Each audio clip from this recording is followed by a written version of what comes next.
55206. Conan the Destroyer by Robert Jordan.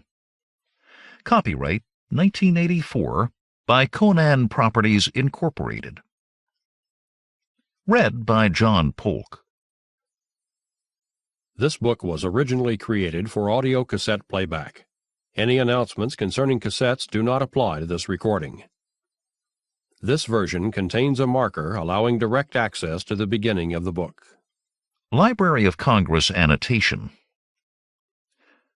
Conan the Cimmerian is hired by the seductive Princess Taramis to steal a magical jewel, the Heart of Ahriman. Conan, allied with the beautiful Lady Jehnna, battles fierce villains and demonic beasts in his quest. Some descriptions of sex. 1984. From the book jacket. In the fabled city of Shadazar, sultry Princess Taramis hires Conan to recover the magical gem known as the Heart of Ahriman. Accompanied by the beautiful maiden Jehnna, Conan must vanquish scheming, murderous Bombata, the prince's henchmen, and face the sinister guardians of the Horn, only to confront the foul and ancient many-fanged demon god Dagoth. With Jehnna's life and Conan's very soul at stake, Conan must truly be Conan the Destroyer.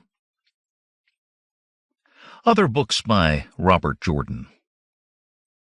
Conan the Defender, Conan the Invincible, Conan the Magnificent, Conan the Triumphant, Conan the Unconquered, Conan the Victorious.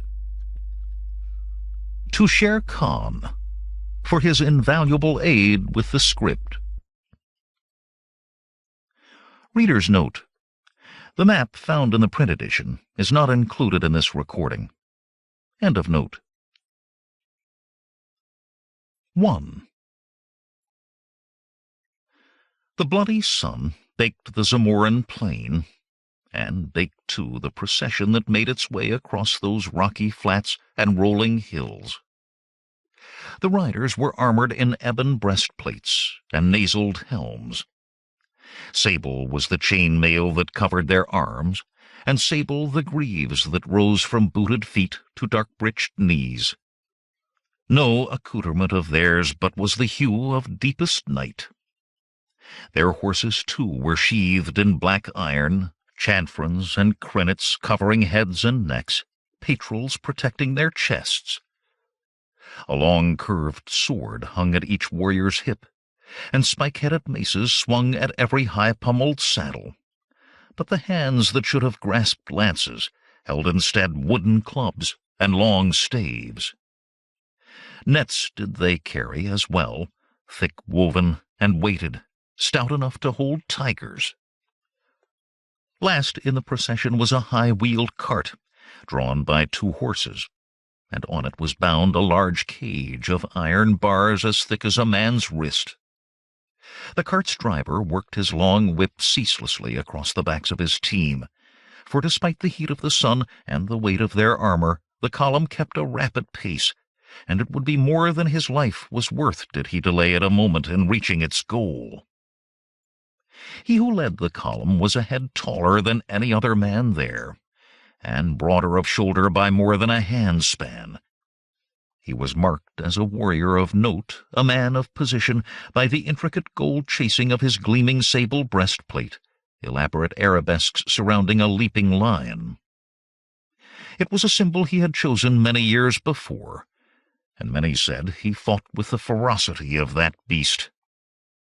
Thin, age-whitened scars, one across the bridge of his broad nose, and another running from the corner of his left eye to the point of his chin, proclaimed him no newcomer to the profession of arms. Now those scars were all but hidden under dust that clung to the sweat pouring from his face. "Useless," he muttered beneath his breath. "No earthly accursed use at all. There is always a use in what I do, Bombata." The big man stiffened, as one of the riders, masked in soft black leather as well as helmeted, galloped up beside him. He had not thought his voice would carry further than his own ears. "I see no need," he began, but the other cut him off with a voice distorted by the mask, yet carrying the note of command. "What must be done as it is written in the scrolls of Skelos. Exactly as it is written, Bombata." "As you command," he replied grudgingly. "So do I obey." "Of course, Bombata. But I hear a question unspoken." "Speak it." The tall warrior hesitated. "Speak it, Bombata. I command you." "What we now seek," Bombata said slowly, "or rather where to seek. Surely that cannot be in the scrolls." The black-masked rider's laugh was muffled behind the dark leather. Bombata colored at the mocking tone. "Ah, Bombata, think you my powers limited to knowledge of the scrolls? Do you think I know only what is written there?" "No." His reply was as curt as he dared make it. "Then obey me, Bombata. Obey, and trust that we will find what we seek." "As you command, so do I obey." The huge warrior dug his heels into the flanks of his mount, careless of the men behind who must keep up. More speed, he knew, would be taken as a show of obedience, a sign of trust in the commands he had been given. Let the others mutter angrily in their sweat. He kicked his horse again, ignoring the lather that was beginning to fleck the animal's neck. His doubts were unshaken, but he had been too long in climbing to his present post to lose it now. Not if he had to gallop men and horses alike to their deaths. The plains of Zamora oft saw unusual sights, so often that few were any longer truly considered unusual by those who witnessed them. Madness, bandits, and holy vows had at different times produced a man in the robes of a noble who scattered gold coins to the sands, a column of naked men mounted backwards on their horses, and a procession of maidens wearing naught but blue paint from forehead to toes, who danced and chanted their way through blistering heat. And any who sought to link event with cause would find surprises. There had been many others, some stranger still, yet few had seemed odder than the two men laboring far from any city or village, beneath the blazing sun, in a hollow at the foot of a rock-strewn hill. Their hobbled horses cropped sparse, tough grass nearby. The first man was a tall, heavily muscled youth. Massive arms straining, he lifted a thick, flat slab of rock, as long as a man was tall, atop 4 gray boulders he had rolled together. To level the slab, he pushed fist-sized stones beneath it. About his neck, on a rawhide thong, hung an amulet of gold in the shape of a dragon. The sapphire-eyed young man seemed more a warrior than a builder. A broadsword of ancient pattern hung at his belt, and both its hilt and that of his dagger showed the wear of frequent use.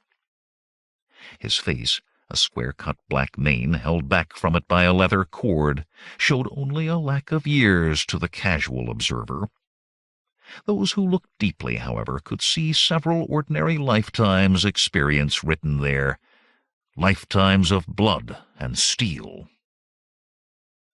The sky-eyed youth's companion was his antithesis, both physically and in occupation.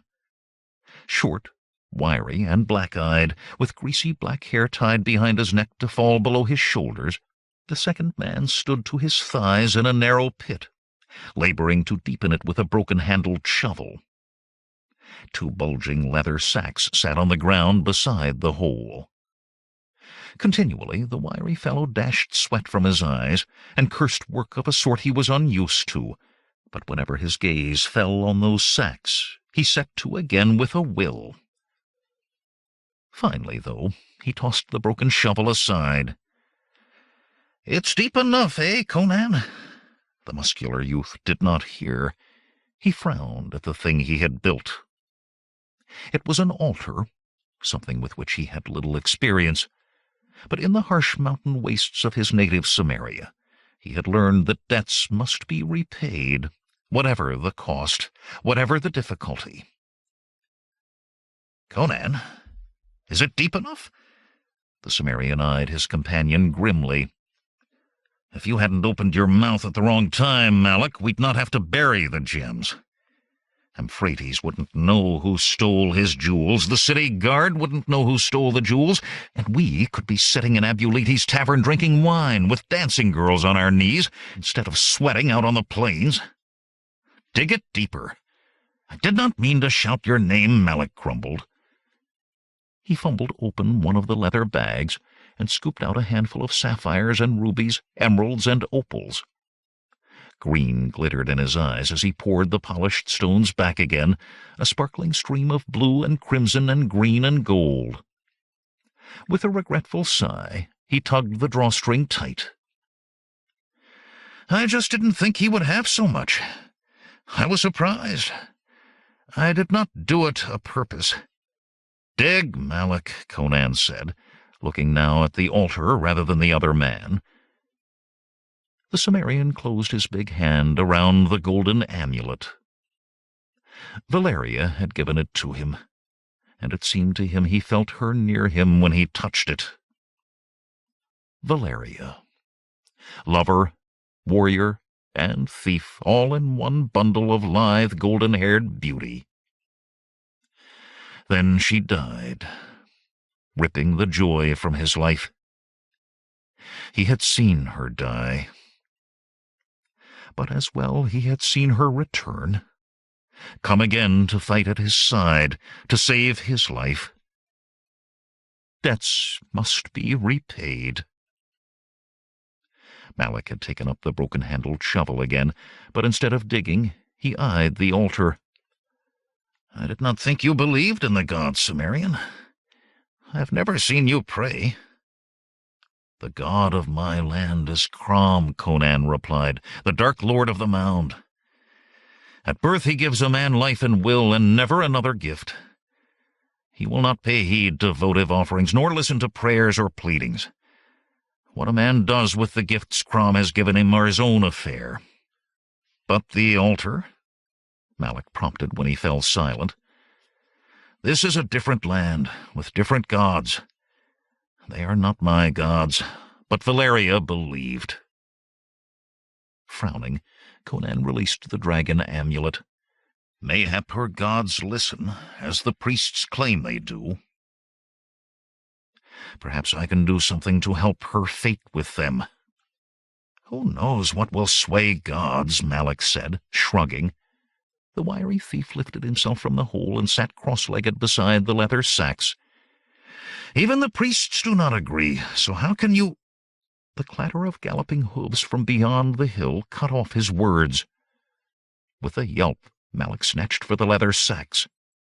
In an instant he had thrust several of the gems into his mouth. His face contorted painfully as he swallowed, and tossed the sacks into the hole. Desperately he began shoveling dirt back in, kicking in stones, anything to fill it before the riders arrived. Conan put a hand to the leather-wrapped hilt of his broadsword and waited calmly, cool blue eyes watching the hill for the first of the newcomers. They could be anyone, he told himself. They could be concerned with matters other than Malak and himself, but he did not believe it. 2.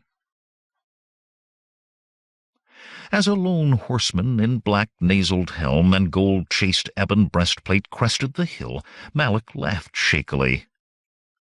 "One man? He may be big, but we can handle one man if he tries." "I heard more than a single horse," Conan said. "Erlich, take them," Malak groaned.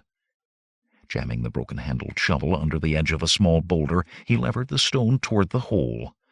"Our horses," he panted. "We can outrun them."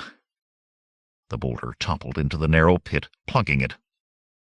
Conan snorted, but gave no other answer. The watcher's horse was weighed down with as much armor as its rider, it was true. The two of them would gain a lead, but a short-lived one, he knew. Their mounts were the sort available on short notice to men who had obvious need of leaving Shadazar quickly, though each had cost as much in gems as a king's charger. At a gallop, the animals would founder inside half a league, leaving them afoot to be run down at their pursuers' leisure. The watcher had stopped on the crest of the hill. "What does he wait for?" Malak demanded, tugging two daggers from his belt. "If we are to die, I see no reason—" Abruptly, the black-armored warrior raised his arm, moved it from side to side.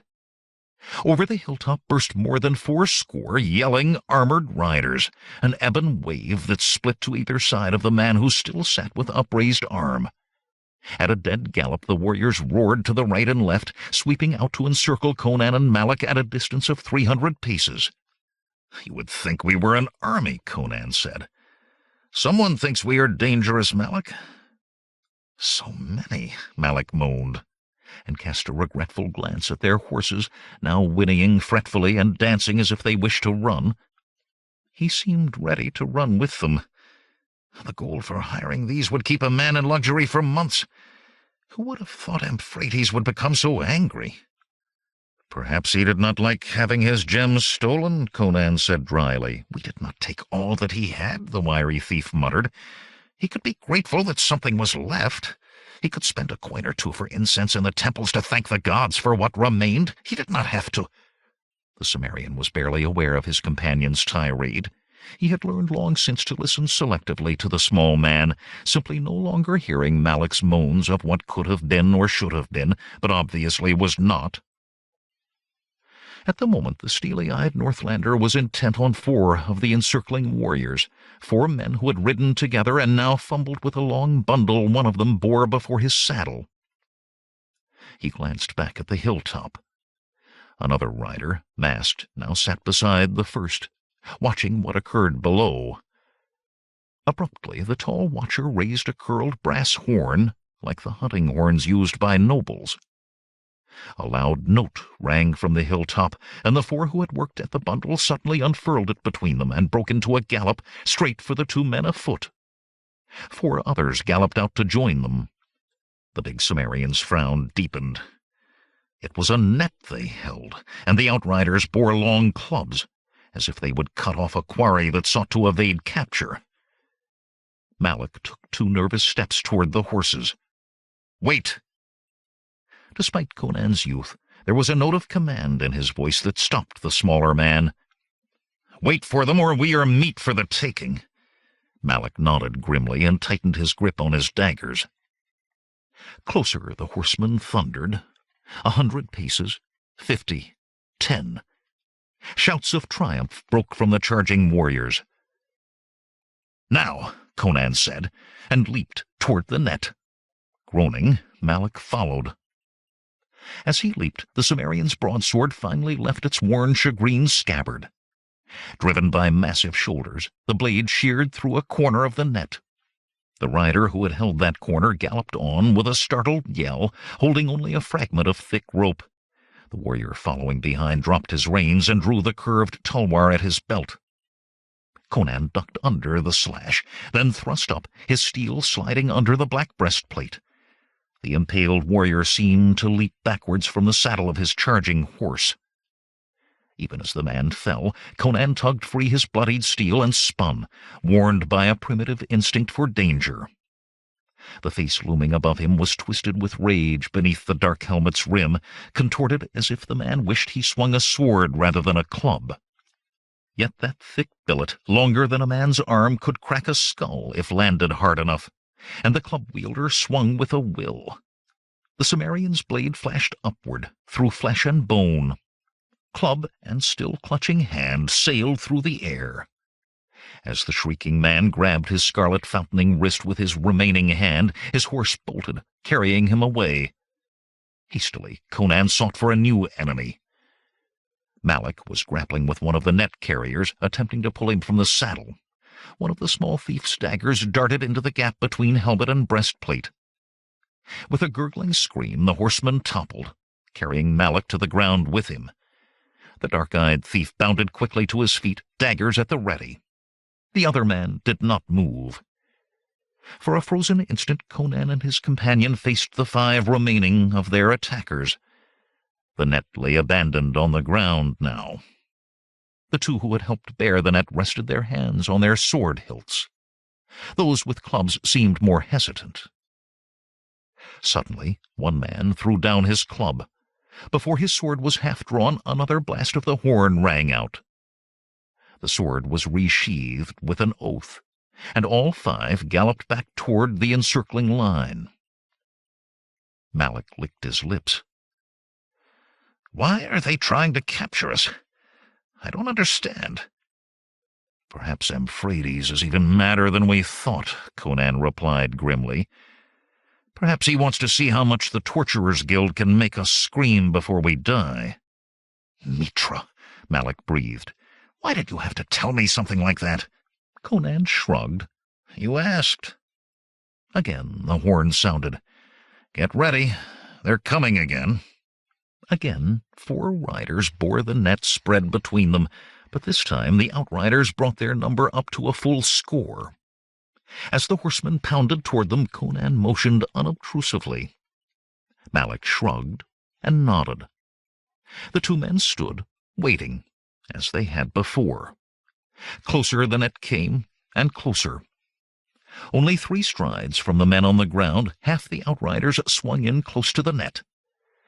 This time there would be no unimpeded cutting of the net or killing of its bearers. As the outriders closed with the net, Conan leaped to the left and Malik to the right. Net-bearers and outriders galloped between them, cursing and trying to turn their horses. A club swung at Conan's head. Its wielder grunted in surprise when his wrist slapped into the Cimmerian's palm, yelled in disbelief as the massive youth jerked him from the saddle. Conan's fisted hilt struck once, spraying blood and teeth, and his opponent slumped. Drumming hooves alerted him to an attacker coming from behind. His hand closed on the long club as it fell from nerveless fingers, and he rose, spinning into a backhand blow with the staff. The thick length of wood cracked as it slammed across the midsection of a charging horseman. Eyes bulging and air rushing from him in one long, strangled gasp, the rider bent as if seeking to fold himself around the club, and his horse galloped out from under him. "Conan!" Before his last opponent had struck the ground, Conan was seeking the reason for Malik's cry. 2 of the black-armored warriors were leaning from their saddles to club at a bloody, writhing shape on the ground. With a wild yell, the Cimmerian was on them, ensanguined steel slashing. 2 corpses fell away from him as he dragged the small thief to his feet, dazed of eye and with scarlet rivulets streaming down his face. The net-bearers were coming once more, he saw, and Malik was barely able to stand, certainly in no shape to fight. Muscles bulging in a massive shoulder and arm, Conan hurled his companion aside and leaped for the net. His hand closed on it, and he heaved. A surprised warrior was catapulted from his saddle to land atop the grid of thick ropes, tangling in it as he rolled. A club smashed into the Cimmerian's back, staggering him, but he whirled, roaring, and drove his blade under iron breastplate. There was no hope of escape. He knew that. Too many men crowded around him, striking with staves and clubs. Dust pounded up by dancing hooves coated his sweated body. The coppery stench of blood was in his nostrils, and his ears were filled with the din of men shouting their rage that he would not fall. Soon he must go down, but he would not surrender. His blade was a whirlwind of razor steel, incarnadining whatever it touched. By fury alone he hacked a way through the press of mounted men, but the mass swirled and enclosed him again. Loudly the horn sounded, the brazen notes slicing through the tumult, and the men who had crowded so about him drew back. With obvious reluctance they abandoned their silent dead and groaning wounded, galloping back to form once more their circle at 300 paces distant. In wonder, Conan watched them go. Blood trickled in the dust on his face and stained the back and chest of his tunic. Malik was gone, he saw. No, not gone. Captured. Netted, an arm and a leg sticking through the thick mesh like a pig on its way to market. Regret coursed through the Cimmerian, and a determination not to end so. Slowly he turned, attempting to keep an eye on all of those about him. Horses wandered riderless between the circle and him. He might seize one of those and fight his way clear if he was willing to abandon Malak. He made no move toward a horse. Close to him there were bodies, some still, some twitching. A few cried out for succor or stretched a hand toward the black-armored watchers. "Come, then!" Conan shouted at the iron circle. "Let us finish it, and you have the stomach!" Here and there a horse moved as if its rider had shifted angrily, but only silence answered him. The rattle of rocks sliding down the hill announced the arrival of the two who had remained on the hilltop. The big man in the gold-chased armor stopped at 10 paces distance from the Cimmerian, but the leather-masked rider halved that before drawing rein. Conan set himself. He could make out little of the one who approached, for the mask covered all but eyes, and a cloak of black wool swathed all else. But if single combat was sought, Conan was ready. The lone figure's hands rose to remove the nasaled helmet. Then the mask came off, and the Cimmerian gasped despite himself. A woman faced him. Dark eyes smoldering above high cheekbones, raven hair pinned in tight coils about her head. Beautiful she was, with the beauty that can only come to the woman who has left girlhood behind. But there was a fierceness to that beauty, in the firm set to her lovely jaw and the penetrating quality of her gaze. Her cloak was thrown back to reveal riding breeches and tunic of sable silk, clinging to every curve of full breast and rounded thigh. Conan drew a deep breath. Of all women, he had never expected to be confronted by this one. "You are the one called Conan." Her voice was sensuous, yet imperious. Conan did not answer. That she had left her perfumed palace and bright gardens for the heat of the plains was surprise enough. But that she had come seeking him, and such he did not now doubt, was more than merely worrisome. Yet he had lived long enough among those who called themselves civilized and him barbarian to know some rules of survival among them. He would give no information until he knew more. The mounted woman's delicate brows drew down at his silence. "You know who I am, do you not?" "You are Taramis," Conan replied simply, and her frown deepened. "Princess Taramis." She emphasized the first word.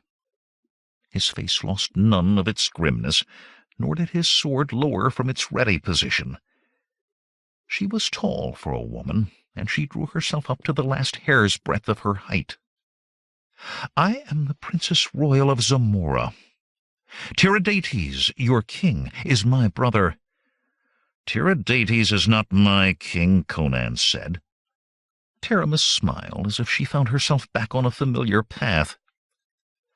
"Yes," she breathed.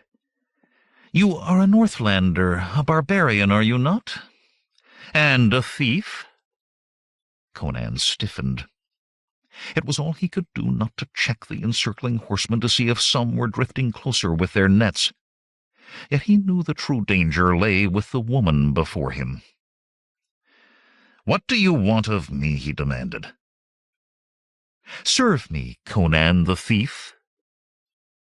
He had had patrons of the moment before, those who gave him gold for a particular theft, and at that moment it seemed his alternative was to battle the remaining black-armored warriors. Yet perversity touched him. "No." "You refuse me?" Taramis said incredulously. "I do not like being hunted like an animal. I am no wild boar to be netted." "I can give you wealth beyond your imaginings, titles and position. You could be a lord in a marble palace instead of a thief in squalid alleys." Conan shook his head slowly. "You have but one thing in your gift that I want, and I will not ask it of you. Only one? What is that, barber? My freedom, the Cimmerian smiled. It was the smile of a wolf at bay. And that I will take myself. The dark-eyed Zamoran princess looked at him wonderingly. Do you truly believe you can defeat all of my warriors? Mayhap they can kill me, but that is freedom of another sort, to die rather than yield. Still staring, she spoke as if unaware that she did so. The scrolls spoke truly. Abruptly she shook herself. I will have you in my service, Conan, and you will ask to enter it. The tall warrior in gold-chased armor spoke. It is not seemly for you to bargain with his sort. Let me face him, and we will carry him back to Shadowzar in a net like his accomplice. Without taking her eyes from Conan, Taramis gestured as if waving away a gnat. Be silent, Bombata. One hand she stretched toward the Cimmerian, palm out, fingers moving as if she palped something. The air seemed to stir across Conan's broad chest, and he felt the hairs on his arms lift. He found he had taken a step back. Planting his feet, he firmed his grip on his sword hilt. Taramis' hand dropped, and her eyes went to the crude structure of stones he had built. All men have a heart's desire, something they would kill for, or die for. From the neck of her tunic she drew a chain of delicate golden links from which depended a teardrop of clear crystal. The crystal she clasped tightly in her left hand, and her right pointed to the rough altar. See now what is your seeking, Conan. From between her fingers closed about the crystal came a pulse of crimson light. Among the encircling warriors, horses snorted nervously. Only Taramis' mount was still, although with eyes rolling and flanks trembling. Once more came the flash, and again, until an unceasing glow of purest vermilion shone from her fist. Suddenly there were flames on the bare stone of the altar, and the warriors' mounts danced and reared in terror. Had Conan sought to flee then, he would have found none opposing, for every rider's whole energy was given to controlling his fear-struck animal. But the big Cimmerian did not even notice them. Among the flames lay a figure, a woman. Long blonde hair arranged over her shoulders, firm-muscled body sleekly curved and unblemished. He clamped his teeth on a name and muttered instead, Sorcery. Aye, sorcery. Taramis' voice was soft, but it cut unnaturally through the terrified screaming of the horses. Sorcery that can give you what you seek, Conan. Valeria. She is dead, Conan said roughly. Dead, and there's an end to it. Is it an end, barber? Within the fires, the form's head turned. Clear blue eyes gazed into Conan's. The womanly shape sat up, held out a hand to the Cimmerian. I can give her back to you, Taramis said. I can return her to this world. Conan snarled. As a living corpse? I have encountered such. Better to remain dead. No corpse, barber. Warm flesh, supple flesh. I can give her to you and make her as you wish. Would you be certain of her devotion for all time? I can assure it. Would you have her crawl to your feet, worship you as a god? No! The Cimmerian's breath was ragged in his throat. She was a warrior. I will not have... He let his hoarse words die. So you believe now? The dark-eyed woman gestured. The flames and Valeria's image alike vanished, leaving bare unscorched stone. About her neck the teardrop crystal hung clear once again. I can do as I say. Slowly Conan's sword lowered. He had no liking for sorcery, not even when practiced by those mages he knew to have no malign intent, and such were few indeed. But a debt to be repaid, a life freely given in place of his. "Free Malak," he said wearily. Bombata sneered. "Having cleaned the streets of Shadazar of a thief, you think we would loose the little scum? He is of no use to anyone in this world." "One thief more or less will make no difference in Shadazar," Conan said, "and he is a friend. Either he goes free or our further talking will be done with steel." The huge warrior opened his mouth again, but Taramis silenced him with a look. "Free the little thief," she said quietly. Bombata's face was a tight mask of anger and frustration. Viciously he pulled his horse around and galloped to those who guarded the net-wrapped Malak. In moments the ropes had been cut, and the wiry man was rolled out on the stony ground. "They nearly broke my bones," Malak called as he trotted toward Conan. "What was that with the fire? Why are we still alive?" His eyes fell on Taramis and widened. "Aye!" He began to jerk fawning bows, all the while casting frantically questioning looks at the Cimmerian. "We are honest men, O most honored princess, no matter what you may have heard from lying tongues in Shadazar. We hire ourselves out as caravan guards. Why, never have we taken so much as a pomegranate without payment. You must believe—" "Begone, little man," Taramis said, "before I tell you how much truth I know of you." Eyeing Conan doubtfully, Malak took a hesitant step toward their horses. "We must part for a time," Conan told him, "even as we did after the fight in the Inn of the Three Crowns. Go, and fare you well." With a last helpless look at the surrounding guards, the small man darted for his mount. When Malak had galloped out of sight over the hill, laying his quirt to his horse and staring back over his shoulder as if he still did not believe he was actually free to go, Conan turned back to Taramis. "What is it you wish me to do?" he asked. "In good time you will be told," the beauteous woman replied. The smile that played on her lips was tinged with triumph. "For now, there are words I would hear from you." Conan did not hesitate. "I would enter your service, Taramis." "A debt must be repaid, whatever the cost." 3. Shadazar was a city of golden domes and alabaster spires thrusting toward the cerulean sky from the dust and stones of the Zamoran plain.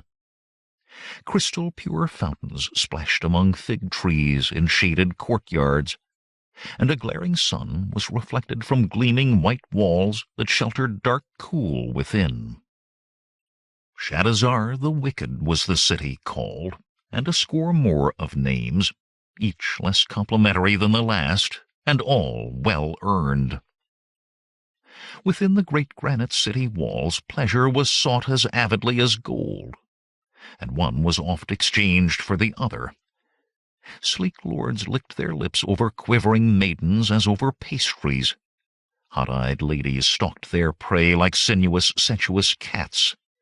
One nobly born husband and wife, each committed to a life of fleshy delights not encompassing the other, were currently the butt of many jokes, for after intrigues and machinations too involved for recounting, they discovered too late that each had managed to arrange an assignation with the other.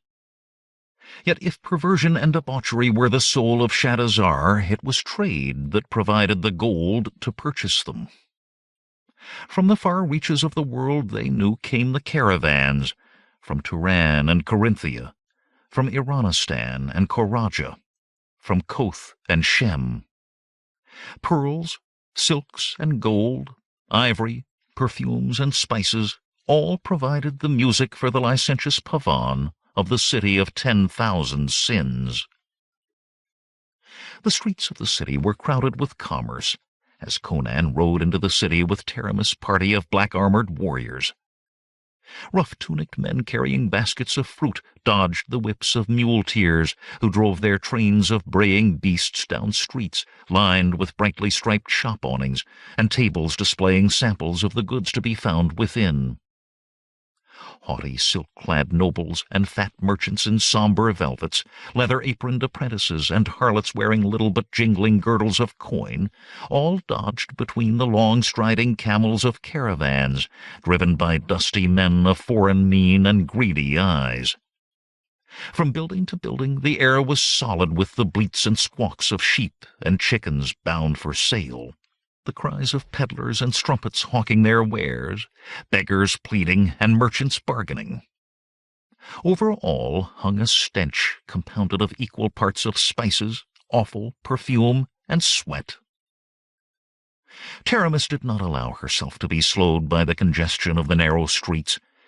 Half of her warriors drove a wedge before her, using the long clubs they still carried to beat aside those who were too slow to clear the way.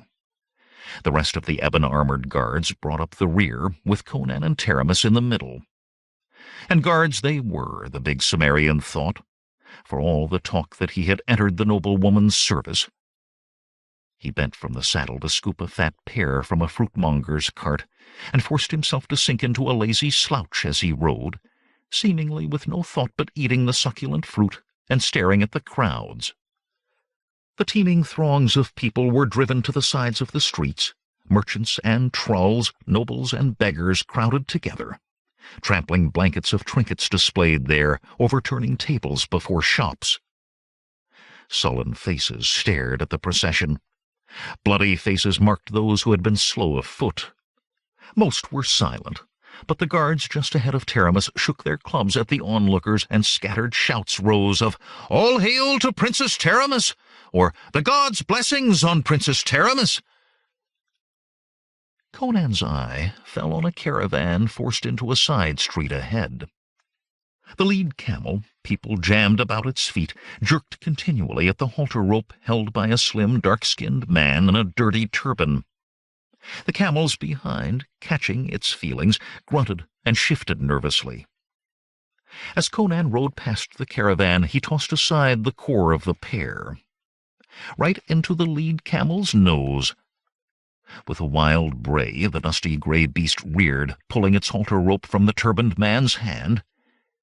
For an instant it seemed not to realize that it was free. Then it bolted, with half a score more camels on its heels, straight through the column of black-armored warriors.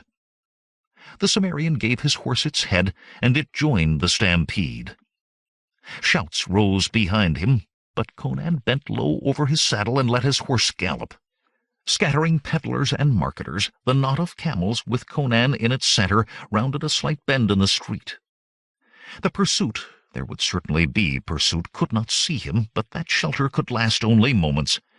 He threw himself from the saddle. A heavy blow caught him in the ribs as he rolled beneath the feet of the galloping camels. Then he was springing to his feet, leaping past a staring open-mouthed tradesman to crouch behind a pile of tight-woven baskets. Hooves pounding the paving stones cleared the street again, and a score of grim-faced warriors in ebon armor thundered by, Bombata at their head. Slowly Conan straightened, hitching his sword-belt back into place as the horseman disappeared down the street. He rubbed at the spot where the camel had kicked him. Camels were malicious beasts, he thought, not like horses. He had never been able to get along with camels. Abruptly, he realized the basket weaver yet stared at him. "Good baskets," Conan told the man, "but not what I want." The open-mouthed tradesman was still staring when he hurriedly crossed the street and ducked into a narrow alley that stank of urine and rotting garbage. Down the pinched, twisting alleys the Cimmerian sped, cursing when his feet slid in the slick filth. Whenever he came to a street, he paused only long enough to look for men in black nasaled helmets before darting across and into another alley. In a zigzag pattern he made his way the breadth of Shadazar, until, in the shadow of the southern wall of the city, he slipped through the back door of the Tavern of Menetes. The hall inside was dark and cool, though heavy with the smells of bad cooking. Serving girls gave the big Cimmerian startled glances as they hurried to and from the kitchens, for patrons did not ordinarily enter the tavern from the crooked alley behind. Nor did the tall young man with sword and dagger at his belt and blue ice in his eyes look like the usual patron. In the common room, muleteers and camel drivers and carters, outlanders for the most part, filled the tables, the odor of sweat and animals dueling with the smell of sour wine. Supple-hipped doxies in narrow strips of thin, brightly colored silk, or less, paraded their offerings between the tables scattered across the sand-covered floor. More than one jade-eyed the broad-shouldered Cimmerian warmly. Some, on the laps of men who had already crossed their palms with silver, earned growls and even cuffs, but the men saved their anger for the wenches. Even those who thought themselves fierce as mastiffs recognized the wolf in the massively muscled youth and directed their thoughts and their anger to others than him. Conan was unaware of the stir he left behind him. Once he was sure the common room held no black-armored warriors, he had no interest in who else was there. Swiftly he approached the bar where Menites held sway. Tall and thin to the point of boniness, the tavern-keeper's dark eyes were set deep in a cadaverous face. The man's starveling looks did not seem to hurt his custom, however, though Conan had never been able to discern why. "Is Malak here?" Conan asked the innkeeper quietly. "Top of the stairs," Menites replied. "Third door on the right." He wiped thin hands on a dirty apron and cast his eyes suspiciously behind the Cimmerian as if looking for pursuit. "Is there trouble in this?" "Not for you," Conan told him, and headed for the stairs. He had no worries concerning the gaunt-faced man's discretion. There was the matter of saving Menites' daughter from the clutches of two Iranistanis who had intended her for sale in Agrapur.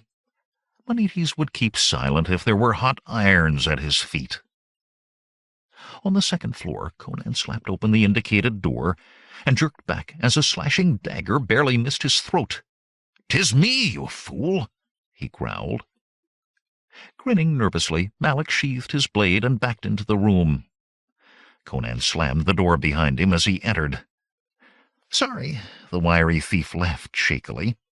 "It's just... well, Mitra's mercies, Conan. Taramis herself out there hunting us, and that fire. That was sorcery, was it not? And I did not know what had happened to you, and... how did you get free? I'd almost forgotten the fight at the Inn of the Three Crowns and meeting hereafter. Do we leave the city now? Did they dig up the gems? We'll go there first thing and dig them up ourselves. Those stones will keep us—" "Calm yourself," Conan said. "We are not leaving Shadazar. At least not yet. I have a commission from Taramis." "What kind of commission?" Malak asked warily. "And how much gold is she offering?" "What she wants I don't know yet. As for price, Taramis claims she can bring Valeria back." The smaller man's breath hissed in through clenched teeth. His dark eyes darted as if looking for a way out. "Sorcery," he managed at last. "I knew that fire was sorcery. But do you think she has that much power? And even if she does, can you trust her? I must take the chance. For Valeria. I owe—" He shook his head. Malak was a friend, but he would not understand. "You have no such reason, so I will give you my half of Abuletes' gems if you will help me." Malak brightened immediately. "You did not have to make this offer, Cimmerian. We are companions, eh? Still, I will accept it, just so everything is fair. That is, so long as I don't have to enter Taramis' palace. She put 3 of my cousins in her dungeon a few years gone, and 2 of them died there. She doesn't know you from Hanuman's goose girl, Malak. Still, I will not ask it of you, and you can be sure Taramis won't. On the plain, all she wanted of you was that you leave." "That just shows how little she knows of talent," the small thief huffed. "If she wants a thief, who is better than me?" What am I saying? I'll burn incense in Mitra's temple to give thanks that she chose you rather than me. What do you want me to do? I will go to Taramis' palace. You watch it carefully. I do not know where I may have to go, and I may not have time to seek you out first if I must leave the city. Also, find out where Akiro is. Another sorcerer? Malik exclaimed. A sorcerer indeed was Akiro. A short, plump man with yellow skin like the men of Far Kitai. Though he had never named any land as his place of birth, he had aided Conan once before with his powers. The Cimmerian did not trust him entirely. He did not truly trust any wizard. But Akiro had liked Valeria. Perhaps that would weigh in the balance. I may have need of him in this, Malik, to watch Taramis' sorceries, to make sure Valeria is not returned with some bond spell on her. I will find him, Cimmerian. Do you have time for a drink to luck, or must you return to Taramis' palace immediately? I must go there for the first time, Conan laughed. I left her company without farewells, and her guards scour the streets for me. But I hope to reach the palace without killing any of them. Malik shook his head. You will be lucky if she is not angry enough to have a pike decorated with your head. She may be angry enough, but she will not do it. She sought not just any thief, Malik, but me. She knew my name, and she rode onto the plain to find me. Whatever she intends, Conan of Cimmeria is necessary to it. 4. To the city that surrounded it, the palace of Taramis presented the look of a fortress, though not, of course, so much a one as the royal palace. That would have been a good way to be shortened a head, drunkard though Tiridates might be. Taramis' crenellated granite walls stood 4 times the height of a tall man, being thus 2 paces shorter than those of the king. Square towers stood at the 4 corners of the walls, and 2 more flanked the tall iron-bound gates. Those gates stood open as Conan approached, guarded by 2 warriors in naseled helms and black breastplates, with long-bladed spears slanted smartly. Other pairs stood, as rigid as the stone they guarded, atop the towers, and more along the walls. The big Cimmerian's lip curled in contempt for such guards. Like statues they were, and as much use. On a moonlit night a blind thief could find his way between them without being seen. The sun now dropped toward the western horizon, and the guards at the massive gates were near the end of their watch, bored and with their minds filled with the food and wine and serving girls that awaited them in their barracks. Conan was within 3 paces before they realized that he truly meant to enter rather than merely pass by. In their experience, men such as he did not enter the palace of the Princess Royal unless on their way to her dungeons. Their spears dropped as one, long points presented to his chest. "Be off with you," one of them growled. "I am here to see Taramis," Conan announced. Their eyes ran over the sweat-caked dust that covered him, and sneers painted their faces. He who had spoken before opened his mouth. "You were told to—" Suddenly Bombata was there, flinging a guard to either side as if he barely noticed they had been in his way. The guards slammed against the thick iron-bound planks of the open gates and collapsed groggily. Bombata stood where they had been, glaring at Conan, his hand opening and closing on his sword hilt. "You dare come here after—" The massive scar-faced warrior drew a shuddering breath. His black eyes were on a level with Conan's. "Where in Xandru's 9 hells did you get to?" "The camels frightened my horse," Conan said carelessly. "Besides, I needed a tankard or 2 of wine to clear the dust from my throat after the ride back to Shadazar." Bombata ground his teeth. "Come with me," he snapped, spinning to re-enter the palace. The guards, just now rising to their feet, stayed carefully out of his way. But he shouted, "Togra! Replace those buffoons at the gate!" as soon as he was inside the walls. Conan followed. But he was no lackey to hurry after the other, as he must were he to catch up. Instead, he took his own pace, ignoring Bambatta's darkening face, as he had to slow his own steps or leave the Cimmerian behind. A broad flag-stoned way led from the gate to the palace proper, through an elaborate garden where marble fountains splashed and shimmered with watery mists, and alabaster spires rose to treble the height of the outer wall. Here tall trees cast a pool of gentle shade. There open spaces were filled with flowering shrubs and plants brought from as far as Venya and Zingara. Formal walks laced through it all, and merely within Conan's sight half a score gardeners, their short tunics and bare legs marking them slave, labored to increase its beauty.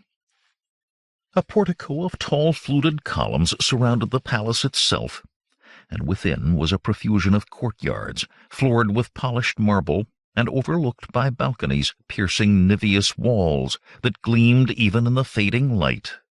Tapestries of wondrous workmanship draped the corridors, and fine carpets from Venya were strewn in profusion. Slaves scurried to light golden lamps against the coming night. Ever inward Bambatta led, until Conan wondered if he were being taken through the entire palace. Then he entered a courtyard and stopped, neither noticing nor caring that the other man had stopped as well. Pedestals stood about the court, on each a symbol carved in alabaster or porphyry or obsidian. Some he recognized from the charts of astrologers. Others he was glad he did not know.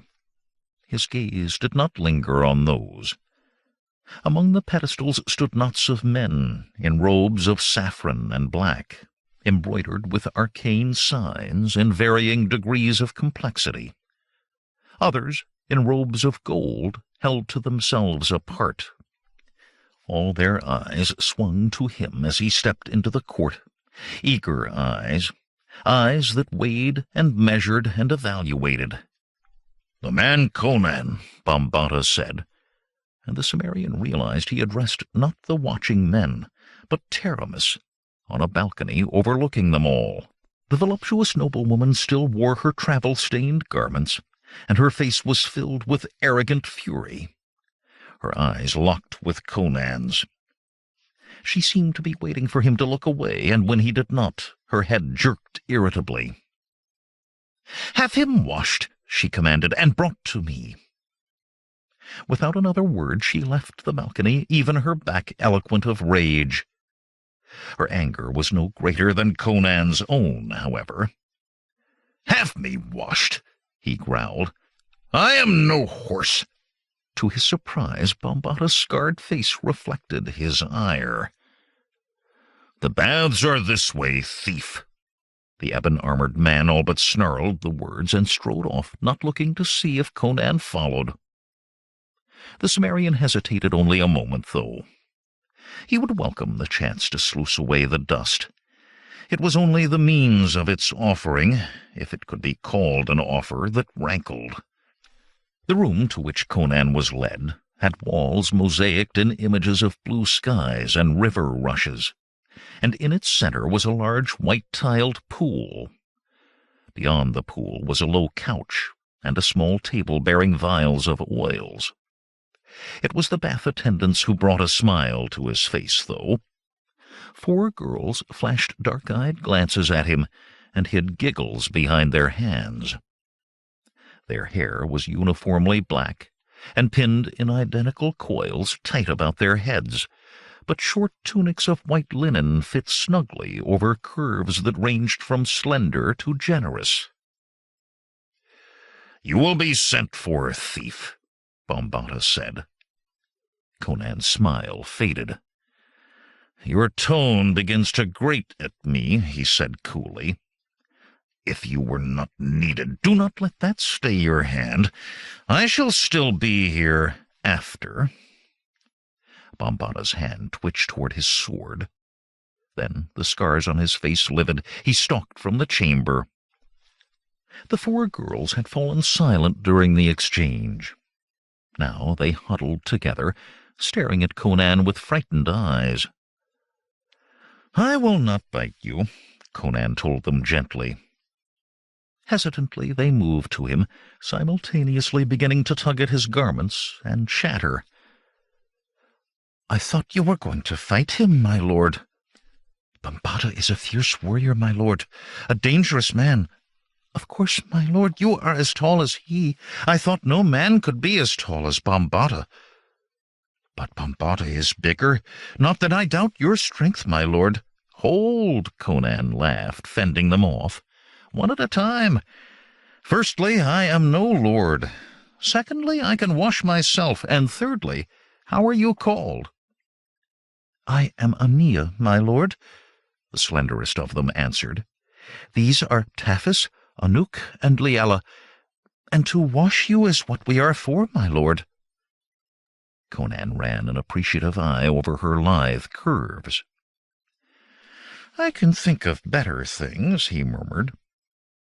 To his surprise, Ania blushed deeply. It is forbidden, my lord," she stammered. "We are sealed to the sleeping god." Gasps came from the other three, and Ania's face paled as quickly as it had colored.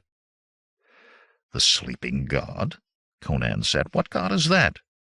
"Please, my lord," Ania moaned, "it must not be spoken of. Please. If you reveal what I have said, I will be punished." "I will hold my silence," Conan promised. But for all he said, they would speak no further word that did not concern his bathing. He held still for being soaped and rinsed, then soaped and rinsed again. They dried him with soft toweling, then massaged fragrant oils into his skin. Not the most fragrant, to be sure. He managed to avoid those, though he still thought he smelled as perfumed as a noble fop by the time they were done. They were dressing him in robes of white silk when a bald and wizened man entered. "I am Jarvanius," the old man said, bowing slightly. "Chief steward to the Princess Taramis." His tone indicated he considered that position infinitely higher than that of a thief. "If you are finished, I will take you to—" He coughed as Conan took up his sword belt. "There is no need for that here." Conan fastened the belt and settled the broadsword and dagger into place. He had little liking of being unarmed in any circumstances, and the more he learned, the less he wanted to be so in Taramis Palace. "Take me to Taramis," he said. Jarvanius choked. "I will take you to the Princess Taramis." The Cimmerian waved him to lead on. Surprise upon surprise, Conan thought when the old man left him. It was no audience chamber he had been taken to. Golden lamps gave light against the deepening night. A huge round bed veiled with sheer white silk took up one end of the great room. The marble-tiled floor was strewn with rugs from Vendya and Iranistan, and in its center stood a low table of polished brass, on which rested a crystal flagon of wine and 2 goblets of beaten gold. Taramis, swathed in black silk robes from neck to toe, reclined on cushions piled beside the table. They were not alone in the room. In each corner stood a black-armored warrior, unhelmeted and with his sword slung across his back so that the hilt stuck above his right shoulder. Straight ahead these men stared, not moving a muscle, not seeming to breathe or to blink. "My bodyguards," Taramis said, gesturing to the 4. "The best of Bambata's warriors, almost as good as he himself. But do not let them worry you. They attack only at my command." "Wine?" She rose smoothly and bent to fill the goblets. Conan's breath caught in his throat. The black silk had tightened across her rounded buttocks as she bent. In its multitude of folds the garment was opaque, but in a single layer it was as mist. and Taramis wore naught beneath it but sleek skin. As she came toward him with the wine, he found he could not take his eyes from the slight sway of her heavy breasts. "I said, if you wish food, I will have something brought for you." The noblewoman's voice was thick with amusement. Conan started, colored, then colored deeper when he realized what he had done. No, I want nothing to eat." Furious with himself, he took a goblet. What was he about, he wondered, staring like a boy who had never seen a woman before? If he could not keep his wits better than that, he had as well give it over. He cleared his throat. "There is a commission you want me to carry out.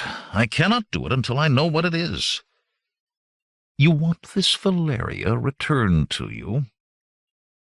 She moved closer till her breasts brushed against his chest. Even through his tunic they seemed to burn like two hot coals. "I want her alive again." He stepped to the cushions, casually he hoped, and lay back. Taramis came to stand over him. He looked up and had to pull his eyes away from the tantalizing line of thigh and belly and breast. He did not see the small smile that flashed across her lips. "Hold hard in your mind to what you want, thief, and do as I command." "You still have not told me what I must do." He had to suppress a sigh of relief when she moved away from him and began to pace. "I have a niece, the Lady Jehnna," Taramis said slowly. "She has lived her life in seclusion. Her parents, my brother and his wife, died when she was little more than an infant. The shock was too much for her. The child is delicate, her mind fragile. But now she must go on a journey, and you must accompany her." Conan choked on a mouthful of wine. "I must accompany her," he said when he had his breath back. "I am not accustomed to being a companion to noblewomen. I mean, it is not the sort of thing I do."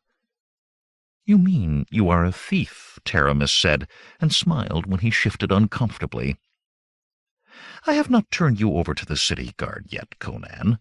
Why should I now? It is a thief I need, for Jehnna must steal a key only she can touch, and also the treasure that key will open the way to for her. Who better to aid her in that than the best thief in Zamora?" The big youth felt as though his head was spinning. Carefully he set the goblet on the table. The last thing he needed then was wine. "I am to take this child, this Lady Jehnna, on a journey, and help her steal an ensorcelled key and a treasure," he said wonderingly. "If you say this is the service you require in return for Valeria, I will do it, though I cannot see why she does not travel with a retinue of servants and 100 of your guards instead of with one thief." "Because the scrolls of Skelos say she must journey without such." Taramis stopped, biting at her lower lip. "These scrolls," he began, but the silk-draped woman waved a quick hand in dismissal. "Prophecies," she said hastily. "They tell what must be done and how. Put them from your mind. They are in an ancient tongue known only to scholars." She eyed him consideringly, then went on. "There is some vagueness about numbers, but only 2 companions are mentioned specifically. I have decided to risk sending no more than that. The 2 will be yourself and Bombata." Conan grunted, abandoning the scrolls for more immediate concerns. Bombata to ride with him. Well, he would deal with the man when and if he had to. "Where is this key to be found?" "The Lady Jehnna will show you. It will be best if I have a map," he told her, "and a plan of the place where the key is kept. The treasure, too. And what manner of treasure is it? Will we need pack animals to carry it?" The Lady Jehnna will know it when she sees it, my fine thief, and she can hold it in her hands, which no one else can do. That is all you need to know. As for a map, there is none, can be none, outside of Jehnna's head. At her birth, spells were cast to attune her to this key. She will sense the key as you journey, and know how to reach it. When the key is in her hand, she will become attuned to the treasure in the same way. Conan sighed. That she wished to keep something secret from him was no surprise. Many patrons found it hard to completely trust a thief, even when he was in their hire. Still, it did not make matters easier. Is there aught else I should know or prepare for? Remember that too many surprises may mean not only my death, but that of your niece. Jehnna must not be harmed, Taramis snapped. I will keep her safe, but I cannot do it in complete ignorance. If you know something more, very well. I am reliably informed that the key is now in the possession of a man called Amun-Rama, a Stygian, a sorcerer. He could not believe otherwise after all else he had heard. I, a sorcerer. You see, I tell you everything that I know. I wish success for this journey as much or more than you. Are you frightened, or can you face what comes? Remember your Valeria? His face hardened at her words. I have said I will do it, and I will. Very well, Taramis said. Now, one final thing, as important as all the rest, at least to you. On the 7th night from now will there be a configuration of the stars that occurs but once in 1,000 years. It is during that configuration that I can bring Valeria back to you, if you have returned to me with the treasure and the Lady Jehnna. Her raised hand forestalled the protest he was forming. My astrologers can locate neither the key nor the treasure, but they assure me both can be found and returned here within the time. They assure you, he laughed grimly. He peered into his goblet and drained the rest of the wine in one gulp. An hour before he thought he had waded to his knees in sorcery, and cautiously. Now he knew he waded to his neck, and in the fog. Suddenly a scream ripped through the palace, a girl's scream. Again it came, and again. Conan leaped to his feet, a hand going to his sword. He saw the guards tense and realized it was in response to him. The screams had brought no stir from them. It is my niece, Taramis said hastily. Jehnna suffers nightmares. Sit, Conan, sit. I will return when I have seen to her comfort. And to the Cimmerian's surprise, the Princess Royal of Zamora ran from the room. Taramis did not have far to run, and anger lent her speed. She had thought the nightmares dealt with, gone to plague their nights no more. Her niece was curled into a ball in the middle of her bed, sobbing convulsively in the dim light of the moon shining through arched windows. Taramis was not surprised to find no servant in attendance. They knew only she could deal with the dark visions that tormented Jehnna's night.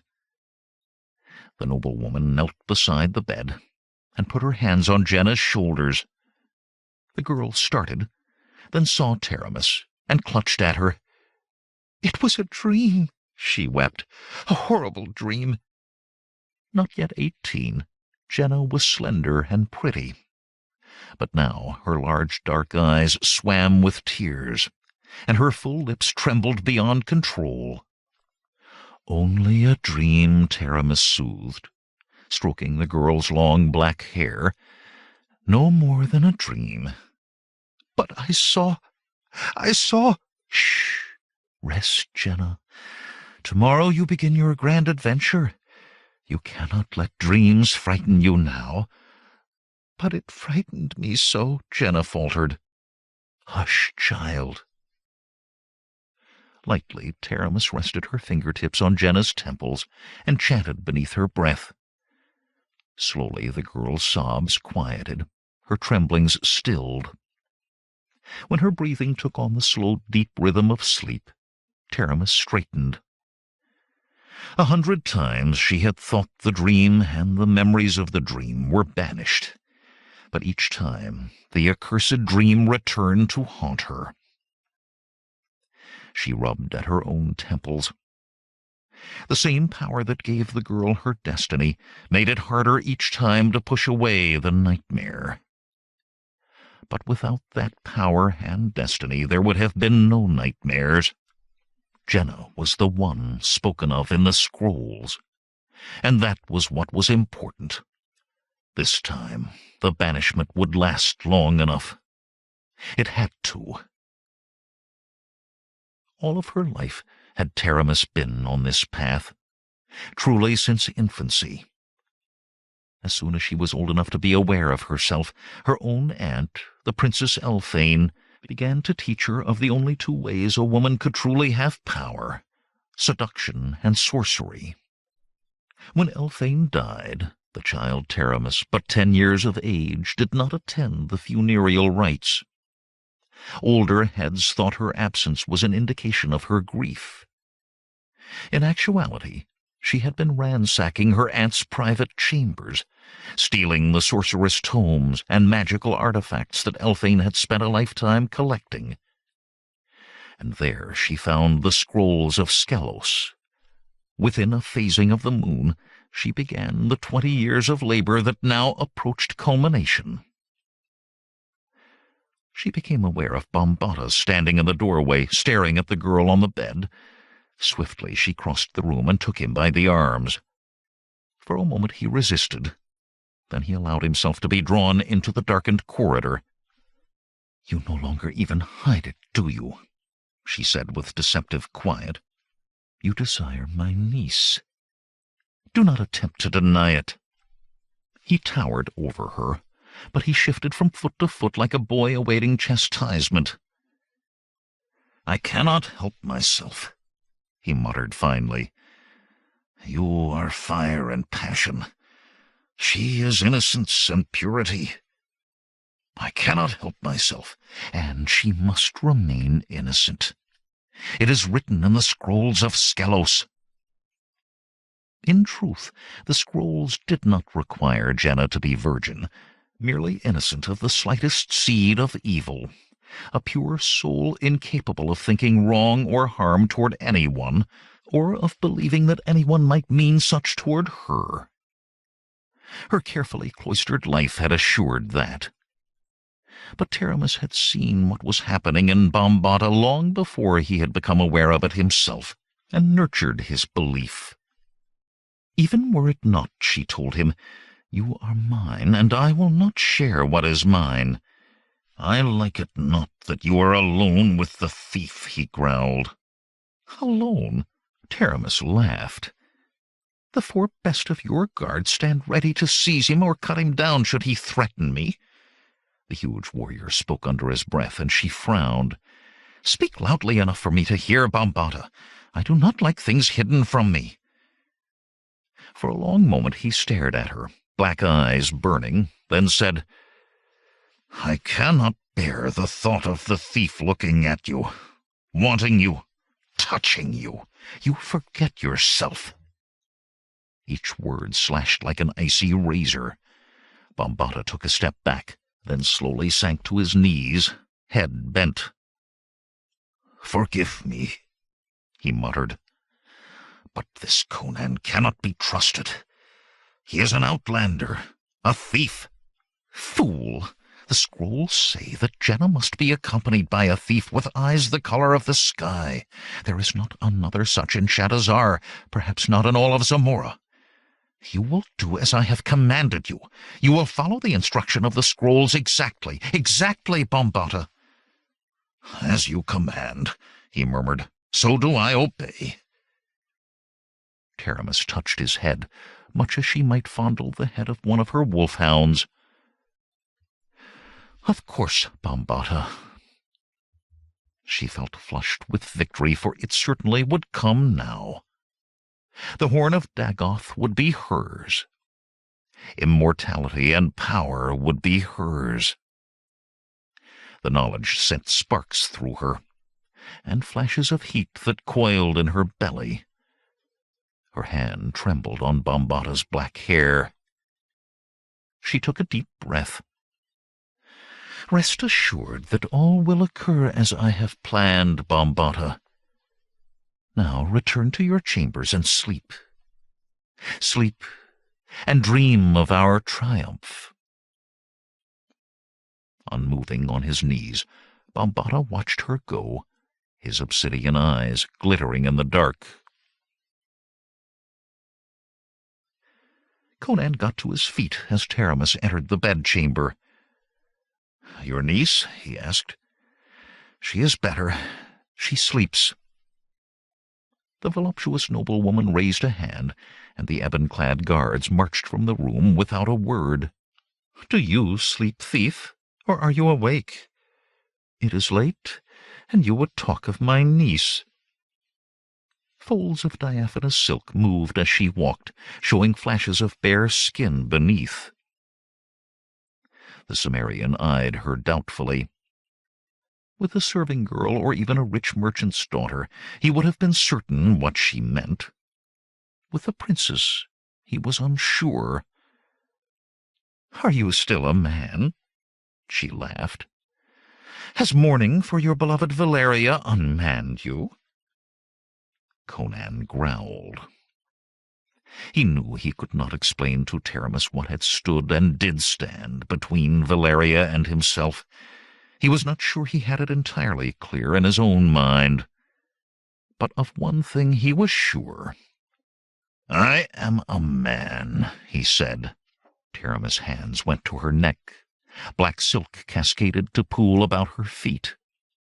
There was challenge in her dark eyes, and her rounded nudity.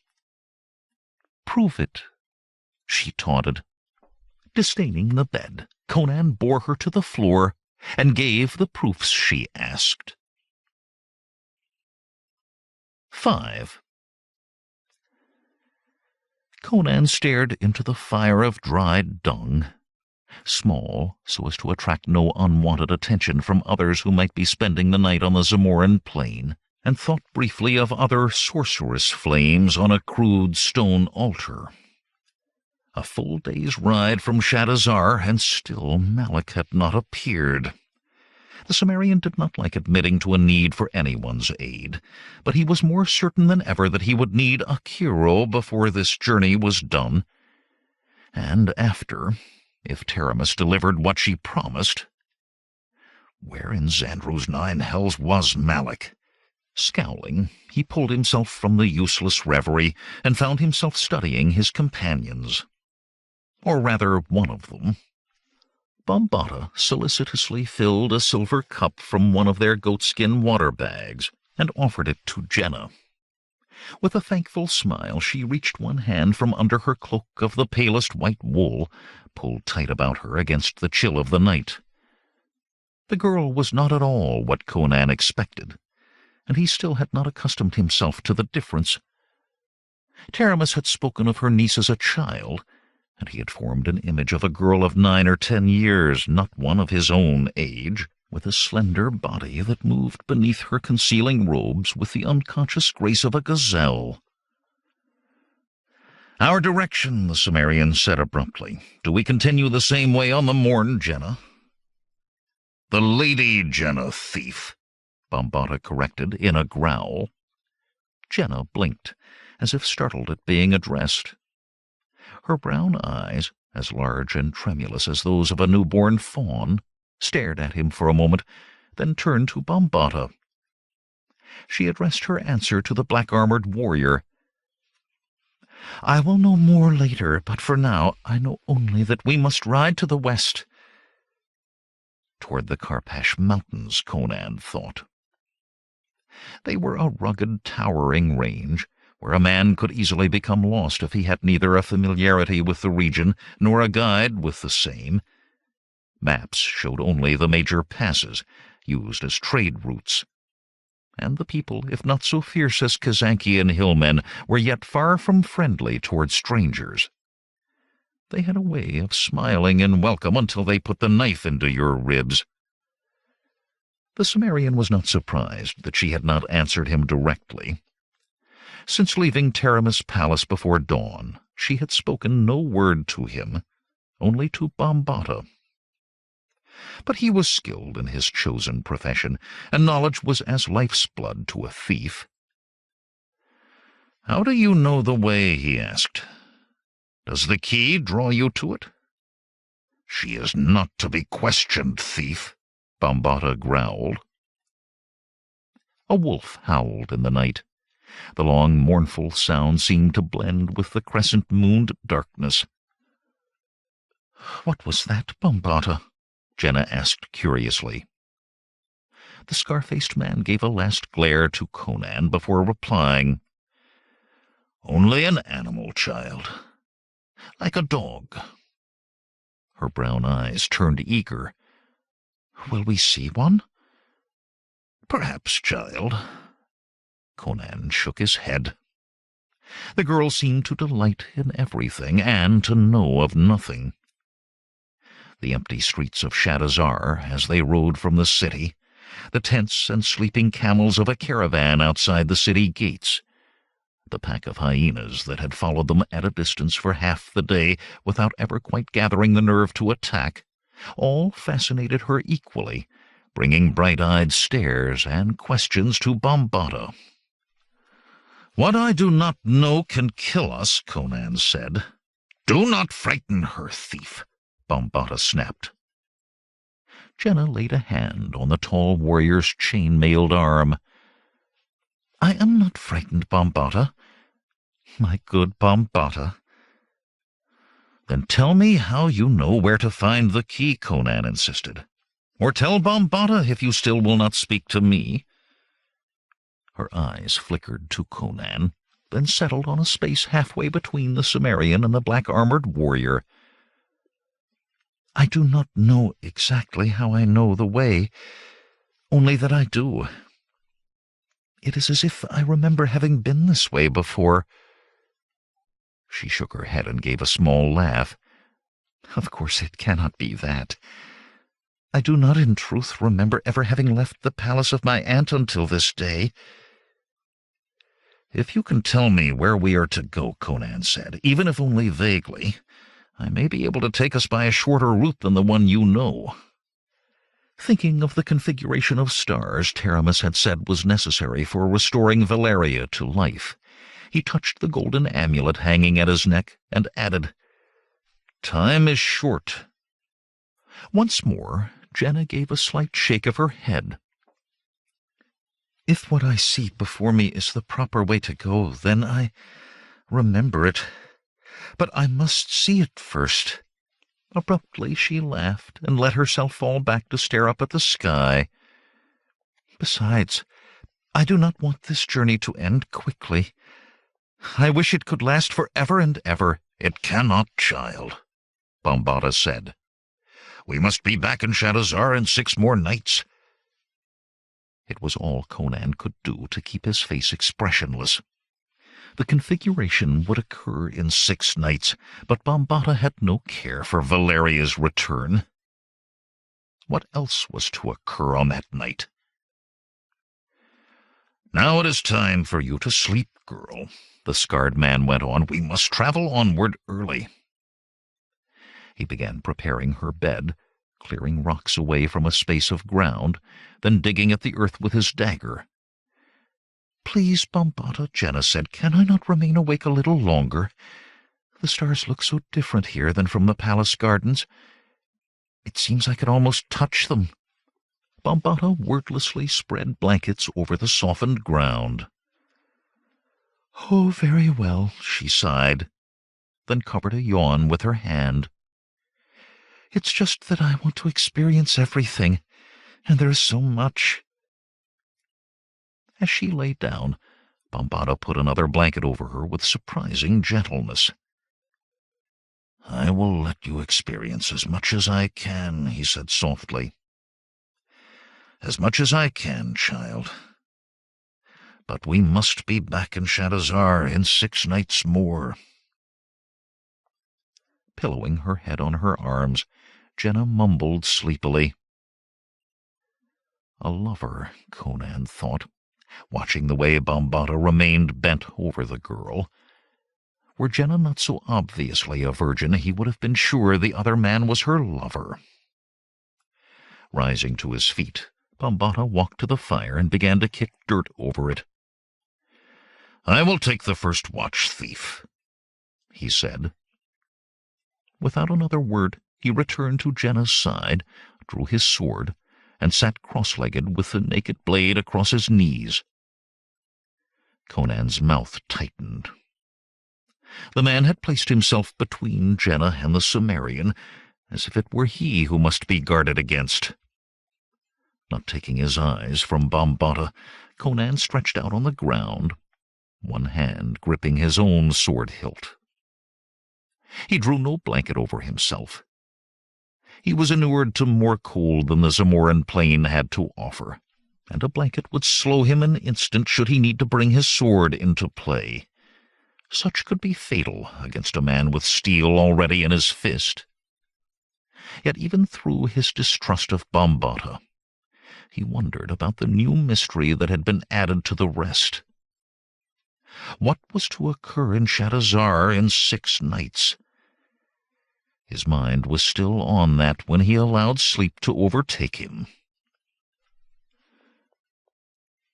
The rufescent sun beat down fiercely on the mounted trio making their way westward across the Zamoran plains, and Jehnna tugged the hood of her snowy cloak lower in a vain attempt to find coolness in its shadow on her face.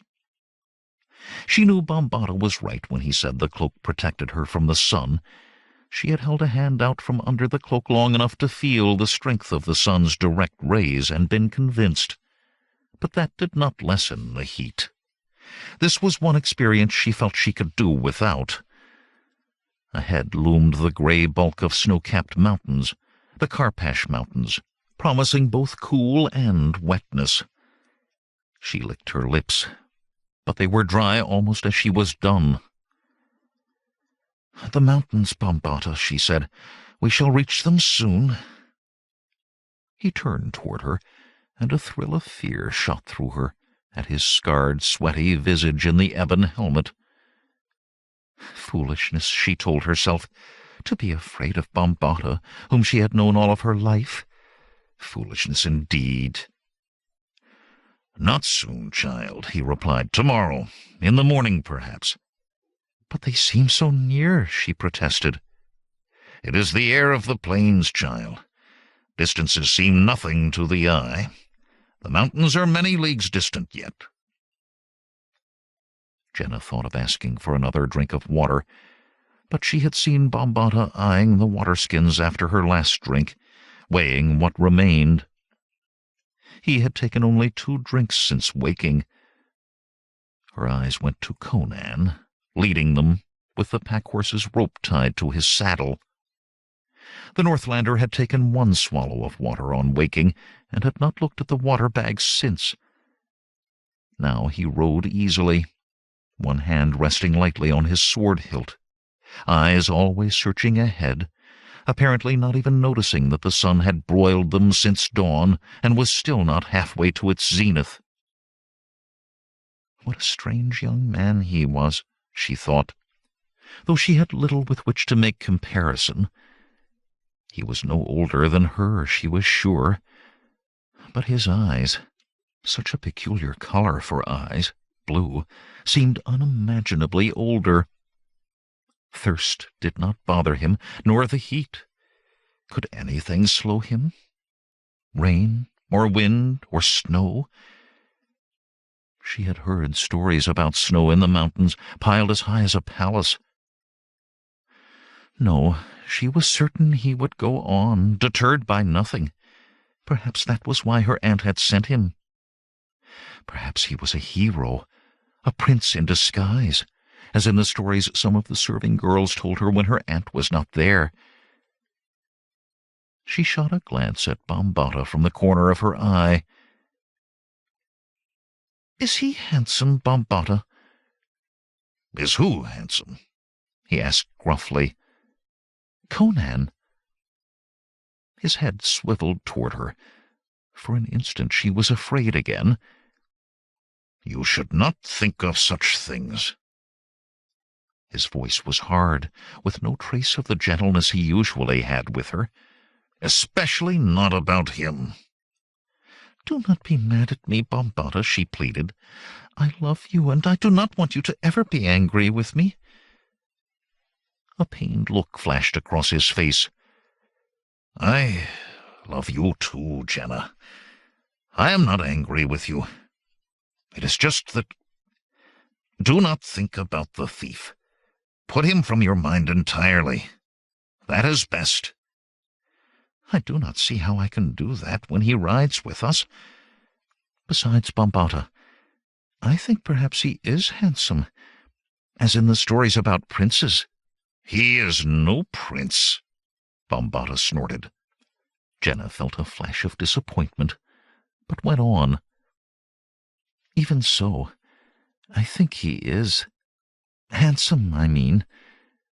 But I have no one to compare him with, save you and the male slaves and servants in Taramis Palace, and I cannot see any of them as handsome. They are always kneeling and bowing and groveling." Bambata's face had been growing harder as she spoke. She hunted among her words for something that might have offended him. "Oh, of course you are handsome, Bambata. I did not mean to imply that you are not." The big man's teeth ground audibly. "I told you not to think of such things." "He is bigger than any of the slaves. He's almost as big as you, Bambata. Do you think he is as strong as you? Perhaps that is why Taramis sent him with us, because he is as strong as you, and as brave as you, and as great a warrior." "Jehnna!" She jumped in her saddle and stared. He had never shouted at her before, never. Breathing hard, he rode with one fist on his hip, staring straight ahead. Finally he said, "This Conan is a thief, child. Only a thief and no more. The Princess Taramis had her own reasons for sending him with us. It is not for me to question them, nor for you." Jehnna chewed at her lip as she mulled over what she had just learned. When Taramis told her the day for her journey had come, she had been overjoyed. It meant the fulfilling of her destiny. She would find the Horn of Dagoth and return it to her aunt, and great honor would be bestowed on her. But if Conan was a thief, and Taramis had sent him with them, Bambata, are we going to steal the Horn of Dagoth? He made a chopping motion with his hand and looked quickly toward Conan. The blue-eyed young giant still rode before them, too far ahead to hear words that were not shouted. From the stiffness of his back, Jehnna thought he was deliberately ignoring Bambata and her. For some reason she did not quite understand, it annoyed her that he might ignore her, and on purpose. "Child," Bambata said quietly, "Taramis told you not to mention that name in the hearing of anyone but her or me. You know that. It is our secret." "He cannot hear us," she protested. "And are we going to—" "No!" His tone became overly patient, the way it did when she had pushed him to a limit. "No, Jehnna, we do not steal. No one save you can touch the key. No one save you can touch the horn. No one in the entire world. Is that not proof that your destiny is true? You cannot doubt your aunt or me." "Of course not, Bambata. It is just— Oh, I'm sorry. I did not mean to make a bother." The scar-faced warrior muttered something angrily under his breath. She stared at him. "What, Bambata?" Instead of answering, he galloped ahead of her toward Conan. She stared after him, and abruptly realized someone had ridden over a hill to the north of them and was fast approaching, leading another horse behind him on a rope. He was an ugly little man, she saw as he came closer, short and wiry, in a leather jerkin and dirty breeches. Suddenly her mind puzzled out what it was that Bambata had muttered. Malak, he had said. Conan permitted himself a grin when Malak appeared, riding across the hilltop, a saddled horse behind him on a lead rope. He shifted the smooth pebble he was using to bring moisture to his mouth from under his tongue to his cheek. "Ho! Malak!" he called. "Ho! Conan!" A broad grin split the wiry thief's face. "I had a hard time finding you, Cimmerian. I am no tracker, you know. I am a man of the cities, a civilized—" Bambata cut between the two of them, reining in with a spray of dust and rocks. He ignored Conan to glare at the small man, whose smile faded slowly under that murderous gaze. "The Princess Taramis gave you your life," Bambata snarled. "You should have lost yourself in a pigsty while you had the chance." "I asked him to come," Conan said. Bambata pulled his horse around, his scars livid lines across his face. "You asked him? What made you think you could decide who came on this journey, thief? The Princess Taramis—" "Taramis wants me to accompany Jehnna," Conan cut him off, "and I want Malak." "And I say no." Conan took a deep breath. He would remain calm. He would not kill this fool. "Then continue the quest without me," he said with more coolness than he felt. It was Bambata's turn to take a deep breath. His teeth grated, though, as he failed in showing the same outward equilibrium as the Cimmerian. "There are reasons, thief, that you cannot know. You and I and the Lady Jehnna must go on alone." "Taramis said the numbers were vague," Conan said, and was pleased to see the other's face go slack with surprise. "She told you that?" Conan nodded. "Taramis does not want us to fail.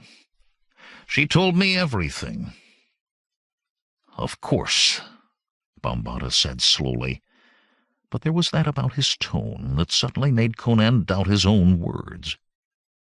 Yet surely she would not have kept anything back if that would hinder their chances for success. "Well," Conan said, "does Malak ride with us, or do he and I go our own way?"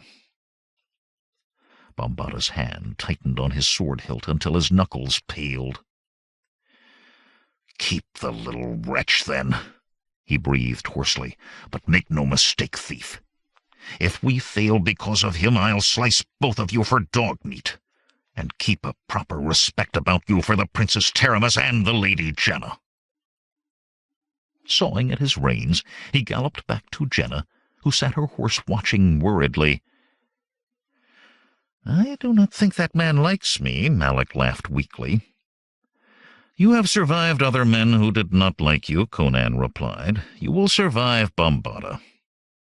A sorry beast," he added, then gestured to Malak's spare horse when the small man raised a questioning eyebrow. Malak chuckled. "It was all I could steal. It's for Akiro. Is he close? I have no time to seek him very far. Not far. The way you're traveling, and to the south." "Then we must ride," Conan said. "Time is lacking." Malak fell in beside him as he started forward again. The Cimmerian twisted in his high-pommeled saddle to make sure Bambata and the girl were following. They were, but still at the distance they had maintained all morning. Conan was not sure if Bambata simply wanted to avoid his dust, or if the other warrior simply did not want to ride with him. He suspected the latter, and did not care, save for missing the opportunities to look at Jehnna. As they rode, Malak continually glanced at him and muttered to himself. After a time he said, Conan, what was all that about reasons why I shouldn't be here, and Taramis telling you everything?" "I wondered when you would ask," Conan grinned, and detailed all that Taramis had said to him, at least all that related to the seeking of the key and the treasure. Some things, said in his arms, the big youth would definitely not relate. When he was done, Malik shook his head dazedly. "And I thought all I had to worry about was this bringing Valeria back to life." "Ah, ye, listen to me. All, I say, as if it was done by every street-corner faker in Shadazar. That's what comes of being too close to too much sorcery, Cimmerian. You're beginning taking it for granted. That is when it will kill you, or worse. Mark my words." He mumbled something quickly, and Conan recognized a prayer to Bel, the Shemitish god of thieves.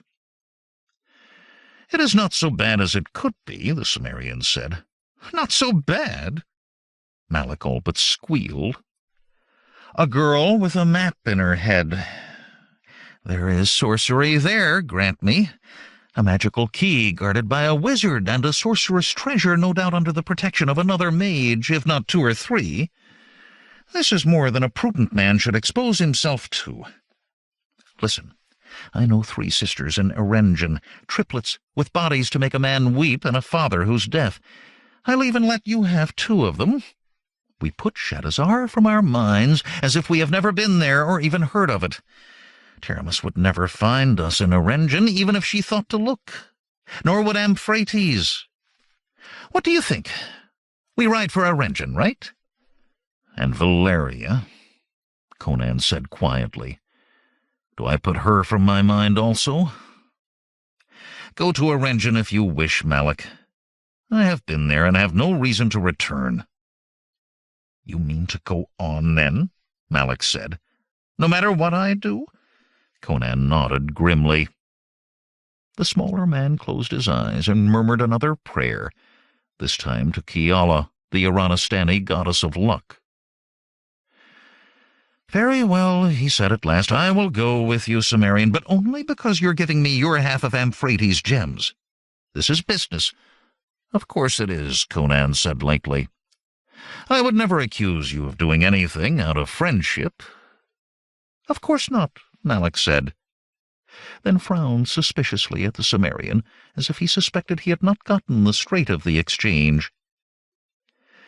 "At least there is one good thing about all of this." "What is that?" Conan asked.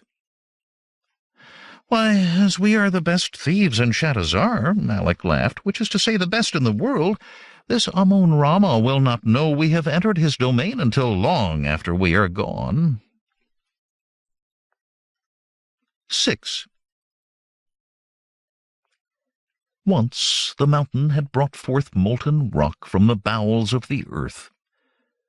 A millennium ago had come its final eruption, shaking the ground like the sea in storm for 1,000 leagues in all directions, toppling cities and thrones and dynasties.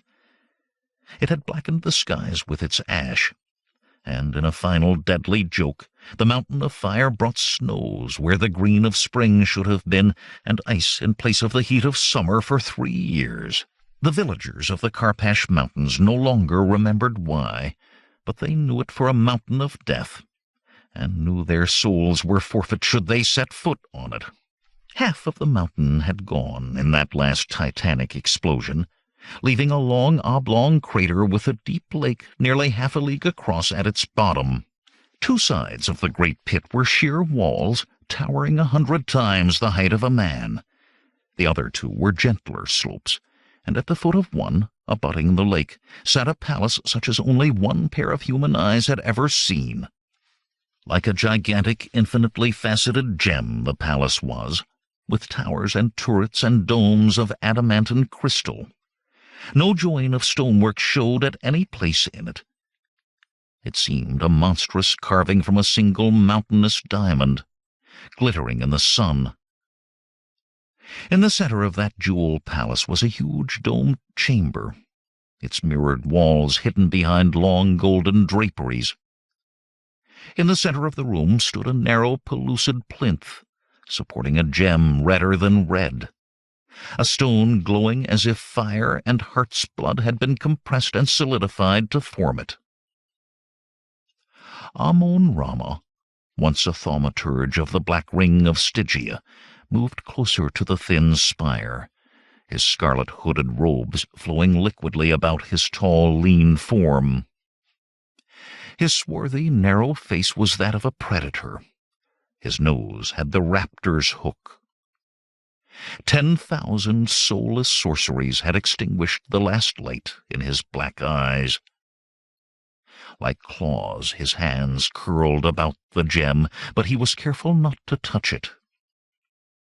The Heart of Ahriman. Every time his eyes fell on it, he exulted. It was when his former compatriots discovered his possession of the heart that they expelled him from the Black Circle. Some things even those dark mages feared to know. Some hidden powers they dared not risk unveiling. His thin lip curled contemptuously. He feared nothing, dared anything. Merely by gaining the gem he had gone beyond the fools. They would have slain him had they managed to find the courage.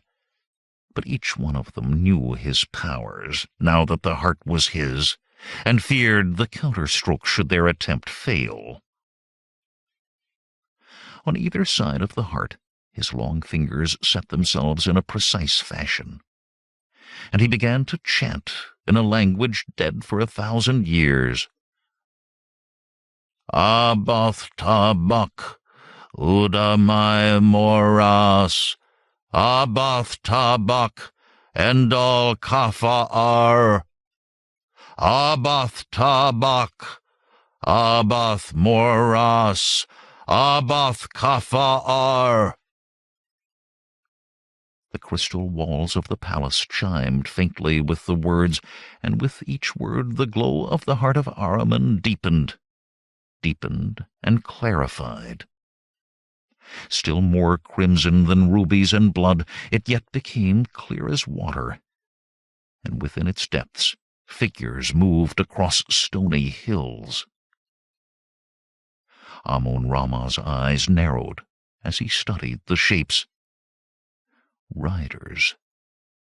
1 girl and 3 men, with 2 extra horses. The pattern formed by his fingers changed slightly, and the girl seemed suddenly to fill the gem. The girl, he thought, and smiled cruelly. She was the one he had sought these many years. She was attuned to the Heart of Ahriman, and the heart to her. The woman in Shadazar thought to use her. This Taramis had courage, that she dared think of using the heart for its ultimate purpose, and she possessed no small ability in the use of powers. Yet she reckoned without Amon-Rama. There were many powers of the stone, many uses other than that one she intended. Once the girl, the one, was in his grasp, he would have access to all of those powers, and he would know which to use and which not to. He would let this foolish Taramis live, he thought, as a naked bondmaid cowering at his feet. But that was for later. "Come to me, girl," he whispered. "Bring her to me, my brave warriors. Bring the one to me." Yet again his fingers formed a new shape about the stone, and he chanted, this time in words never meant to be uttered by a human throat, never meant to be heard by a human ear. They burned in the air like purest pain, and the crystal walls groaned with the agony of them. The Heart of Ahriman glowed redder, brighter, ever brighter. The fierce sanguine light split and coalesced and split again, casting his bloody shadow on every surface of the room, till it seemed as if a score of men were there, 50 men, 100.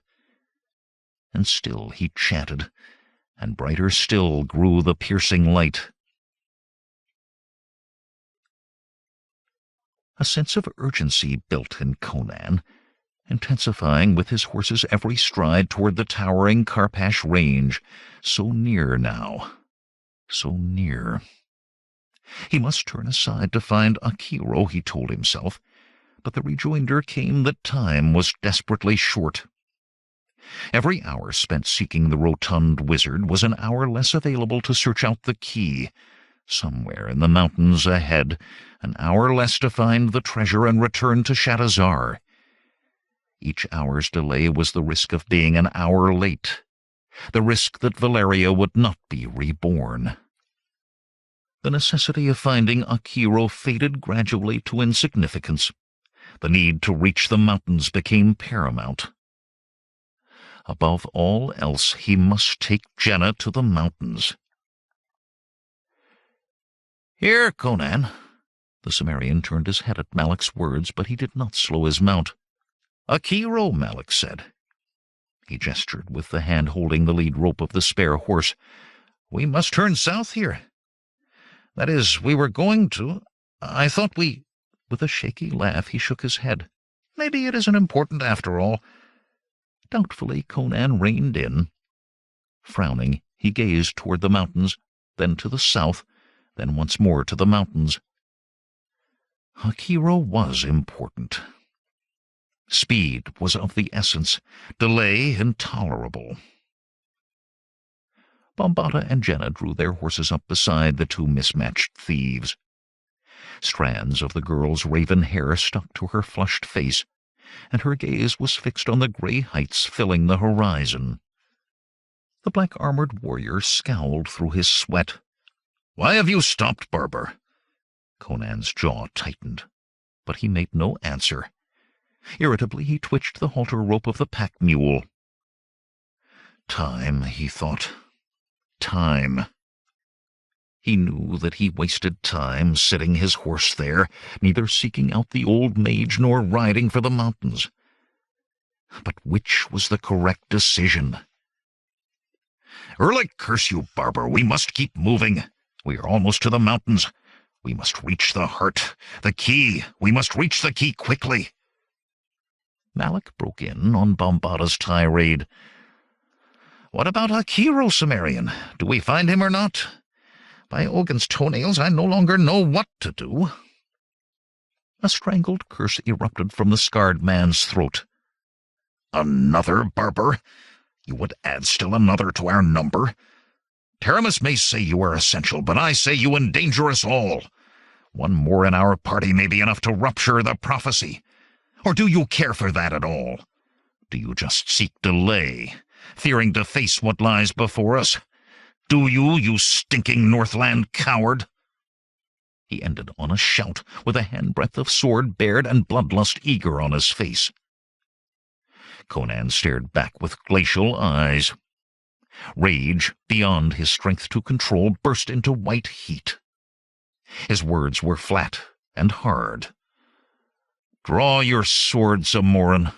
Draw it and die. I can take Jehnna to the key just as easily without you." Abruptly, Jehnna rode her horse between the two glaring men. To the surprise of both, her large brown eyes snapped with fire. "Cease this, both of you!" she commanded sharply. "You are to escort me to the key. How can you do that if you squabble like two dogs in an alley?" Conan blinked in disbelief. Had a mouse attacked a cat, he could not have been more taken aback. Bombata's jaw had dropped open as she spoke. Now he snapped it shut, but he sheathed his steel as well. "We go to the mountains," he told her gruffly. Ruthlessly, Conan quenched the anger that threatened to flare again, controlled his emotions as tightly as the leather wrappings of his sword hilt. Outwardly calm, he turned his horse south. "You cannot," Jehnna protested. A small fist pounded on the pommel of her saddle in frustration. The imperious air was gone like gossamer on the wind. "Conan, you are supposed to go the way I show you. You are supposed to." With a sigh, the big Cimmerian stopped and looked back over his shoulder. "Jehnna, this is no game played in the gardens of your aunt's palace. I do what I must, not what anyone thinks I am supposed to do." "I think it's very much like a game," Jehnna said sulkily. "Like a giant maze, only now you refuse to play." In this maze, Conan told her, death may lie around any turning. Of course not. The slender girl's face was a portrait of shock. My aunt has raised me for this. It is my destiny. She would not have sent me if I might be harmed. Conan stared. Of course not, he said slowly. Jehnna, I will take you to the key and the treasure, and back to Shadowzar, and I promise I will allow no harm to come to you. But you must come with me now, for we may well need the abilities of the man I seek. Hesitantly, Jehnna nodded. Very well. I will come with you. Once more Conan started south, and Malak and Jehnna rode close behind. Scarred face as dark as a thunderhead, Bombata followed at a distance. There were no shadows in the chamber of mirrors within the crystal palace. The vermilion blaze was gone, and the Heart of Ahriman gave off only its normal sanguine glow. Amon-Rama staggered slightly as he walked away from the crystalline plinth that supported the gem. His narrow face seemed narrower still, and pale beneath its swarthiness. There was effort involved in working sorceries at a distance. He needed rest and sustenance before he could try again. For the moment, however, he thought less of food or sleep than of the failure of his enchantment. He had been unable to see what occurred on the plain. The heart could not be used to scry and as a nexus of power at one and the same time. He rejected out of hand the possibility that the girl had had anything to do with it. She was the one, true, but no wielder of thaumaturgies. Her life had but one purpose, and sorcery was forbidden to her by the very nature of what was required of her. That left only the men with her. They were not mages either. He would have detected vibrations of their power when first he viewed them in the heart, had that been so. Any talisman capable of shielding them from the energies he had unleashed would have showed as clearly as a wizard. That left only a single answer, however impossible it seemed. One of them, one of the two warriors surely, possessed a force of will so strong as to pass belief. The Stygian necromancer's smile was cruel. An adamantine will. Beyond acquisition of the girl, there might be sport to be had from such a one. But first, food and wine and sleep. Wearily, Amon-Rama left the chamber of mirrors. On its thin, transparent column, the Heart of Ahriman smoldered malevolently. 7. The sanguinary sun sat on the mountain tops, a burning ball that baked the four riders even as daylight dwindled. Bombata had cursed steadily since they turned south, but he did it under his breath, and Conan did not try to hear what was said. Had he heard, he might have had to take action, and he had decided that Jehnna should not have to see the other man slain, pleasant though the idea might seem were she not there.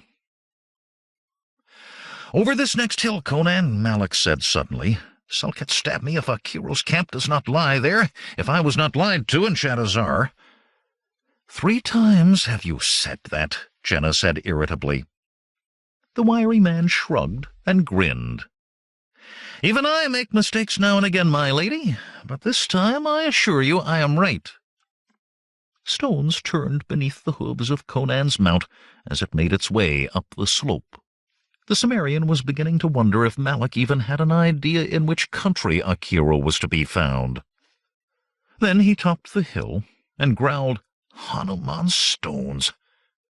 "Watch your tongue before Jehnna," Bombata snarled. But as he reached Conan's side, he muttered, "Black Erlic's bowels and bladder." Below them was indeed Akiro's camp, a crude hut of clay and stone built into the side of a hill. The plump yellow-skinned wizard, however, was bound hand and foot to a thick upright post set in the ground before the hut. and about his feet piled branches were just leaping into flame. 3 men, their backs to those on the hill, stood in front of the growing fire, with heads thrown back to chant at the sky, and arms outstretched so that their long white robes hung beneath them like wings. More than a score of others, their filthy tattered rags contrasting sharply with the triad's pristine garments, watched, howling and shaking their spears in approbation. "I never liked Akiro all that much," Malak said weakly. "We need him," Conan replied. He looked at Bombata, not asking the question, but the Zamoran saw it in his eyes. "No, barber. If this is the man you've brought us all this way to find, then he is your affair." "Why are you all talking?" Jehnna demanded angrily, "instead of helping that poor man down there?" "Bombata, my duty is to guard you, child. Would you have me take you among those savages below, or leave you here alone when there might be others about?" "There is still time to ride for Arenjan," Malak suggested. "Go straight for Akiro, Malak." Conan's broadsword came easily into his hand, the setting sun lighting its length with premonitory crimson. "He cannot stand those flames much longer." With that, he kicked his horse into a gallop down the hill. "Donar, help me," Malak hissed at the Cimmerian's back. "Think you of the kind of men who can tie up a wizard?" Muttering quick prayers to half a score of gods, the small thief loosed the horse he had brought for Akiro and followed. Silently, Conan charged. The clash of shod hooves on stone drowned beneath the yells and chants of the spearmen before him. His horse burst into a knot of them, throwing suddenly screaming men to either side like a ship breasting a wave. Others scrambled toward him, spears dropping to the ready, but he ignored them for the moment. The white-clad trio had not ceased their chanting, nor looked away from Akiro. Wizardry of some kind it surely was, and the Cimmerian was just as sure it must be halted if Akiro was to be saved. The center of the 3 went down beneath the hooves of Conan's horse with a startled scream and the crunch of bone. The big youth had no compunction about riding him down from behind. This was no sport, but rather war in miniature. These men meant to kill a friend of his, and he would stop them how he could.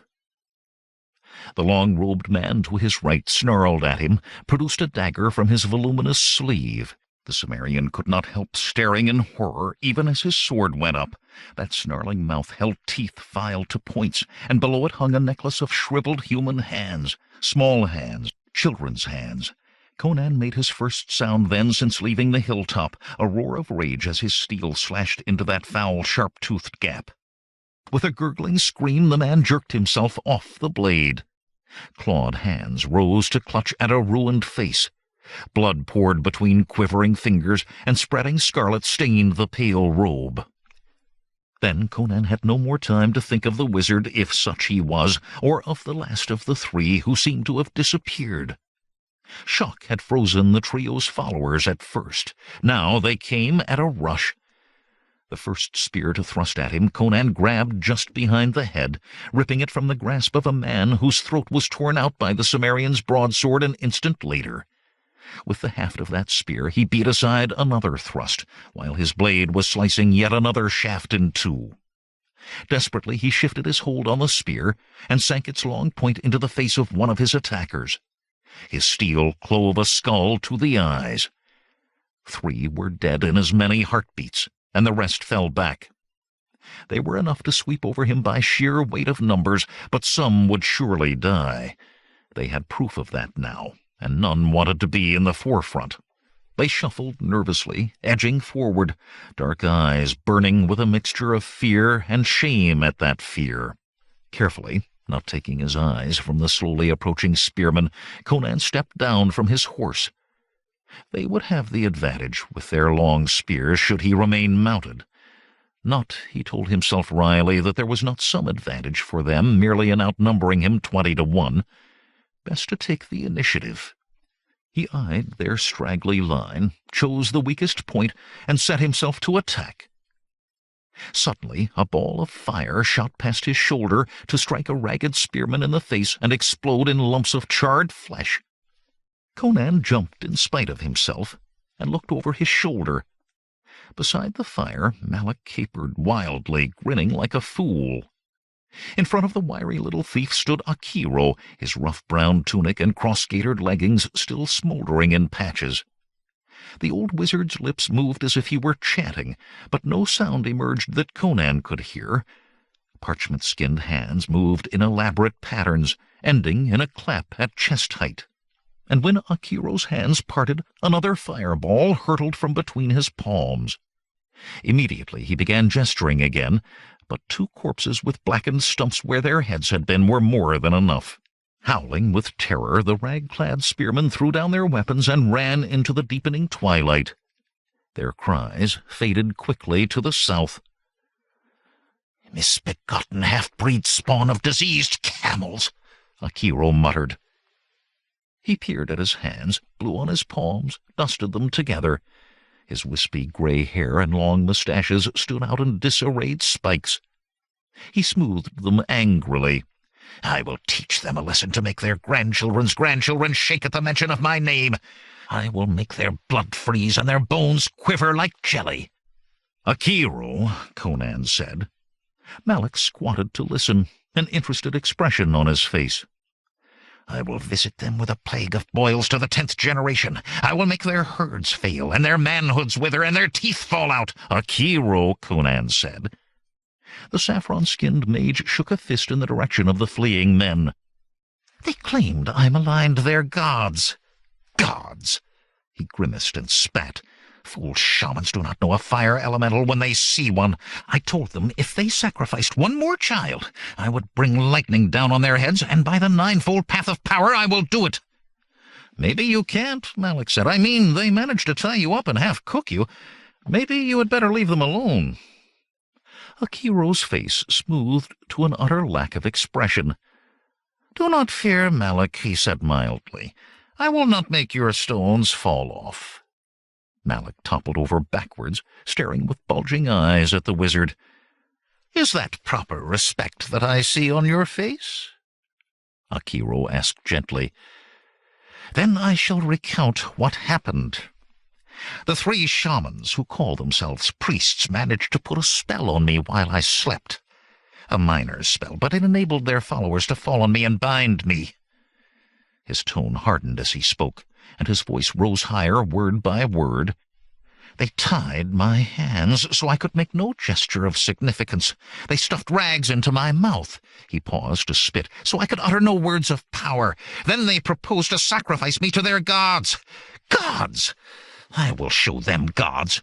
I shall be a demon in their pantheon at least before I am done. That girl! Conan blinked. He had decided to let Akiro run out of wind. It was the only thing to do when the old mage got the bit firmly between his teeth like this, but the sudden softening of voice and change of subject caught him by surprise. Bombata, he realized, was finally bringing Jehnna down from the hill. The pair of them were barely visible shapes in the dusk, and Conan, for all his mountain-bred vision, would not have wagered that either was a woman had he not known it already. "She is an innocent," Akiro said, and Malak laughed shrilly. "You mean that you can tell from here that she's never—" "Hold your tongue, Malak," the old man snapped. "This has naught to do with the flesh. It is of the spirit, and it is a terrible thing." "Terrible!" Conan exclaimed. "It is not what I would choose for myself, but terrible?" Akiro nodded. "Such must be protected like children till they gain some knowledge of the world, else they are fated to be prey. It is rare that an innocent occurs naturally. Most have been raised so for some sorcerous purpose." "Raised so," Conan murmured, frowning. Well away from the hut, and the bodies before it, Bombata was helping Jehnna down from her mount. The black-armored warrior stood between her and the charnel scene, not allowing her to look. "Valeria," Akiro said, and the Cimmerian started. "She is part of why I came to you, Akiro." "Wait." Akiro bustled into the rude hut. Oaths and the clatter of rummaging drifted out. When he returned, he handed Conan a small polished stone vial sealed with beeswax. "This is for Valeria," he said. "I do not understand," Conan said. Akiro pursed his lips and tugged at his mustaches, one with either hand. "Long did I study this question, Cimmerian. I tossed the bones of fate, read the stars, told the Kafar cards, all to find an answer for what troubles you. I am troubled no longer, Akiro. At least do not dissemble with me." The wizard cut him off. "How can I help you if you do not speak truth to me? Valeria's life and yours were most strongly intertwined. She was at once lover and companion warrior. She died in your place, and so strong was the bond between you that even death could not stop her returning to save you. Cimmerian, that great a bond between life and death is dangerous. Valeria would sever it herself if she knew, but some knowledge is hidden to those beyond the dark. Akiro, I do not want the bond severed, and it is not necessary. Listen to me, you stubborn Northlander.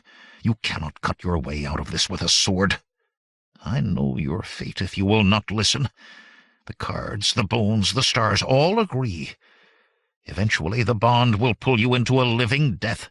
You will find yourself trapped halfway between the world of the living and the world of the dead, but in neither, able to touch neither for the rest of time.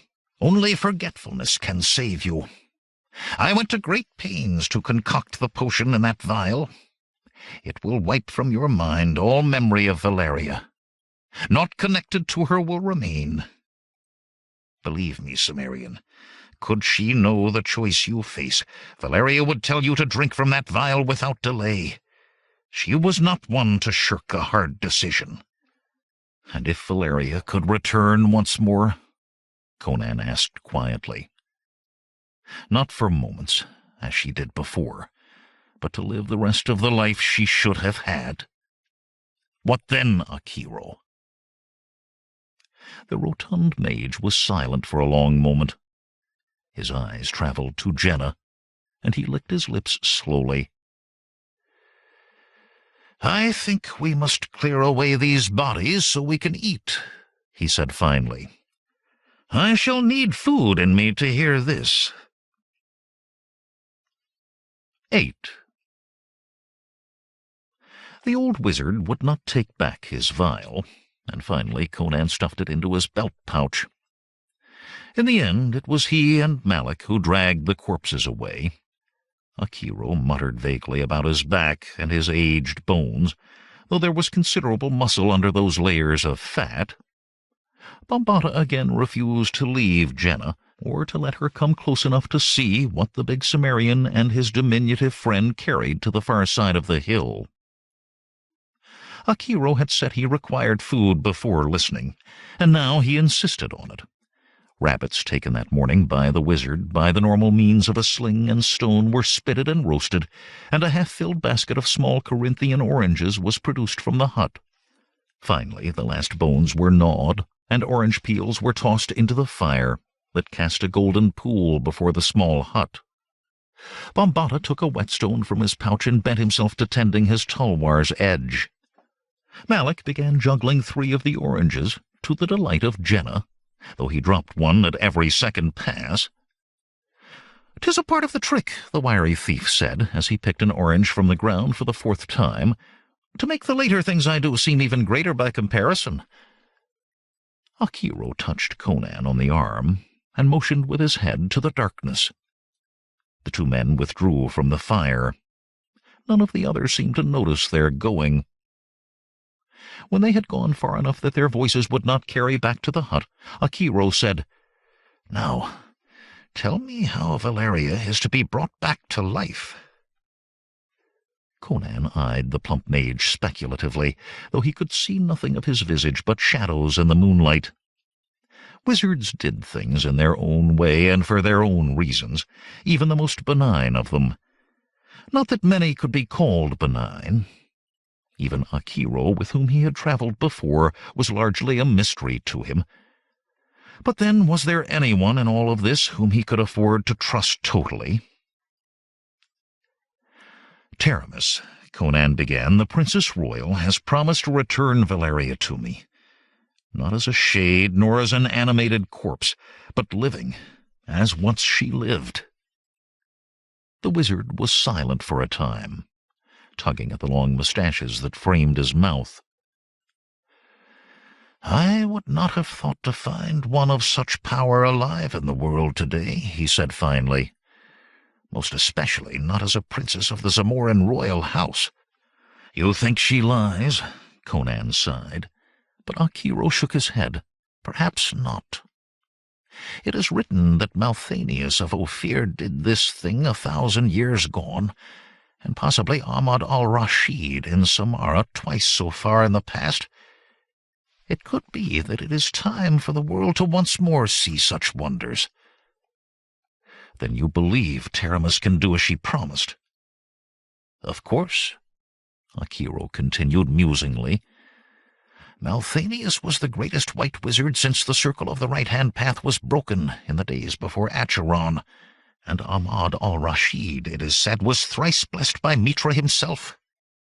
"You jump about like a monkey," Conan growled. "Can you not say one thing or another and stick to it?" "I can say that this thing has been done in the past. I can say that Taramis may be able to do it." He paused, and Conan thought his bushy gray brows had drawn down into a frown. "But why should she do it for you?" In as few words as possible the Cimmerian told of the quest on which he accompanied Jehnna, of the key and the treasure, and the short time that remained. "A Stygian," Akiro muttered when he had finished. "It is said that there is no people without some spark of good in them, but never have I found a Stygian I would trust long enough to turn around twice." "He must be a powerful sorcerer," Conan said. "No doubt too powerful for you." Akiro wheezed a short laugh. "Do not try that game on me, youngling. I am too old to be snared so easily. I have those accursed hedge wizards to deal with." "I would not find your company amiss, Akiro. I am too old to go riding off into the mountains, Cimmerian. Come, let us go back to the fire. The nights are cold here, and the fire is warm." Rubbing his hands together, the gray-haired mage did not wait for Conan to follow. "At least Bombata will be quieted," Conan muttered. "He has been afraid Malak or you would upset some part of the prophecy of Skelos." Akiro froze, with one foot lifted for his next step. Slowly he turned back to face the big youth. "Skelos?" "Aye, the scrolls of Skelos. They tell what is to be found on this quest and what must be done for it to succeed. Or so says Taramis. You know of this Skelos?" "A thaumaturge centuries dead," Akiro replied absently, "who wrote many volumes of sorceress lore, all now as rare as virgins in Shadazar." He thrust his head forward, staring intently at Conan through the darkness. "Taramis has these in her possession? The scrolls of Skelos?" "She quoted from them as if she does. She must. Where are you going?" Akiro was disappearing toward the hut with a quickness that belied his complaints of feebleness.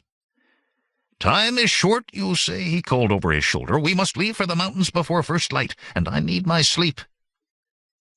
Smiling, Conan strolled after him. Betimes he thought the best snare was one you did not know you had laid. When the Cimmerian reached the fire, Jehnna sat staring into the flames with daydreaming eyes. Bombata, still drawing the whetstone along his blade, shot irritable glances at Malak, who sprawled beneath a blanket with snores like ripping sailcloth coming from his open mouth. The scar-faced warrior was not the only one bothered by the all-intrusive sound. From within the hut came angry mutters, of which only the words, "Need my sleep," "old bones," and "like an ox with a bad belly" were recognizable. Abruptly, Akiro's frowning face appeared in the doorway of the hut, eyes fixed intently on Malak and lips moving. Malak's snore ended as if sliced by a razor. With a gasp, the wiry thief bolted upright, staring about him fearfully. Akiro was no longer to be seen. Hesitantly, one hand feeling at his throat, Malik stretched himself out again. His breathing deepened quickly, but barely enough to be heard above the crackle of the fire. Moments later, snorting rumbles began to erupt from the hut. Jehnna giggled. "Is he going with us?" "Yes." Conan sat cross-legged beside her. "We will leave before the sun rises." "In the direction I say this time?" "In the direction you say." He could feel her eyes on him. They made him unaccustomedly awkward. He had no small experience with women. He could deal with impudent serving girls and old merchants' 2 young wives, with brazen doxies and nobles' hot-eyed daughters. This girl was a virgin, and more. An innocent Akiro termed her, and Conan thought the word fit. Still, there was one thing that did not fit with that description. "Before," Conan said, "when Bambata and I all but came to blows, you changed, for a space of moments at least. You sounded much like Taramis. For a few moments I was Taramis." His eyes widened, and she giggled. "Oh, not in truth. I did not want the 2 of you to fight, so I pretended that I was my aunt, and that 2 of the servants were squabbling." "I am no servant," Conan said sharply. Jehnna seemed taken aback. "Why do you sound offended? You serve my aunt and me. Bambata is not offended that he is my aunt's servant." The susurration of whetstone on steel stopped, unnoticed by the 2 at the fire. "He can bend his knee if he wishes," Conan said. "I hire my sword and my skill for a day or for 10, but I am servant to no man, woman, or god." "All the same," she replied, "I am glad that you accompany me. I cannot remember ever speaking more than 2 words together to anyone other than my aunt, or Bambata, or my dressing maids. You are very different, and interesting. It is all different and interesting. The sky and the stars, and so many leagues and leagues of open space." He stared into her big brown eyes and felt 100 years older than she. As lovely a maiden as he had ever seen, he thought, and so very truly the innocent indeed, unknowing of the feelings she could raise in a man. "It is a dangerous land," he muttered, "and the mountains are more so, even without a Stygian sorcerer. This is no place for you." "It is my destiny," she said simply, and he grunted. "Why? Because it is written in the scrolls of Skelos?" "Because I was marked at birth. Look." Before his astonished eyes, Jehnna tugged down the neck of her robes, shrugging, until her satiny olive-skinned breasts were bared almost to the nipples. Sweet mounds made to nestle in a man's palms, the Cimmerian thought, his throat suddenly tight. "See," Jehnna said, "here. This mark I bore at birth, naming my destiny. It is described in the scrolls, but it was the gods who chose me." There was a birthmark, he saw, in the valley between her breasts. A red 8-pointed star, no bigger than a man's thumbnail, and as precisely formed as if drawn by a craftsman. Abruptly, curved steel slashed down to shine in the firelight between them. "Do not touch her, thief!" Bambata grated. "Not ever!" Conan opened his mouth for an angry reply, then realized that he had indeed been stretching a hand toward the girl. The gleaming blade hung before his fingertips as if it was the tulwar he had meant to stroke. Furious with himself, Cimmerian straightened, returning Bambata's glare. Jehnna's eyes traveled from one man to the other, a strange expression crossing her face, as if thoughts new and disturbing had come to her. "It is late," Conan said harshly. "Best we all sleep, for we must travel early." Bambata held out his free hand to help Jehnna rise, still holding his blade before her as if it were a shield. Conan's eyes did not leave those of the scarred warrior, while the huge Zamorin backed away, leading Jehnna. The girl glanced once at the tall Cimmerian youth, her eyes troubled, but she allowed herself to be bundled into her blankets without speaking. As on the previous night, Bambata set himself before her as a guard. Muttering curses under his breath, Conan wrapped himself in his own blankets. This was foolishness, he told himself. There were women enough in the world that he did not let himself be entangled by a girl who likely did not even know what she did. She was a child, no matter her age. He slept, and his sleep was filled with dreams of lush-bodied Taramis and the night of lust they had shared. Yet often in those dreams he would look, and it would be not Taramis he held, but Jehnna. His sleep was not a restful one. Blackness hung thickly over Shadazar, and the tapestried halls of Taramis' palace were empty as she made her way from her sleeping chamber. The only sound was the brushing of her long silken robe on the polished marble tiles of the corridors. Her astrologers and the priests of the ancient worship she revived came often to the great hall she entered, but the nocturnal visits that she made with increasing frequency she made alone. About the edges of the room, cunningly hooded golden lamps gave off a soft glow that could have been moonlight, so pale was it. The floor was black marble, polished to a mirror sheen, and fluted alabaster columns supported the high arched ceiling, tiled with onyx and set with sapphires and diamonds to represent the night sky, the sky as it would be on one night in each 1,000 years. Centered beneath that false sky was a couch carved of crimson marble, polished with the hair of virgins, and on it lay what seemed to be the alabaster statue of a man with his eyes closed, nude and half again as large as any living man, more handsome than any mortal man could ever be. But a single thing marred the perfection. Sunk to the depth of half a finger joint in the broad forehead was a black depression, a circle as wide as a man's hand. There was about the figure a sense of timeless waiting. Slowly Taramis approached the marble couch, stopping at its foot. Her gaze roamed the alabaster form, and her breath quickened. Many men had she had in her life, choosing the first most carefully at 16, choosing each since with as great a care. Men she knew as well as she knew the rooms of her own palace. But what would it be like to be the lover of a god? She slipped her robe from her shoulders and sank naked to her knees at the feet of the figure.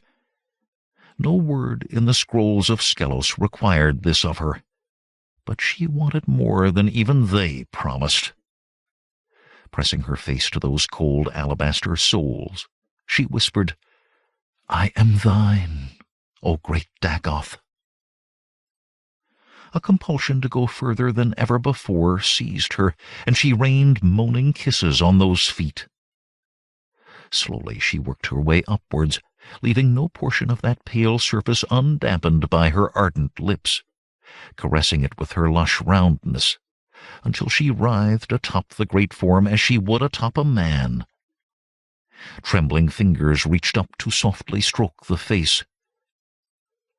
"I am thine, O great Dagoth," she whispered again, "and forever will I be thine. When thou wakeneth, I will build temples to thee, overturning the temples of other gods. But I will be more than thy priestess. Thy godly flesh will merge with mine, and I will hold myself chaste hereafter, save for thee. I will sit on thy right hand, and by thy grace will I receive the ultimate powers over life and death. Once more will the sacrifices be made to thee, and once more to thee will the nations bow. All this I vow, O great Dagoth, and seal it with my flesh and my soul." Suddenly her breath caught in her throat. That on which she lay had still the hardness of stone, but now it held the warmth of life. Not daring to believe, fearing that perhaps it was but the heat of her own body absorbed, She brought her hands down over the broad, perfect shoulders to the deep chest. Everywhere was the warmth. Almost at once it was gone again, and her last doubts were shattered by the unnatural quickness of its going. Her God had given her a sign. Her offering would be accepted. The rewards would be hers.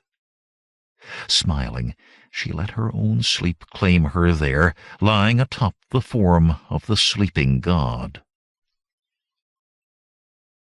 9. Conan's eyes narrowed as he studied what lay ahead. Shadows stretched before him, and behind the sun had not yet risen 2 handbreadths above the horizon. There were shadows in plenty on the sheer rock wall that faced them half a league on, the narrow lines of folds and creases in the stone, but no sign of any pass. "Jehnna," he called, looking over his shoulder. He did not have to say more. All had fallen silent as they saw what they approached, and even the slender girl wore a worried frown. "We must go this way," she said insistently. "I know this is the right way. Straight ahead now. I know it." Conan booted his horse into a trot. Whatever lay ahead, and there had better be something, by all the gods, he was impatient to find out what it was. He scanned the cliffs, running a league to the north and south of the point they rode toward. The lowest was at least 50 paces in height, and topped with a jutting overhang. The highest was 10 times that. Occasional vertical crevices and shadowed chimneys split the continuous front, but in those 2 leagues was nothing that even hinted at a passage through. He could climb it, he knew. He had climbed higher cliffs and sheerer in the wind-swept mountain fastnesses of his native Cimmeria. Malak likely could as well, and perhaps even Bombata. But Akiro was no scaler of cliffs, and the Cimmerian could see no way at all to get Jehnna over them unless she grew wings. Wings. He hummed thoughtfully. Actual wings were out of the question, of course, but perhaps Akiro could provide an answer. Mayhap the old man could use his powers to lift himself and the girl to the top of the cliff, while the rest of them climbed in more ordinary fashion. Abruptly he realized what lay directly ahead of him. Straight ahead, she had said, and straight ahead was a narrow crevice, but a crevice that stretched deep into the cliff, losing his eyes with a sharp bend in 50 paces. He could not be so lucky, he was sure, that this would not be their path. Wings, he thought, would have been much better. Conan looked around at the others. It was clear by their faces that they all saw what he had seen. Even Bombata wore a doubtful grimace, and Malak was muttering prayers under his breath. Only Jehnna appeared sure, and even so the Cimmerian could not help asking, "This?" She nodded firmly, and he sighed. "I will go first," he said, loosening his broadsword in its worn leather scabbard. "Malak behind me, then Akiro and the pack-horse, then Jehnna. Bombata, you bring up the rear."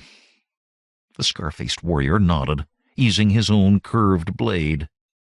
"And keep a watch above," he finished. Though he thought what they could do if someone began dropping boulders or worse on them, he could not imagine. "Shakuro's burning teeth," Malak said sourly. "We could have been in a engine by now." Not answering, Conan rode into the narrow opening, and the rest followed. The sky became a thin strip directly overhead, and light faded till it almost seemed twilight was upon them once more. The high walls were barely separated enough to allow horse and rider to pass. Gray stones slid past, often no more than a finger width from knees on either side. On they rode, twisting, turning, doubling back on themselves, till only Conan's instincts told him that they still moved westward. The sun stood directly overhead now, throwing a cascade of fading shadows into the snaking gap. Suddenly Conan drew rein, his nostrils flaring. "What is it?" Bombata called hoarsely. "Have you no nose?" the Cimmerian demanded. Wood smoke, Akiro said. Aye, Conan agreed, and more than a campfire. What do we do? Malik wanted to know, and Conan snorted with brief laughter. What can we do, my friend? We ride on and see what's burned. 3 more bends the straight passage took, and then they were out of it. Out of the narrow crack through the mountain and into a large village that butted against the steep side of the valley. Crude huts lined dusty paths that could not properly be called streets. On the far side of the village, Conan noted 50 wispy columns of smoke, remnants of whatever had burned. A few naked children yelled and tumbled in the dirt with bony dogs, while their ragged elders, as filthy as the small ones, if not more so, stared in dark-eyed surprise and wariness at the newcomers. "Pull up the hood of your cloak, Jehnna," the Cimmerian said quietly. "It is hot," she protested. But Bombata jerked the white hood forward, hiding her face in its shade. Conan nodded. As outlanders, they might well have trouble just riding through this village, and most assuredly there was no way around it. There was no need to increase the chance by letting it be known they included a beautiful young girl in their number. "Do not stop for anything," he told the others, "until we are well beyond this place. Not for anything." Resting a hand on his sword hilt, he twitched his reins and started forward. They rode in the same order in which they had traveled the narrow passage. "Malik," Akiro said, "if you see something you desire in this place, try not to steal it." "Hey!" Malik jerked his hand back from a basket of figs. "Fidesis teats, old man, I am not a fool." Suspicious eyes followed them, covetous eyes that caressed their horses and weapons, speculative eyes that tried to pierce Jehnna's cloak. Yet they were not many for such a place, and as they came on the source of the smoke, 10 patches of ash that had once been huts, Conan saw why there were not more. The villagers had gathered to watch a brutal entertainment. 6 soldiers in boiled leather breastplates and red-crested helms stood leaning on their spears and laughing in a wide circle around a woman who clutched a wooden staff taller than she and as thick as a man's 2 thumbs. Her skin, as black as polished ebony, proclaimed her origin far to the south. A tightly bound strip of cloth about her small breasts and a slightly wider bit about her loins were all of the garb on her hard-muscled body, and a thick rope bound about one ankle kept her within a pace of a stake driven into the ground. "Those men are not Zamorans," Jehnna said. "This is Zamoran land, is it not?"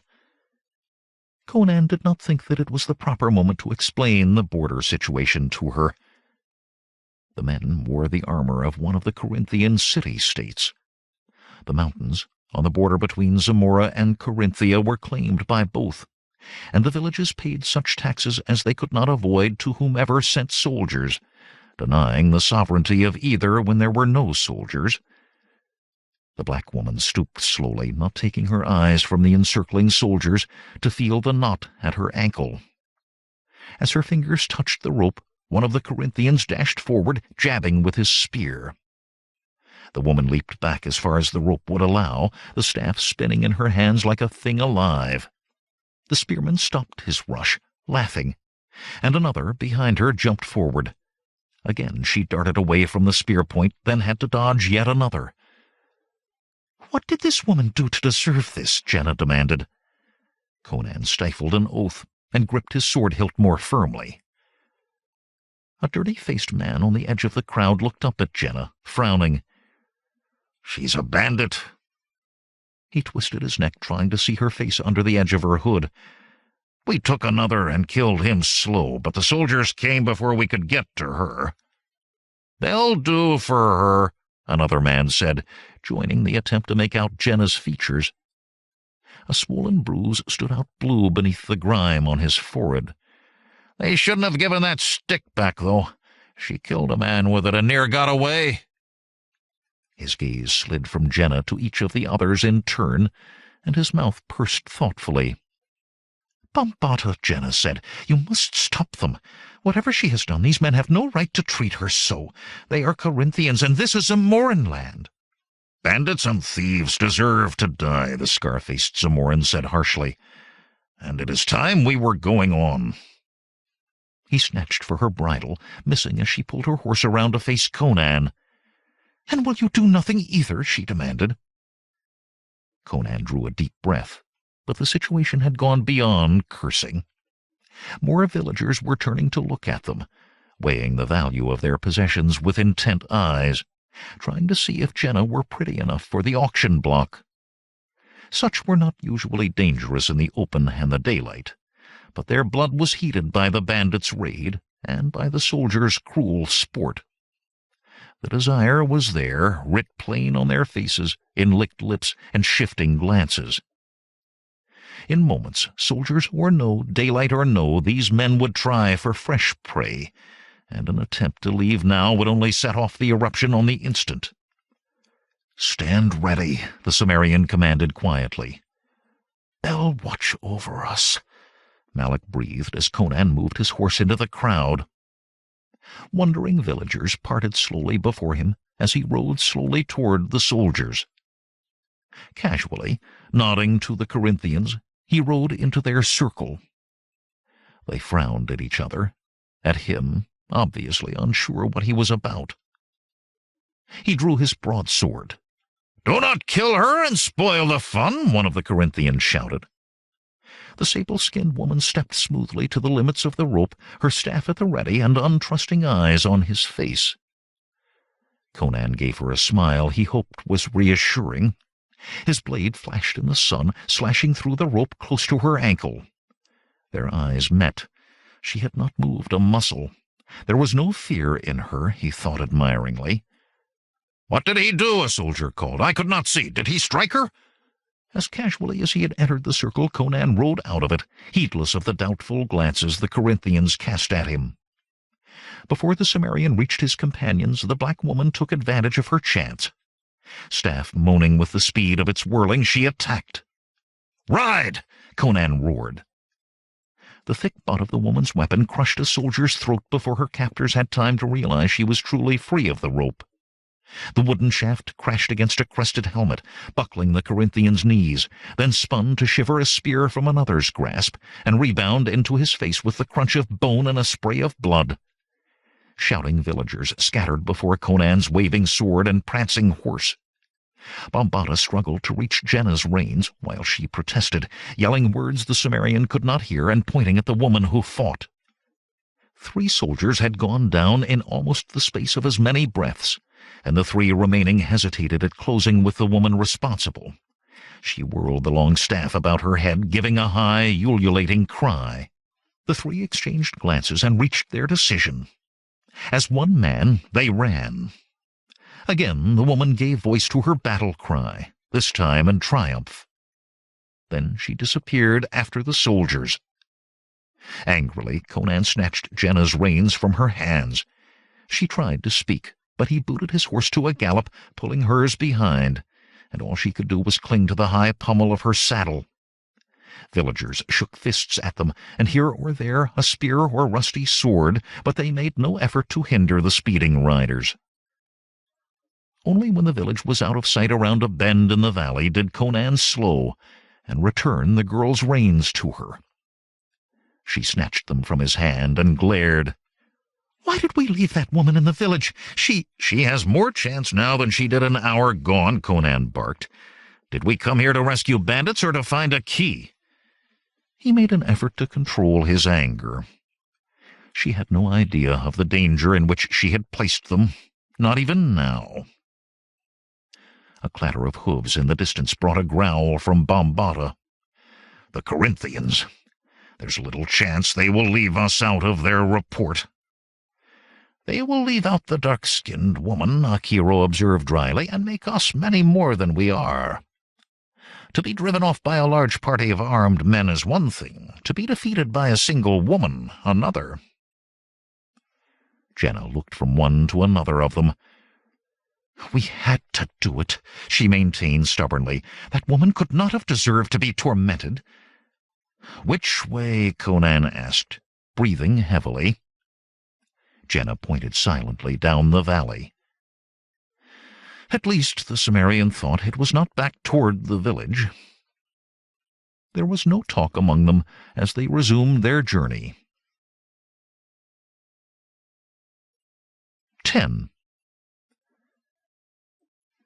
The valley down which they fled from the village led into another valley, that into yet another, and the third into a twisting, steep-walled canyon scattered with huge boulders, some half buried in the stony soil. The Carpash Mountains loomed about them, gray peaks often capped with snow, their dark lower slopes sparsely spotted with stunted trees. Conan eyed the sun, halfway to its setting now, and thought of the time left. Only 3 more days, and they had not even found the key yet, much less the treasure. And if they did not return to Shadazar with both by the night of the 3rd day— Face grim, he touched the golden dragon amulet hanging at his neck. Malik brought his horse up beside the Cimmerian. "We are being followed, Conan." Conan nodded. "I know. There is only one, but he's getting closer. Then we had best dissuade him," Conan said. "You and Akiro keep on with the girl. I will catch up to you." He dropped back until he rode with Bombata at the rear. "We are being followed," he told the scarred man. "I know," Bombata replied. "Let us convince him not to, you and I." Bombata frowned doubtfully at Jehnna before giving a reluctant nod. As the others continued on their way, the 2 men swung their horses from the line of march, one to either side. 2 of the great boulders that dotted the valley shielded them from whomever came up the trail after them. Jehnna twisted in her saddle to look back, but Conan motioned quickly for her to turn back. The follower must be given no warning that he was discovered. The girl and her 2 companions disappeared behind another bend of the canyon. Conan drew his sword and rested it across the saddle before him. He did not have long to wait. Stones rattling beneath shod hooves heralded the approach of their pursuer, and Conan frowned at the noise. The man did not seem to care if he was detected. The Cimmerian exchanged glances with Bombata, and the 2 set themselves.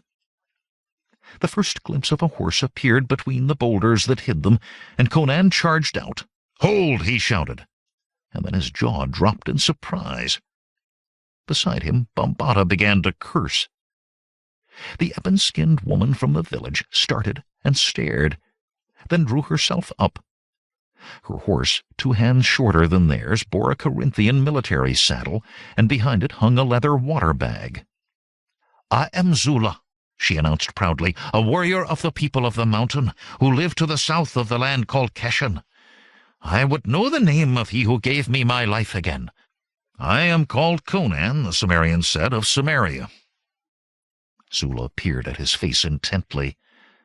"I did not truly believe your eyes before. Do many people in this Cimmeria have eyes like sapphire?" "Erlich, take his eyes," Bombata snapped. "And you as well, woman. You have heard his name. Now be on your way and bother us no more." The woman did not look at him, or seem even to have heard him. "I will ride with you, Conan of Cimmeria. Perhaps I can repay the life you gave me." Conan shook his head slowly. This talk of a life to be repaid was so strong a reminder of Valeria that it must be an omen. But of what kind?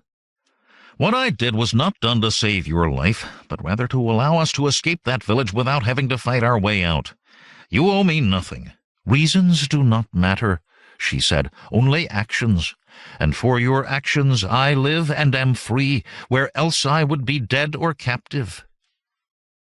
Before Conan could frame an answer, they were joined by Jehnna and the others. He gave the 2 men with her a withering look. "Did I not say I would catch up to you? What if there had been a score of villagers on our trail? Is this how you look after Jehnna?" Malik grinned weakly, and became engrossed in study of the pack-horse's lead rope. Akiro shrugged, saying, "I am too old to make a woman do what she does not wish to do." "Do not be silly, Conan," Jehnna said. "Malak said there was only one, and you agreed. My ears are not failing." She shifted her attention to Zula. "The villagers called you a bandit." "They lied," the dark woman replied scornfully. "There is a smaller village 4 leagues to the south, from which these people stole several young women. With other warriors I took payment for the recovery of these women. In the night we came, firing storage huts to draw the attention of these dogs who call themselves men. The women we found, but Takar, who was my battle companion, took a spear thrust and could not escape, and I could not leave him." "And so you both were captured," Jehnna said breathlessly.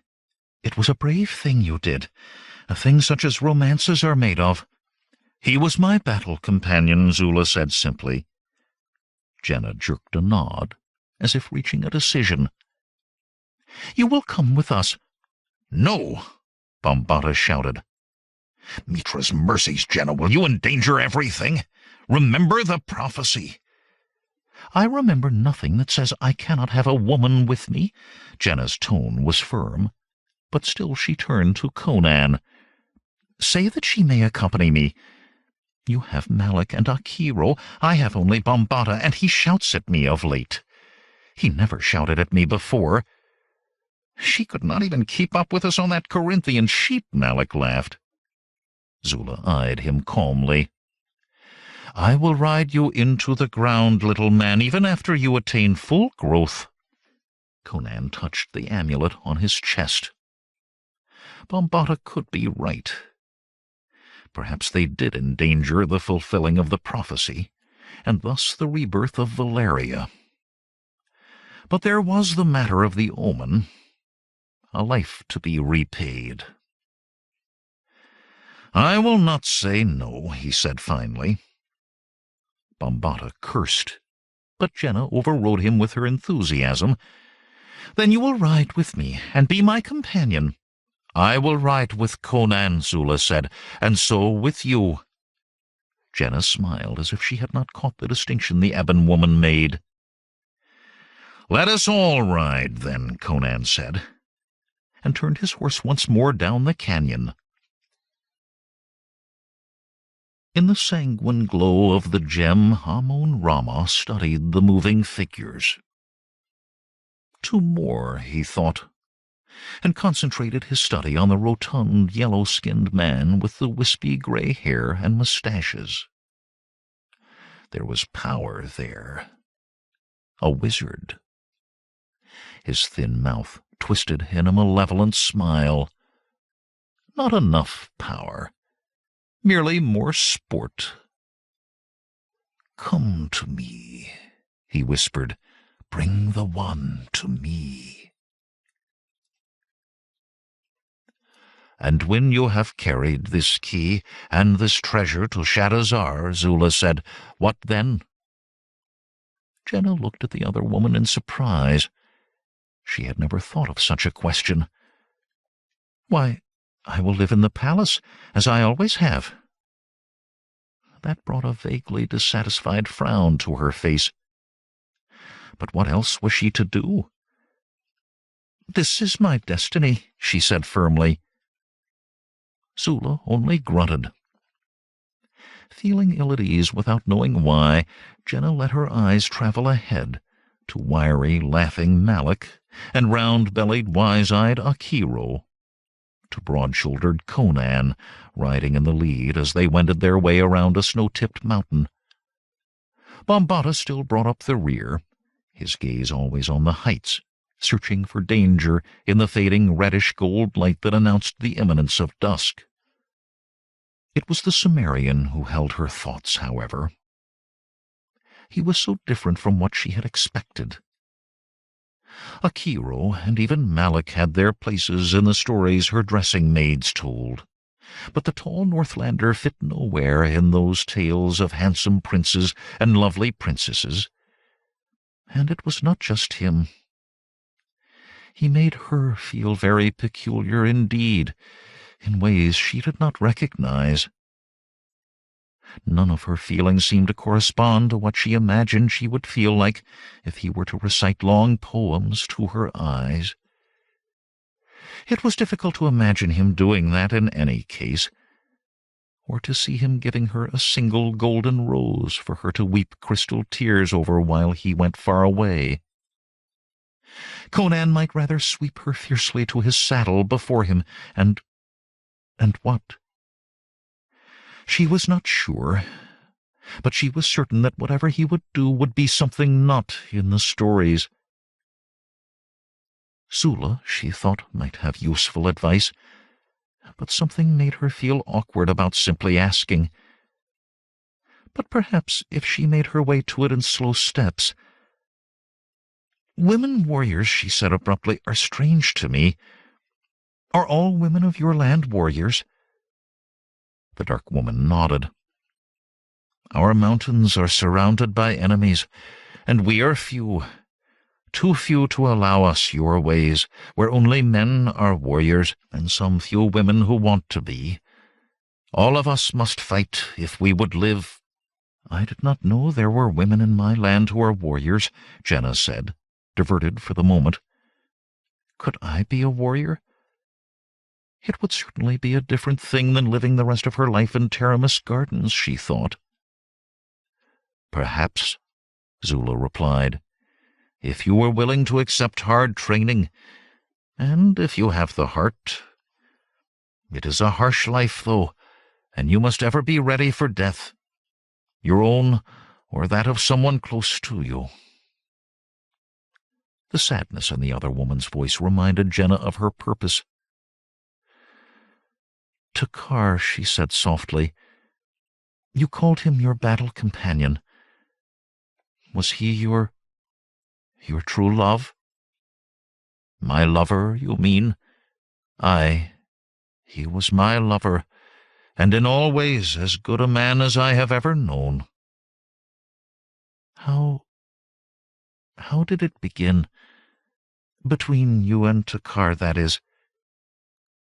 Zula laughed, as if at a fond memory. "Many women wanted him, for he was a proud and handsome man. But I told them they must fight me if they would lie with him. None of them could stand against me, and when Takar saw, he took me into his hut." Jehnna blinked. It certainly did not sound like any of the stories. "So you simply decided he would be yours? Chose him? Do men like that?" "Some men, child, if they know themselves men. Others have not the stomach for it." "And which of the men riding with us would you choose? Malik, perhaps?" The black woman snorted. "That has no humor, even if it is meant to be a joke. I would choose Conan." "Because he saved your life?" Jehnna felt a flash of anger and could not understand it. "Why not Bambata? That one would be brutal, thinking it made him seem strong. Yet I could bend him to my will like bending a reed. Conan can be strong and gentle at the same time, and he would not bend easily, if at all. As well lie with a rabbit as with a man you can bend too easily." Zula gave her a sidelong glance. Jehnna knew her face was flushed, and the other woman's obvious amusement made her color deepen. "Do not worry, child. I will not try to take him from you." Jehnna found herself stammering. "Take him? But he is not... I mean..." She drew a deep breath and tried to sit very straight in her saddle, as Taramis did at her most imperious.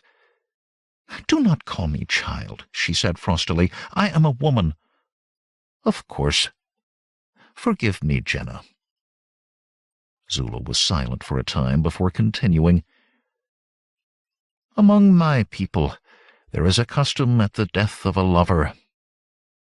I will lie with no man for 1 year from the day of Takar's dying. He would have done the same had I died." It was Jehnna's turn to ride in silence, mulling over what had been said. Little of it seemed to be of any use to her. There were no women to challenge over Conan. even if she knew how to fight them, and even if she was sure that was what she wanted. As for the rest, Zula, thrice now you have spoken of lying with a man. What does that mean? The black woman's face went slack with amazement. By all the gods, she breathed, you are a child. Jehnna opened her mouth for an angry retort, and froze with it open. Before them lay another mountain, or rather half of a mountain, for its top had long since disappeared. Even from below it was plain that a vast crater holed that truncated peak. Conan, she whispered, then shouted it. Conan, the key! I can feel it pulling me. The key is in that crater. Eagerly she urged her horse to a gallop. 11. Wait, Jehnna! Conan called for the 10th time, but he knew it was already too late. She had outdistanced all of them, and even as he spoke she topped the crater's rim and disappeared. Cursing, he sped after her as fast as his horse would take the mountain slope. The others were strung out behind him in a long line, but he could not wait for them. Over the rim he galloped, and gasped as he started down the other side. At the bottom of the mammoth pit lay a lake, unruffled by any breeze, its dark blue speaking of great depth. On either side of the glassy waters rose sheer walls. Below him was a small beach of black sand, rushes growing on its edges.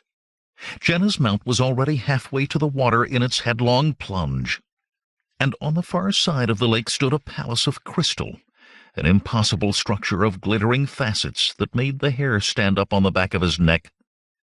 By the time he caught up to her, Jehnna's panting horse had its muzzle in the lake, and the girl stared with eager eyes at the distant crystalline towers.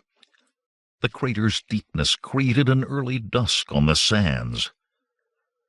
"The key is in that palace," Conan said. She nodded excitedly. "Yes, I can feel it pulling me." "We must leave the crater, then," he told her, "and go around the side of the mountain. There is no way from here except to swim." The others began to arrive, first Bombada and Zula almost together, then Akiro, and lastly Malik with the pack-horse. "Are you all right, child?" Bombada shouted at the same instant that Zula cried, "Jehnna, are you unharmed?" The scar-faced man and the ebon woman glared at one another. "This is the way," Jehnna said insistently. "This is the proper way." "How?" Conan demanded. Even Bombada looked doubtful. "We could go around, child. It can make no difference." "This is the way," Jehnna repeated. Suddenly Malik leaped down from his horse and waded into the rushes. When he came out again, he was dragging a long, narrow boat of hides stretched over a wooden frame. He held up a handful of cords and bone fish hooks. "Villagers provide the way, eh?" he grinned. "The fisherman will not care if we borrow his boat. There are paddles in it, too." "Convenient," Akiro murmured, "to find it here. Mayhap too convenient." "What do you mean?" Conan asked.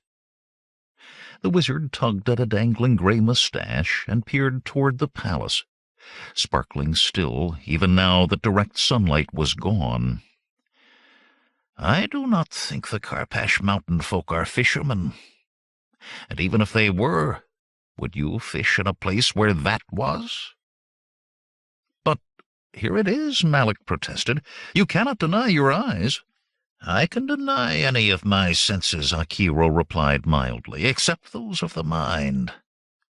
As for the boat, perhaps someone knew we were coming." With a gasp, the small thief dropped the boat and fishing lines as if they were serpents. He stepped back from them quickly, wiping his palms on his leather jerkin. "The Stygian knows we are coming? Banbus buttocks! We make a cold camp just the same," Conan said, stepping down from his saddle. "If he does not know we are here, there is no point telling him with a fire." "We must cross now," Jehnna said. "Now!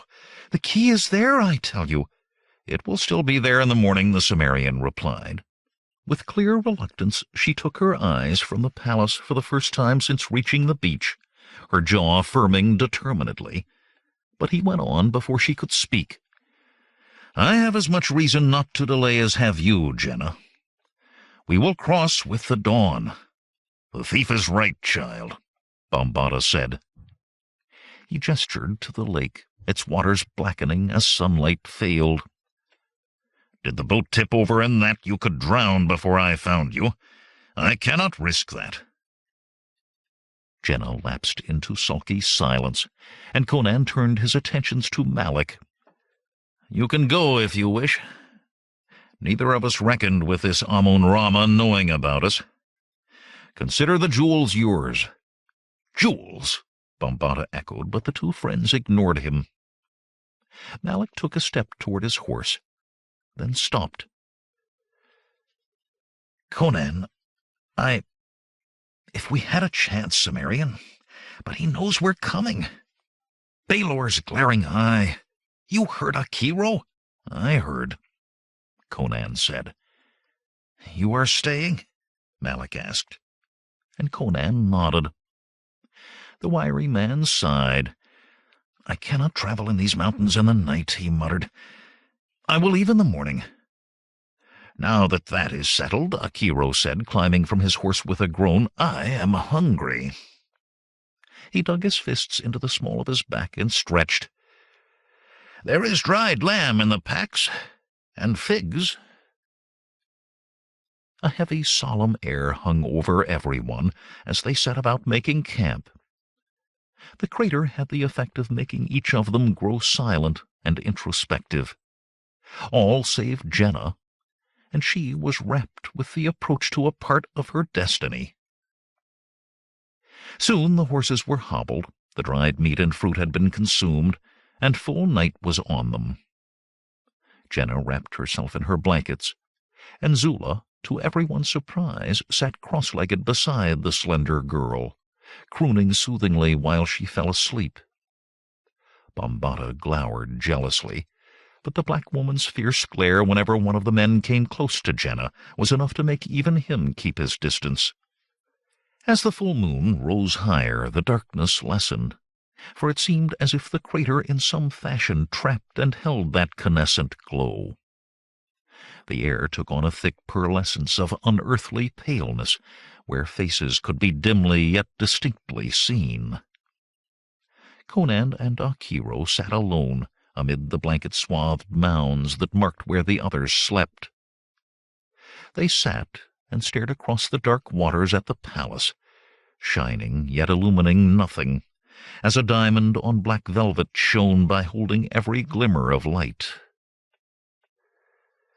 "This place presses in on me," the Cimmerian said finally. "I cannot like it." "It is not a place to be liked, except by sorcerers," Akiro replied. He moved his hands before him, as if caressing the pale light. "I can sense the flow of power from the very rocks. This is a place where bonds are loosed, and the ties that hold the ordinary whole are undone. Here barriers are weak, and names may summon the dead." Conan shivered, and told himself there was a chill in the air. "I will be glad to be gone from it, back to Shadazar with the things Taramis seeks." Suddenly a shriek tore the night, and Jehnna twisted in her blankets, staring with unseeing eyes as she screamed, "No! No! Stop!" Bombaata leaped from his sleep with tulwar in hand, while Malak cursed and struggled with his blankets, a dagger in each fist. Zula hugged the slender girl to her breast and murmured softly. Suddenly Jehnna threw her arms about the black woman. Sobs convulsed her. "It was horrible," she wept hoarsely. "Horrible!" "A dream," Bombaata said, sheathing his blade hastily. He knelt beside the girl and tried to take her from Zula, but she clung even more tightly. "Only a dream, child," he said softly. "Nothing more. Go back to sleep." Zula glared at him over the girl she held. "Dreams are important. Dreams can tell the future. She must speak of it." "I agree," Akiro said. "There are often portents in dreams. Speak, Jehnna." "It was only a dream," Bombata growled. "Who can say what she might dream in this evil place?" "Speak," Akiro said again to the girl. Saying the words softly within Zula's comforting arms, Jehnna began. Her dark eyes were still wide with terror. "I was an infant, barely able to walk by myself. I woke and saw my nurse asleep, and I slipped from the nursery. I wanted my mother. Down many corridors I ran, until I came to the room where I knew my mother slept, and my father. Their bed lay in the middle of the floor, and sheer hangings from the ceiling surrounded it. I could see them there, sleeping, and another figure as well, like a boy. It crouched at the head of the bed, looking down at my mother and my father. The dim light of the lamps gleamed strangely on the figure's hands. One hand raised, and I saw it held a dagger. The dagger fell, and my father made a strange sound, groaning as if he were hurt. My mother woke then. She screamed a name, and another dagger slashed. There was blood everywhere. I ran. I wanted to scream, but it was as if I had no tongue. All I could do was run, and run, and run, and—" Zula gave her a fierce shake, then hugged her even closer. "It is all right, Jehnna. You are safe now. Safe." "The name," Akiro prompted. "What was the name?" Jehnna peeked hesitantly out of the circle of Zula's arms. "Taramis," she whispered. "It was Taramis. Oh, why would I dream this? Why?" No one made a sound until Bombata said, "A dream of madness. A foul dream brought on by this foul place. Even my sleep is troubled by things that never were." "So it seems," Akiro said at last. "You will see to her?" he asked Zula. The ebon woman nodded and stroked Jehnna's hair as she began again the soft crooning that had brought sleep before. Bombata sat on the other side of the girl, as if he too would guard her sleep this time. The two warriors, man and woman, stared at each other unblinkingly. In company with Akiro, Conan walked slowly to the water's edge, its black sheen undisturbed by the smallest ripple. "When Jehnna was barely old enough to walk," the Cimmerian said slowly, "Taramis was perhaps 16. Just barely the age to be invested with her brother's titles and estates. Perhaps it was just a dream." "Perhaps," Conan said. "Perhaps." Amun-Rama peered into the crimson depths of the Heart of Ahriman, frowning at the sleeping figures. None remained awake on the far side of the night-shrouded lake.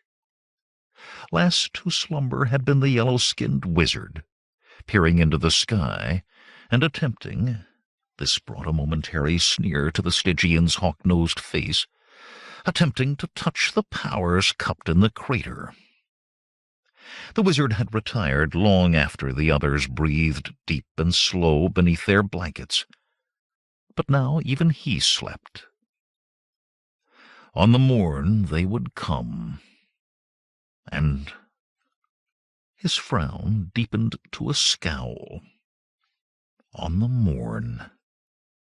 Long had he waited, and now there were but hours more to wait, yet he itched with impatience.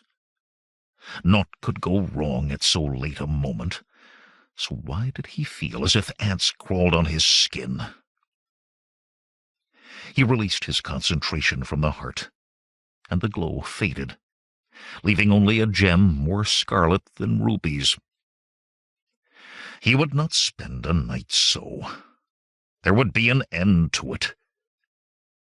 Swiftly he strode from the mirrored chamber, through crystal halls whose smallest golden ornament would have been a delight to kings, up to the top of the tallest glittering spire of the palace. From that towering height he looked once toward the far shore, as if his unaided eyes could pierce the unnaturally pale night, then produced from beneath his hooded vermilion robes a black chalk compounded from the burned bones of murdered men and the life's breath of virgins. In quick strokes he scribed a pentagram, leaving one break so it would be safe for him to enter. In each point of the star he drew 2 symbols, one the same and one different in each of the 5. The like symbols would add their warding to the protective power of the pentagram. The other 5 would summon. Holding his robes carefully so as to smudge no part of the pattern, there could be disaster in that, he stepped within and completed the last segment of the unholy diagram. Slowly at first, then with greater force, he began to chant, until he howled the words at the night. Yet he heard no word he spoke. Such words were not meant for men. His ear could not hear them. Only with long years of painful practice could he speak them. In that place where bonds were broken, Amun-Rama invoked spirits of change and dissolution. Bit by bit, the paleness of the night seemed to gather around him, thickening, swirling, enfolding, hiding him as in a pillar of smoke. And that smoke grew and shaped, changed. Wings stretched forth in a span 4 times the height of a man. Massive talons scraped at the adamantine crystal of the tower top. Within the scribed lines of power stood a gigantic bird, a fierce-beaked eagle, but all of smoke that swirled and roiled within. The great wings beat. There was no sound, as if they did not beat at the air of this world, and the monstrous form rose into the night. Swiftly the vaporous creature flew, until it circled far above the black sand beach. Ethereal pinions folded, and the bird shape swooped. Unerring, it struck, straight at the slender form of the girl. Huge wings smote downward to break. No flutter of air disturbed the blankets of the black woman or the scar-faced man sleeping on either side. Talons closed firmly about her slender body, but she did not wake, nor give any sign that she felt any other than deep, normal sleep. Upward the smoky creature flew then, wings seeming to sweep the breadth of the sky as they hurtled it back across the Raven Lake to the coruscant spire. As it lowered toward that vitric tower, the bird form dissolved once more to a pillar of smoke, a pillar that touched down within the pentagram, swirled, and dissipated to reveal Amun-Rama bearing Jehnna in his red-robed arms. Carefully he scrubbed out a section of the diagram with his foot, then stepped out. The rest he could dispose of later. Now there was a matter more important. The lifeless-eyed necromancer smiled thinly. It touched no more than his lips, down at the lovely face she turned up to him in her unbroken sleep. A matter infinitely more important. Crystalline stairs that chimed beneath his hurried tread carried him down into the palace. To the chamber of mirrors he hastened, and beyond, to a room like no other in that sparkling, faceted structure, nor like any other to be found on the face of the earth.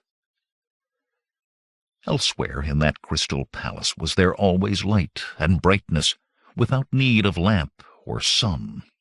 Here was darkness. The walls seemed tapestried with blackest shadow, if walls there were, or ceiling or floor, for the chamber appeared to extend in all directions infinitely, and no spark of light in it save 2. Brightness framed the doorway that gave entrance from the chamber of mirrors, but that brightness failed abruptly at the very door. No pool of light stretched from it. The second light was indeed a pool, a soft glow without apparent source that surrounded a huge bed piled high with silken cushions. On that bed, Amun-Rama laid his slight burden. He looked down at her, no expression in his flat black eyes, then slowly traced one hand along the line from slim ankle to rounded thigh, to tiny waist, to swelling breast. Normal vices had been burned out of him by his thaumaturgies long years ago, but others remained, others that gave him dark pleasures. And he thought, as he had not the same use for the girl as that foolish woman Taramis, there was no reason for him not to indulge himself in them. But when his sport with the others was done, now that the girl, the one, was finally in his grasp, his impatience was gone. Now was a time for preparations. "Hear me now," he called, his voice rolling into vast distances. "No door, no window, no crack nor opening to air. So do I say it, so must it be." The crystal palace tolled brazenly, like a great bell, and it was so. The palace was sealed. "Let us see first how they deal with that," he murmured.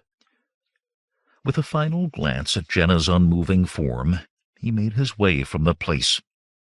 When he had shut the door behind him, only the one pool of light remained, and Jehnna floated in the midst of infinite dark. 12. Eerily pearlescent darkness still filled the crater when Conan woke, but he did not need a paling of the sky to the east to tell him that dawn approached. To cross the lake at dawn they must be awake before dawn. Therefore he had awakened in good time. It was a useful trick he had, though he would admit that too much wine could befuddle it. Tossing aside his blankets, he sheathed the bared broadsword that had lain by him through the night, and rose, stretching. He frowned as his eye fell on Jehnna's empty blankets. Swiftly he scanned the slope of the crater above their camp. The horses stood with heads down, sleeping. Nothing moved. He bent to prod Akiro and Malik. "Wake," he said quietly. "Jehnna is gone. Up with you." Leaving then, Malik spluttering and cursing, Akiro muttering direly about his age and need for sleep, Conan strode to where Bambata and Zula slept, one to either side of the empty blankets where Jehnna had been. He glared at the scar-faced warrior, snoring in a low buzz, and planted his booted foot in the man's ribs. With a startled yelp, Bambata came awake. A heartbeat later he was snarling to his feet, hand darting to his tulwar. "I will kill you, thief! Jehnna is gone," Conan said with grim coldness. "You all but tie her to you, then let her disappear. She could be dead." Bambata's fury vanished with the first words. He stared at her blankets as if struck in the head. "The horses are all here," Malik called. The ebon-armored man shook himself. "Of course they are," he roared. "Jehnna would not ride away from her destiny." "Destiny?" Zula sneered. "You call it her destiny. Why can she not choose her own destiny?" "If you have done something with her," Bambata grated, and the black woman bristled back. "I would never harm her. It is you who think she is a plaything, to be used as you see fit." The scars stood out as white lines across the big warrior's face. "You diseased she-jackal! I will carve you—" "Fight later," Conan snapped. "Now we must find Jehnna." Tension between the two lessened, but did not disappear. Bambata sheathed his half-bared tulwar with a growl deep in his throat, and Zula's lip curled angrily as she lowered the staff she held in both hands. Akiro had knelt by Jehnna's blankets, and begun running his hands over them. Now his lips moved silently, and his eyes closed. When he opened them again, only dead white spheres showed. Malik gagged loudly and turned away. "The girl was taken by a bird," the old man announced. "Old fool," Bambata muttered, but Akiro continued as if he had not spoken. "A great bird, a bird of smoke that moved without sound. It carried her in its talons." His eyelids dropped and opened on normal black eyes. "A fool," Conan said to Bambata. "You are the fool, and me. We should have expected the Stygian to do something." "Where did this bird take her?" Zula asked. Akiro pointed across the lake to the Crystal Palace. "There, of course." "Then we must follow," she said. Conan nodded wordless agreement. As one, he and Bambata ran to the hide boat, wrestled it to the water. "But it may be ensorcelled," Malik protested. "Akiro said so." "We must take the chance," Conan replied. He stood knee-deep in the water beside the narrow vessel. "In! Quickly!" In a quick scramble they filled the boat, Zula in the middle between Akiro and Malik, Conan and Bambata on the ends. Paddles in the big men's hands dug furiously at the water, and the slim boat knifed away from the shore. "Sijin's bowl!" Malik howled abruptly. "I forgot! I am leaving this morning! Turn back!" Conan did not slow the steady work of his powerful arms and shoulders. "Swim," he said curtly. The small thief looked at the liquid beneath them and shuddered. "Water is for drinking," he muttered, "when there is no wine."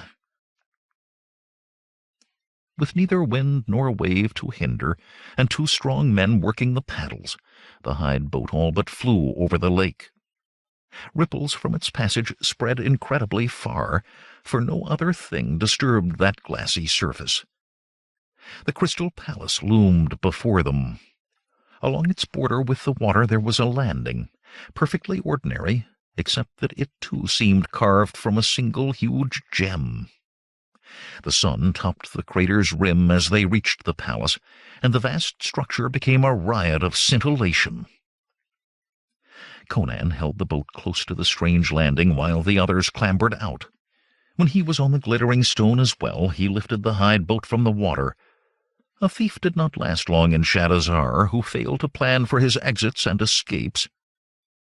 For now the lake was still, but he would not risk something sweeping the craft away, not until he knew of some other means of leaving that unnatural palace. The boat secured, he turned his attention to the palace. Smooth, sparkling walls met his eyes. Far to the right and left were the ends of crystal colonnades with tall fluted columns of pellucid stone. Above rose featureless, vitreous expanses of sheer wall, topped by faceted domes and glittering spires stretching toward the sky. "Fascinating," Akiro murmured, stroking his fingertips over the crystal wall. "There are no joins. It is truly one single gem, all of it. Fascinating." "Better it were ordinary marble," Conan said roughly. "I would contrive a means to scale that. Come, we must find a doorway of some sort." "There is none," Akiro said without breaking his abstract reverie. "How?" Conan began, then thought better of asking how the wizard knew there were no doors. "Then how in Xandru's 9 hells do we get in?" he asked instead. Akiro blinked in surprise. "Oh, that part is easy." He walked to the edge of the landing and pointed to the water. "Down there is an opening. I could sense it the very first time I tried, perhaps because it is the only opening I found. It is big enough for our uses." "A means of getting water from the lake," Zula said doubtfully. "I do not like water," Malik grumbled, but it was the palace he eyed nervously. Conan knelt beside the round-bellied mage and peered at the water's surface. It was unruffled once more, and he could see nothing but his own image. It could not be possible, he told himself, that this Amun-Rama would build a palace with no way in, then leave such a simple entrance as this. A trap, he thought, with Jehnna for bait. Then let the trapper discover what manner of creature it was he meant to snare. He breathed deeply to flush his lungs with air, and dove into the lake. Only a small splash marked his entrance. There was a grayish clarity to the water below the surface. The Cimmerian took himself deeper with powerful strokes, searching along the face of the landing. The crystal surface was unmarked by the slimes and green things that grew on normal stonework immersed so. Quickly he found the opening, a great pipe nearly as wide as his outstretched arms, with a crosshatch of thick iron bars across it. Seizing the bars, he braced his feet against the wall beside the pipe and heaved. Nothing gave, not even the slightest. Harder he pulled, till his sinews creaked, and still to no avail. Abruptly he was startled to see other hands beside his own. He looked up and stared into the straining face of Bambata, stripped of his black armor. Conan threw himself into redoubled effort. Bone and thew quivered, and lungs burned. Suddenly, with a sharp crack, one bar tore loose in a shower of jewel-like shards. The grating shifted in Conan's hands, and he found he had more leverage. Crystal splintered and broke, and one by one the other bars came free. Letting the grate fall, the Cimmerian sped back to the surface. As his head broke water, he gulped air. He did not look around when Bambata surfaced beside him. From the landing's edge, 3 anxious faces peered down. "The way is open," Conan said between pants. "Come." "Wait but a moment," Akiro said. "Regain your breath. We must make a plan." "No time," Conan replied. One last breath he drew, then rolled over and swam downward again. With a quick twist he turned into the pipe, powerful strokes carrying him deeper. The light faded behind him, and he swam in darkness. 30 paces now. 40, and his lungs demanded air. 50, and suddenly there was a glow ahead. Swiftly he swam toward it, then turned upward toward the light's source, moving arms and legs to slow his ascent. He broke the surface with only the sound of a droplet falling. He was in a well, he saw, walled with the same smooth crystal as made up the palace. A wooden bucket was sunk in the water next to him, its rope pulled taut. Carefully he tugged the rope. It did not give. A deadly smile came onto his face. Amun-Rama no doubt thought himself secure, and his trap subtle. In the Northlands, though, there was an ancient saying, "To trap a Cimmerian is to trap your own death." Someone surfaced beside him with a splash that echoed from the well's walls, but he did not look to see who it was. He would allow only one thought now. Grasping the rope, he climbed hand over hand with a grim face. The Cimmerian had entered the trap, and he hunted. In the chamber of mirrors, Amun-Rama thoughtfully tapped his pointed chin with a long, thin finger. They were inside the palace. He had forgotten the pipe that brought water to his well, and they had found his oversight quickly. Good sport was indicated. With a malevolent smile, he lightly touched a mirrored wall. It was not, of course, as if these interlopers had some chance of escape, or all the powers of darkness forfend victory. This palace was his in ways no king could dream of. The shriek of the crystal as the bars were torn free, that had come to him. The tread of their feet in the corridors, the disturbing of the air by their breath, all came to him. But then he found sport in other ways than offering true hope to his prey. Their false belief and false hope sufficed, and even greater sport came when all hope was stripped away. Now was time for preparations. He spoke a word, raised his hands, and the golden drapery shrouding the walls rolled neatly upwards, revealing the 50 great mirrors that surrounded the chamber. Each mirror reflected the clear plinth that held the glowing heart of Ahriman, but none showed Ammon-Rama.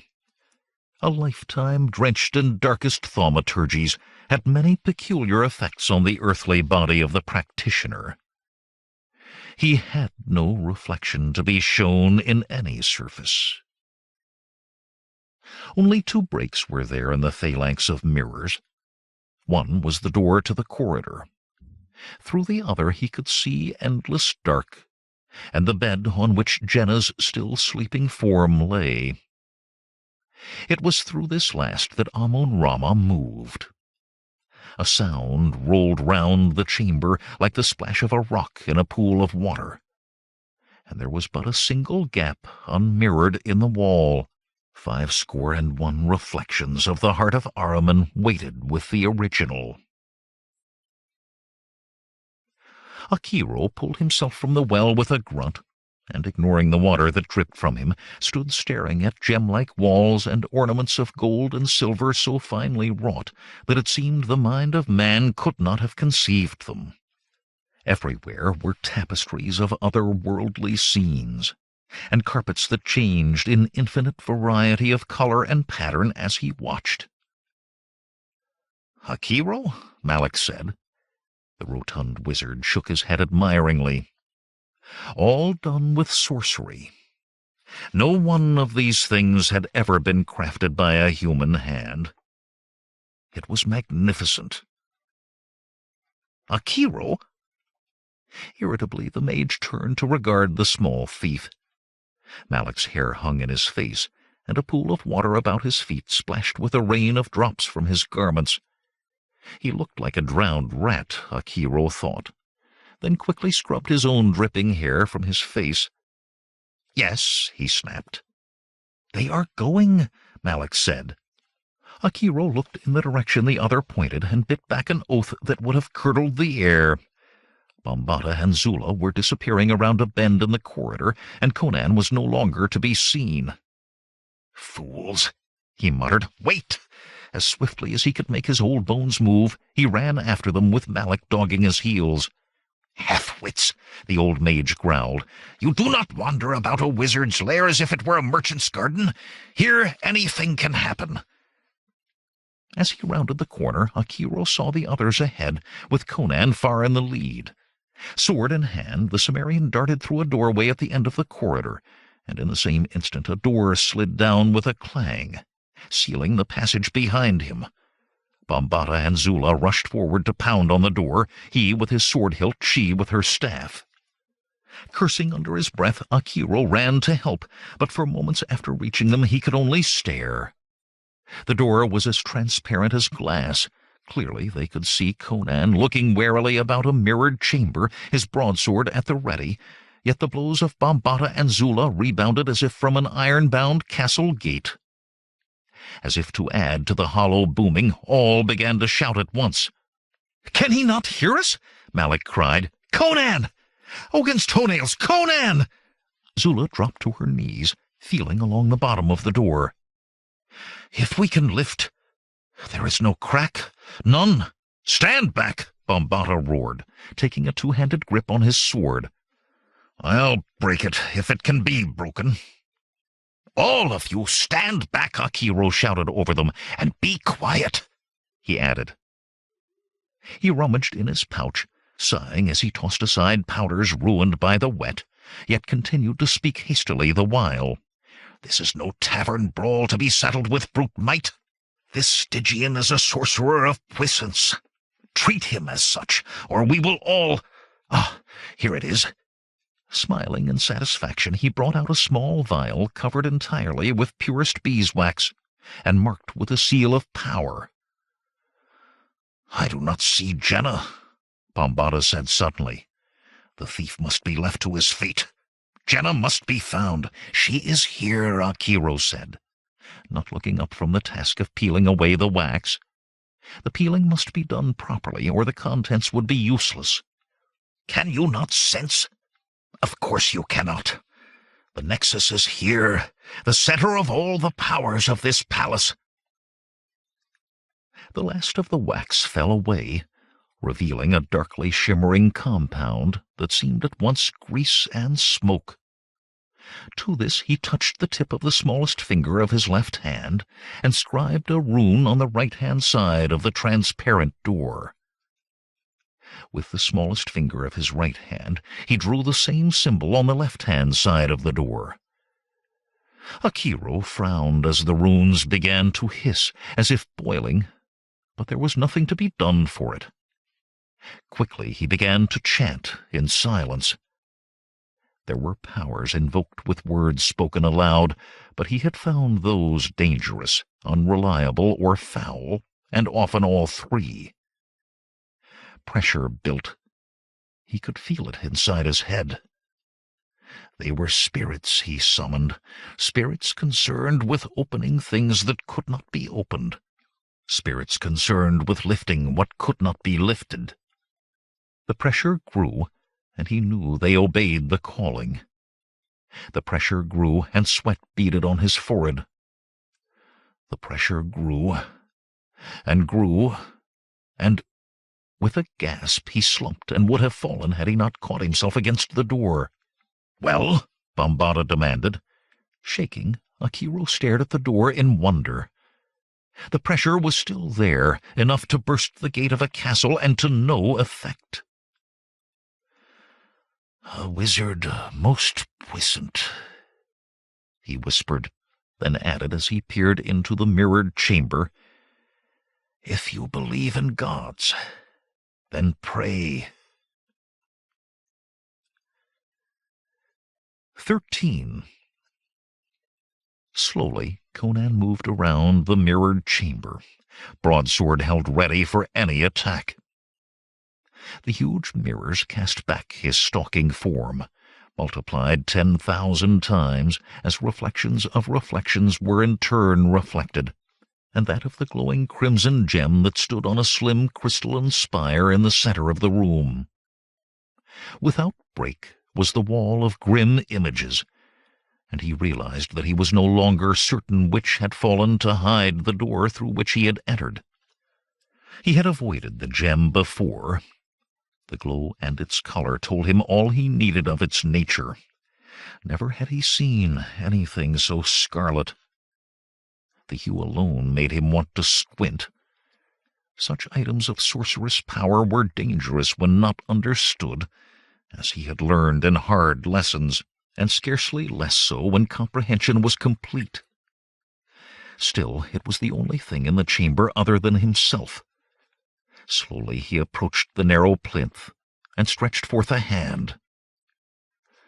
"You provide little sport, barbarian." Spinning, the big Cimmerian searched for the source of the words, and when he found it he was hardly less surprised than at hearing them in the first place. One tall mirror no longer depicted him, but rather a man in hooded blood-red robes. At least he assumed it was a man from the voice and the size. The deep hood hid the face in shadow, while the robe hung in vermilion folds to the floor, and even the hands were covered by long sleeves that depended to points. "I will provide no sport at all for you, Stygian," Conan said. "Release the girl, or you become tiresome." A score of voices behind him spoke the words, and all were the Stygian's voice. Suspecting some form of trick to divert him, Conan risked a glance back, and stared. 20 mirrors now held the hooded form. "I will keep the girl, and you can do nothing. She is the one, and the one is mine. Muscles and steel avail you naught against my power." Conan felt as if his head were whirling. Each time there were more scarlet-robed images in the mirrors, chorusing the words, until he was surrounded by the mage, multiplied more than 100 times. Hairs on his arms and the back of his neck stirred, and his teeth bared in a snarl. Yet many times had he met fear, and that stealer of will and strength was as familiar to him as the dark form of death. If the latter would one day surely conquer him, the former had no power he had not defeated 1,000 times before. "You think to frighten me, sorcerer? I spit on your power, for you hide behind it like a cowering dog. You have not the courage to face me like a man." "Brave words," the multitudinous reflections murmured in oily tones. "Perhaps I shall face you." Abruptly, 2 of the images split in twain. From each of those mirrors one shape streaked in a blur of scarlet. The 2 blurs struck, merged, and the shape of the mage stood at one end of the chamber as well as in the mirrors. "Perhaps you will give some small sport after all. You will not like it, barber. I will kill you slowly, and you will scream for death long before it comes. Your strength will be as that of a child against me."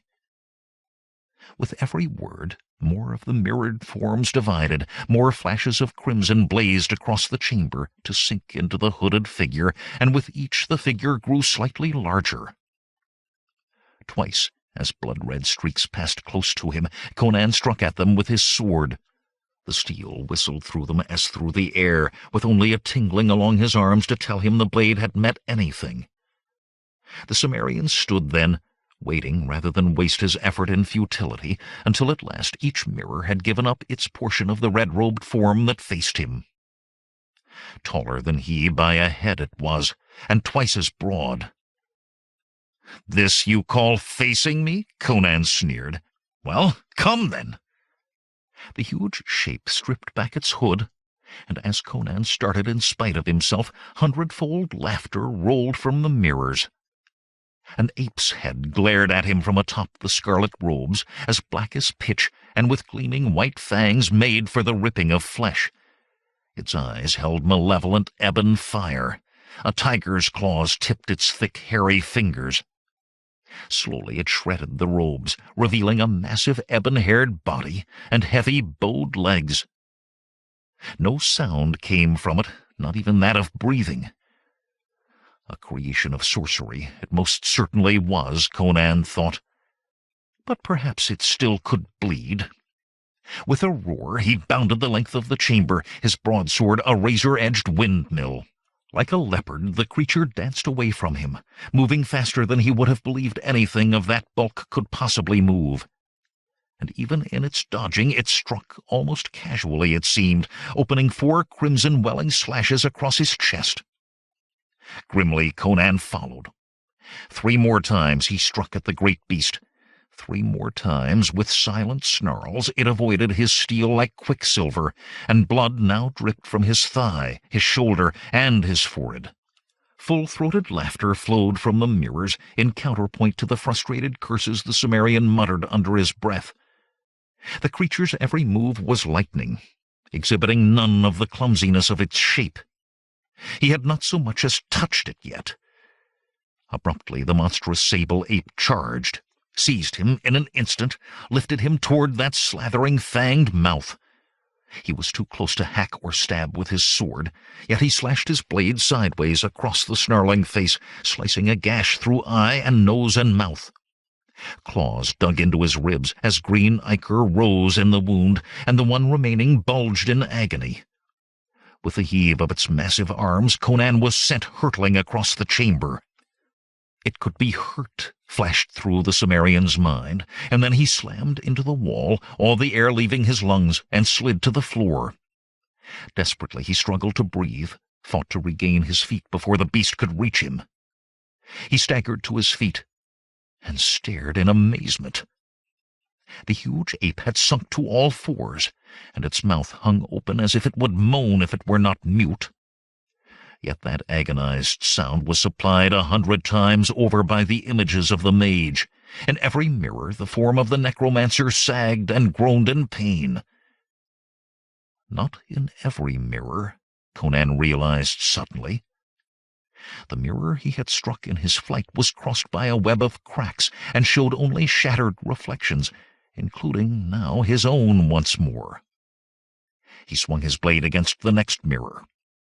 As the silvery surface fragmented beneath the blow, the figure of Amun-Rama within vanished, and the groans of the others became cries.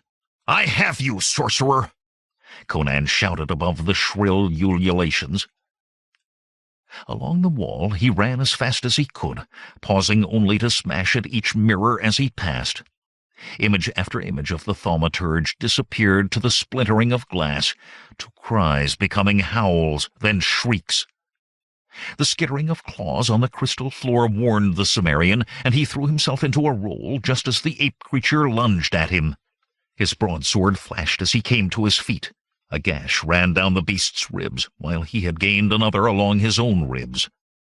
It was slower, he thought, no faster now than a fast man. Still, he ran across the chamber, ignoring the monstrous form. Defeating the creature was no part of defeating Amun-Rama. At the far wall, Conan stabbed his sword viciously at the image of the necromancer in mirror after mirror. The screams now spoke of pain beyond knowing, and of desperation as well. From the corner of his eye, Conan saw the huge ape scrambling toward him again, its lone black eye burning with a frantic light. Yet even in its haste, he noted, it circled wide around the glowing red gem. Abruptly, with a splashing sound as if he had stabbed into water, Conan's sword pierced the surface of a mirror. He could only stare. His blade went into the mirror, and into as well the image of Amun-Rama within. Silence was thick in the chamber, broken only by an occasional tinkling, as a bit of broken mirror fell to the crystal floor. All of the unbroken mirrors, save the one his sword transfixed now, showed only normal reflections. The ape-beast was gone as if it had never been, though the burning of his gashes told him it most assuredly had been real.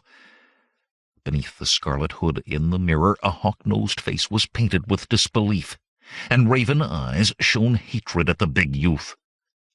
A ball of light suddenly oozed from the place where the blade entered the mage's robes, flowed down the sword, and exploded, hurling Conan away like a flung stone.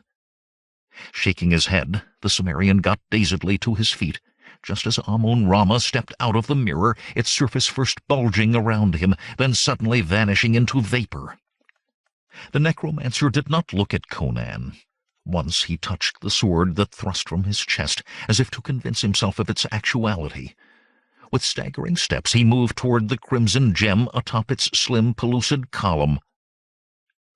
"Cannot be," the Stygian muttered. "All power would have been mine. All power—" His hand closed about the glowing stone, and the wail that ripped from him then, going on as if it would never end, made all the other sounds he had uttered pale to whispers. Scarlet light glared from between his fingers, brighter and brighter, until it seemed that his hand itself had taken on the color. "Crom," Conan whispered as he realized the hand had become crimson. And the redness spread up the sorcerer's arm and through him, till he was as a statue of congealed blood, yet keening still. Abruptly the form collapsed into a sanguinary pool that boiled and bubbled, vermilion steam rising till naught was left save his broadsword lying on the crystal floor, and the gem hanging unsupported in the air. Carefully, with more than one hesitant glance at the crimson stone floating above his blade, Conan retrieved his weapon. The leather-wrapped hilt was hot in his hand, but the sword seemed unharmed. Swiftly he backed away from the sorceress stone, and his skin crawled. Almost had he touched the accursed thing before Amun-Rama began his fatal game. With a deafening crash, another of the mirrors burst, and Conan's companions poured into the chamber. "And I told you it would work," Akiro was saying. "It took only the death of the sorcerer releasing his hold on his magics. Ravana's weeping eyes, Malak said scornfully. You said he was lucky. There was no luck. The Stygian should have known better than to oppose Malak and Conan. Akiro turned his attention to the Cimmerian. You were lucky. One day your luck will run out like the sands from a glass, and what then? You saw? Conan asked, now that he could get a word in edgewise. Akiro nodded, and Zula shivered.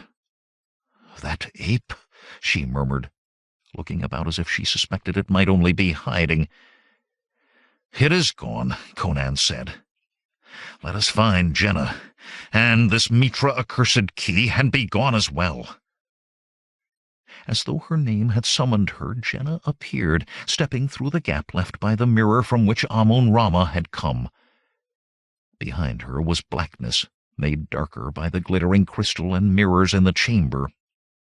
She did not look at any of them, but walked slowly, surely, to the radiant red gem hanging still where the Stygian sorcerer had left it.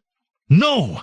Conan and Bambata shouted together, but before either man could move, she plucked the stone from the air. The Heart of Ahriman, she said softly, smiling at the blood-red jewel in her hand. This is the key, Conan. That? Conan began, then cut off as a tremor shook the floor. The walls shivered, and ominous crackings sounded. I should have known, Akiro mused. It was Amun-Rama's will that held it, and with him dead. Abruptly he stopped to glare at the others. Well, did you not hear me? Run, or we are all as dead as the Stygian. As if for punctuation, another quaver ran through the palace. The well, Conan commanded, though the thought of that swim with the possibility that the palace might collapse atop them all was not one he enjoyed. Akiro shook his head. Allow me to show what I can do without the interference of Amun-Rama. He gave Malak a significant look. Watch. Chanting silently, he moved his arms in strange patterns. It looked to Conan much like what he had seen at the wizard's camp, yet in some fashion different. Clapped his hands, and a fiery sphere shot from between his palms to strike a mirrored wall. There was no eruption this time. Rather, the ball of the fire spread and hollowed, like the flames of a hot coal touched to parchment. In only a moment it extinguished, leaving behind a roughly circular doorway melted in the crystal wall. There, Akiro said. Now, Malak, have you seen anything to surpass? This time the palace danced and swayed, and a portion of another crystalline wall fell with a shattering crash. We'll talk of our triumphs later, Conan said, grabbing Jehnna's arm.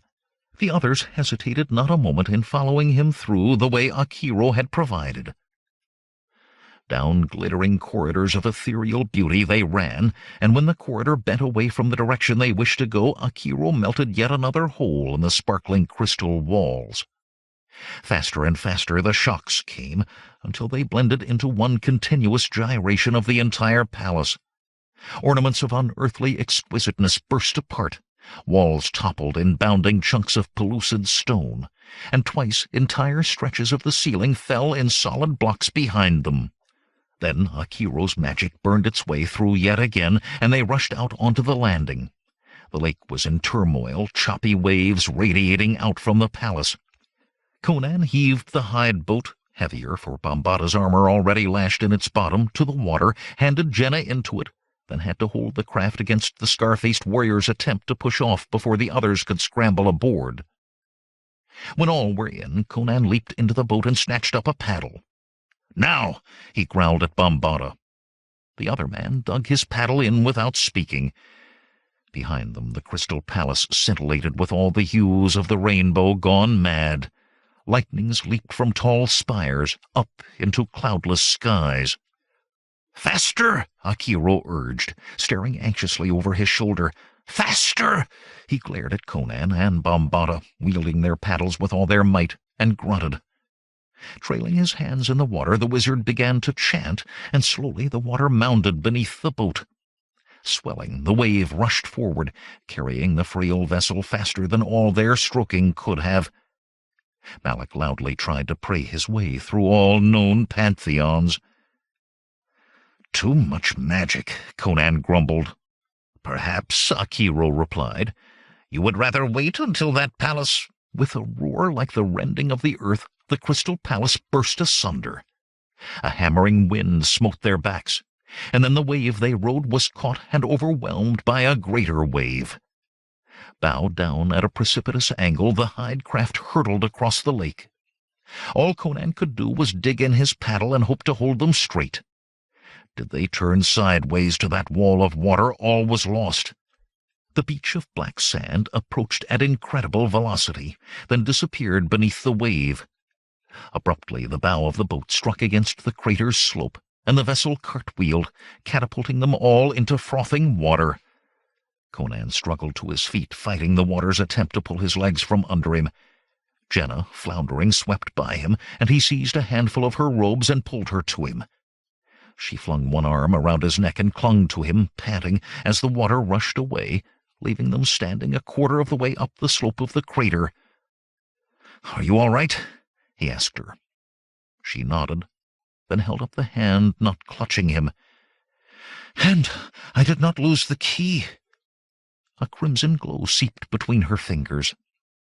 The Cimmerian shivered, and did not try to stop her when she moved away from him. From beneath her dripping robes she produced a black velvet bag, into which she slipped the gem. Conan shook his head. The longer this journey went on, the less he wanted to do with it. And yet, his hand closed around the golden amulet at his neck, the amulet Valeria had given him. And yet there were reasons. He was surprised to realize that all of the party were not only alive, but on their feet, if soaked and bedraggled, and staring at one another in disbelief that they still lived. Fear had apparently driven the horses despite their hobbles, for they stood, wickering nervously, higher still on the slope. The boat lay below them, and from there to the water were scattered the remains of their camp, such as was left. The cooking pot was gone, and half the water bags, and a single blanket remained tangled in the rushes. On the far side of the lake, the only sign that the palace had ever been was a vast hole, which the waters of the lake were quickly filling. Akiro stared toward it with something approaching sadness on his face. "All a creation of his will," he said quietly. "It was magnificent." "Magnificent?" Zula's voice squeaked with incredulity. "Magnificent? I would as soon be far away from it," Jehnna said. "And I can sense the treasure, now that I hold the key." At that, Bambata hurried to her, hovering protectively and glaring at Zula and Conan, as if the greatest danger came from them. Malak rubbed his hands together and lowered his voice for the Cimmerian's ear alone. "Treasure? I like the sound of that better than wizards. We will help ourselves to whatever the girl does not want, eh? Soon we'll be in Shadowzar, living like kings." "Soon," Conan agreed. His eyes on Jehnna were troubled, and his hand tightened on the amulet until the golden dragon dug into his palm. Soon. 14. It was possible, Conan reflected as he rode southward, that Akiro's cures were worse than the wounds they were meant to heal. Gray-flanked mountains reared about him, cut with 100 narrow valleys that could serve as roads for attack, and an endless string of pinched passes where ambush could blossom in blood. But he found it hard to keep his mind on anything but the bandages, smeared with foul-smelling ointment that covered the gashes the ape creature had opened. Worse than the stench, they itched with a fury. Surreptitiously he scratched the linen folds wrapped around his chest.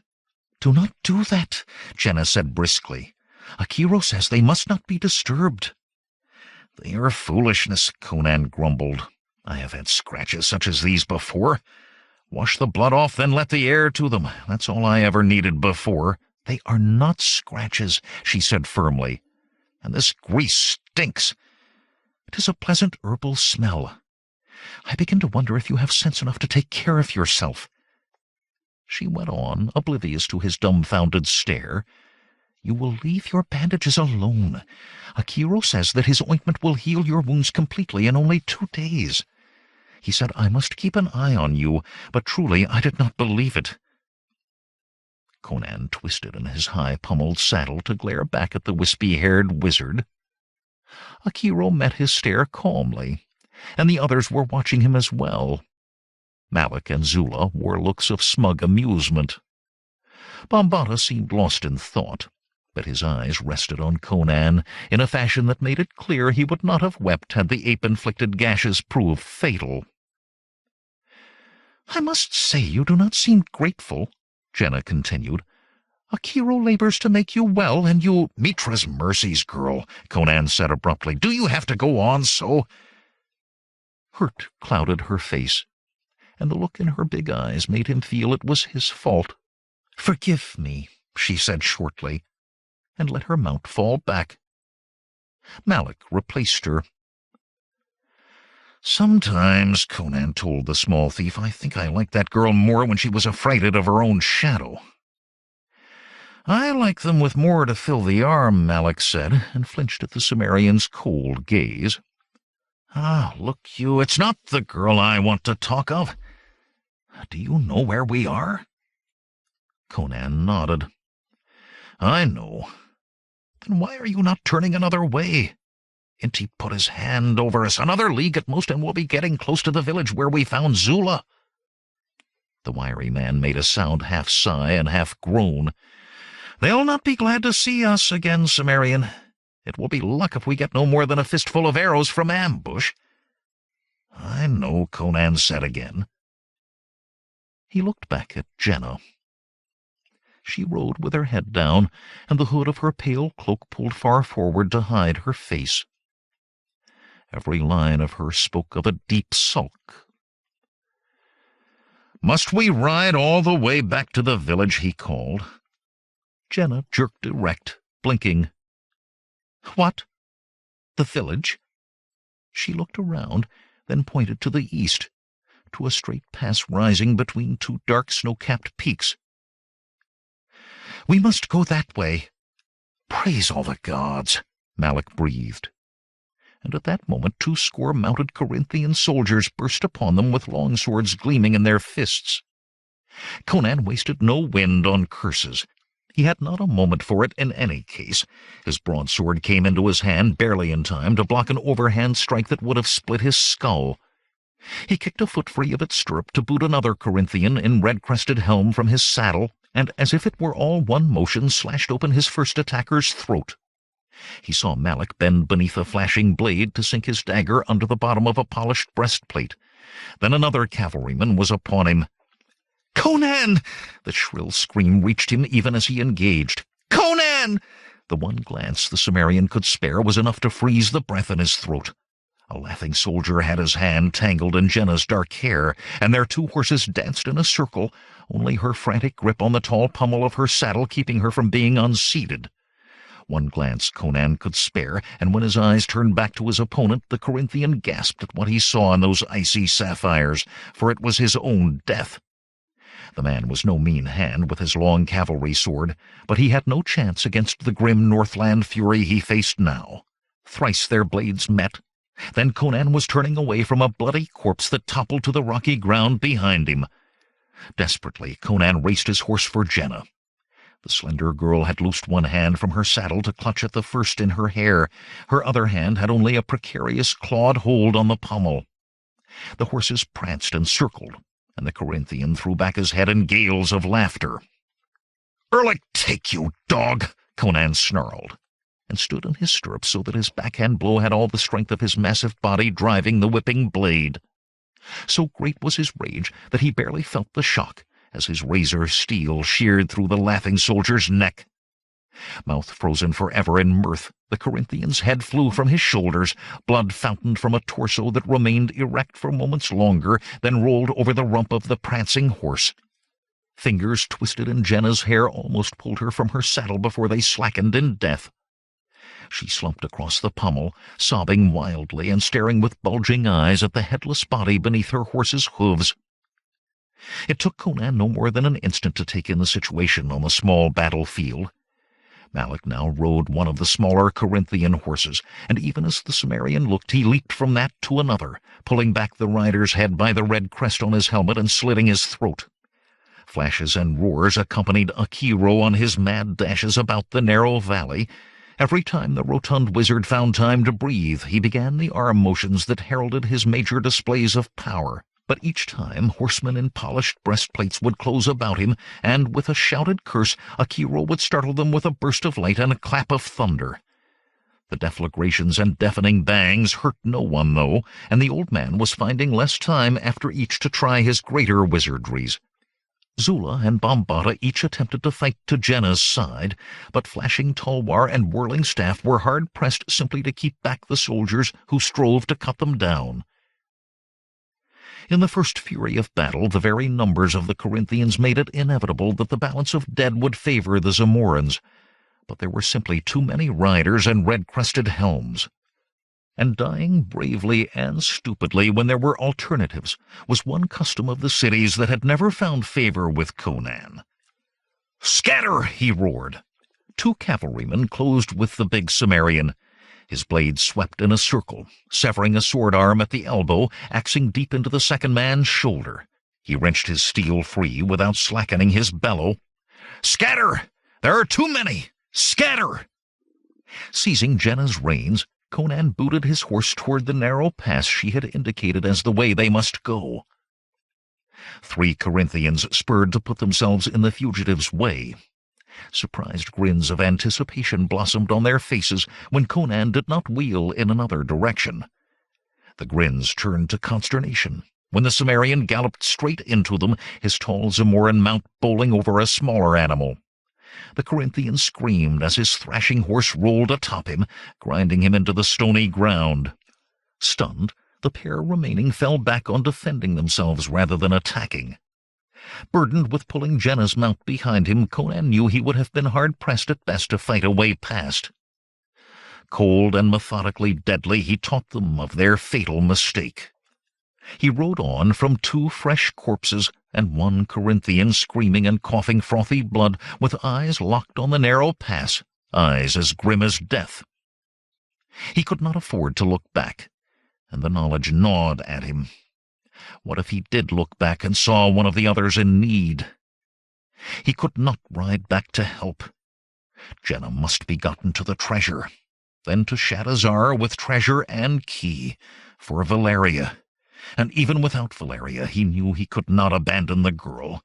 She would get her throat cut, or be dragged behind a boulder by a cavalryman who thought it safe to ignore the unequal fight for a time.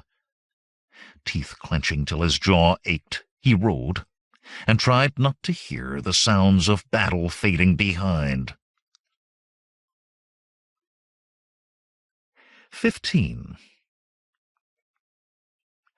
The valleys were purple with the shadows of mountains when finally Conan drew rein. He had not galloped all that time. The horses could not have stood such a pace for so long on flat ground, let alone in a maze of twisting valleys. But the animals could not travel forever even at a sensible speed. Besides, he was of a mind to find a place for the night before it was too dark to see. He glanced back at Jehnna to see how she was bearing up. The slender girl's cheeks were stained with dust and tear tracks, and she was sunk in the wide-eyed silence with which she had first greeted him. She held to her saddle with both hands, and showed no more desire to take her own reins now than she had at any time during their flight. She had replied to his few comments only with shakes or nods of her head, though he reluctantly admitted his gruffness of the past few hours might have had something to do with that. All she appeared to want to do was stare at him, and it was beginning to make him nervous. If being in the middle of a battle had driven her mad... "Are you all right?" he demanded roughly. "Well, speak to me, girl."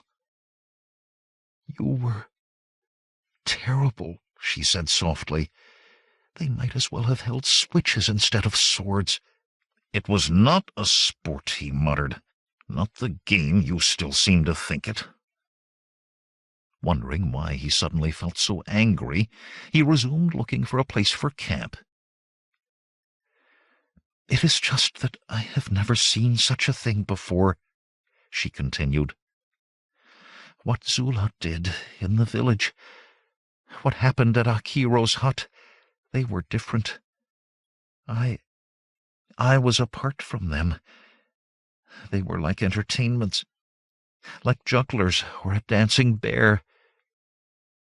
He could not help growling his reply. "Men died in those entertainments. Better that they should die than we should, but that does not change the fact of it. No man should die for entertainment." He saw a likely spot, half a score boulders taller than a man on horseback set close together and near to a steep slope. Twitching his reins, he turned toward them. "I did not mean to offend you, Conan." "I am not offended," he replied sharply.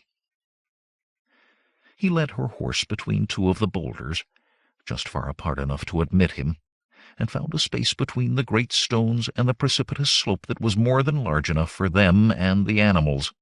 The boulders would keep off the worst of the mountain winds, and more importantly shield them from searchers. Dismounting, he helped Jehnna down and set about unsaddling the horses. "Build a fire," she said, hugging her cloak about her. "I am cold." "No fire." Even had there been anything to burn, he would not have risked giving away their hiding place. "Here," he said, and tossed the saddle blankets at her. "They smell," she sniffed, but as he squatted to check their meager supplies, he saw that she had draped them about her shoulders over the cloak of white wool, albeit with much wrinkling of her nose. He had had a waterskin and a pouch of dried meat tied behind his saddle, and there was enough of the meat for several days. Water, however, could be a problem. The skin was only half full. "Do you think they got away too?" she asked suddenly. "Bambata, I mean, and Zula, and the others?" "Perhaps." Abruptly he tore the bandage from his head and began unwinding the one about his chest. "No," Jehnna cried. "You must leave them. Akiro says—" "Akiro and the others could be dead because of these," he growled. "Because of me." He used the bandages to wipe off the wizard's greasy ointment. To his surprise, the gashes were only slightly swollen pink lines, as if they had had days of healing already. "I was worrying about these, about the itching and the stink. If I had had my mind about me, those Corinthians would never have been able to take us by surprise so easily." With an oath, he tossed the wadded cloth aside. "It was not your fault," she protested. "It was me. I was sulking like a child when I should have been telling you the way to go. Had I not been, we would have turned aside before they attacked us." Conan shook his head. "'Tis foolishness, Jehnna. In this twisted maze you could have seen the true way but moments sooner at best, and the Corinthians would have attacked as soon as we turned away from them." He chewed on a strip of dried mutton, as tough as ill-tanned leather, and of equal taste, while she frowned pensively. "Perhaps I could not have done anything more," she said at last. "But I see your point concerning yourself. You, of course, can see around corners and through stone, and so should have warned us. It is quite wonderful to know we had 2 wizards in our party. But why did you not give us wings, so we could fly away?" Conan choked on a bit of mutton.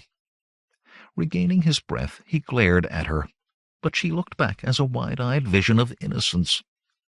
It was possible he thought that she was innocent enough to mean exactly what she said, to actually believe that he— No, he was not fool enough to believe that of anyone. He opened his mouth for a retort, and closed it again with the certainty that anything he said would only end in making him feel truly the fool. "Eat," he said sourly, throwing the pouch of dried meat at her feet. She chose a piece delicately. He could not be sure, but he thought as she nibbled at it with small white teeth that he detected the edges of a smile. It did little for his disposition. Light faded from the sky, and amethyst twilight descended on the mountains. Finishing the meager meal, Jehnna began to shift about, as if seeking for a more comfortable spot on the stony ground. She hitched the blankets this way and that, finally complaining, "I am cold, Conan. Do something." "No fire," he said curtly. "You have the blankets." "Well, get beneath them with me, then. If you'll not allow me a fire, at least you can share the warmth of your body." Conan stared. More innocent than any child, he thought. "I cannot. That is, I will not." "Why not?" she demanded. "I am freezing. Did not my aunt send you along to protect me?" Conan laughed and groaned at the same time. Ask the wolf to protect the sheepfold. He shook his head to rid it of unwanted thoughts. "You must have a care of Taramis, Jehnna, when you are back in Shadazar." "Of my aunt? But why?" "I have no true reason," he said slowly, "but kings and queens, princes and princesses do not think as do ordinary folk. They do not see right or wrong the same way." "Are you troubled by the dream I had?" "Bombata was right. It was just a dream, Conan. Anyone could have bad dreams in a place like that crater. Taramis loves me. She has cared for me since I was a child." "Be that as it may, Jehnna. Should you ever have need for help, send word to the Tavern of Abuletes in Shadazar, and I will come. I know many places where you would be safe." "I will," she said. But he knew she did not believe in even the possibility of it. "I am still cold," she went on, smiling and lifting a corner of one blanket. A moment longer the big Cimmerian hesitated. Then, telling himself that it was indeed becoming colder, that a sharing of warmth could harm nothing, he removed his sword-belt and seated himself next to her. She pulled not only a saddle-blanket, smelling strongly of horse, over his shoulders, but part of her cloak as well. The blankets began to slide from them, and as they shifted to secure them, he realized that she was leaning against him. Instinctively he put an arm around her. His hand landed on the warm curve of her hip, jumped away as if burned, brushed the soft roundness of a breast, then settled on the indentation of her waist. "'Tis warmer than I thought," he muttered. There was sweat on his forehead. "Perhaps I should move." How much forbearance, he wondered, could even the gods ask of a man? Jehnna snuggled herself more firmly against him, touching the golden dragon at his chest with a single finger. "Tell me of Valeria." He stiffened, and she glanced up at him. "I overheard you and Malik, and Akiro. I am not deaf, Conan." "What kind of woman was she?"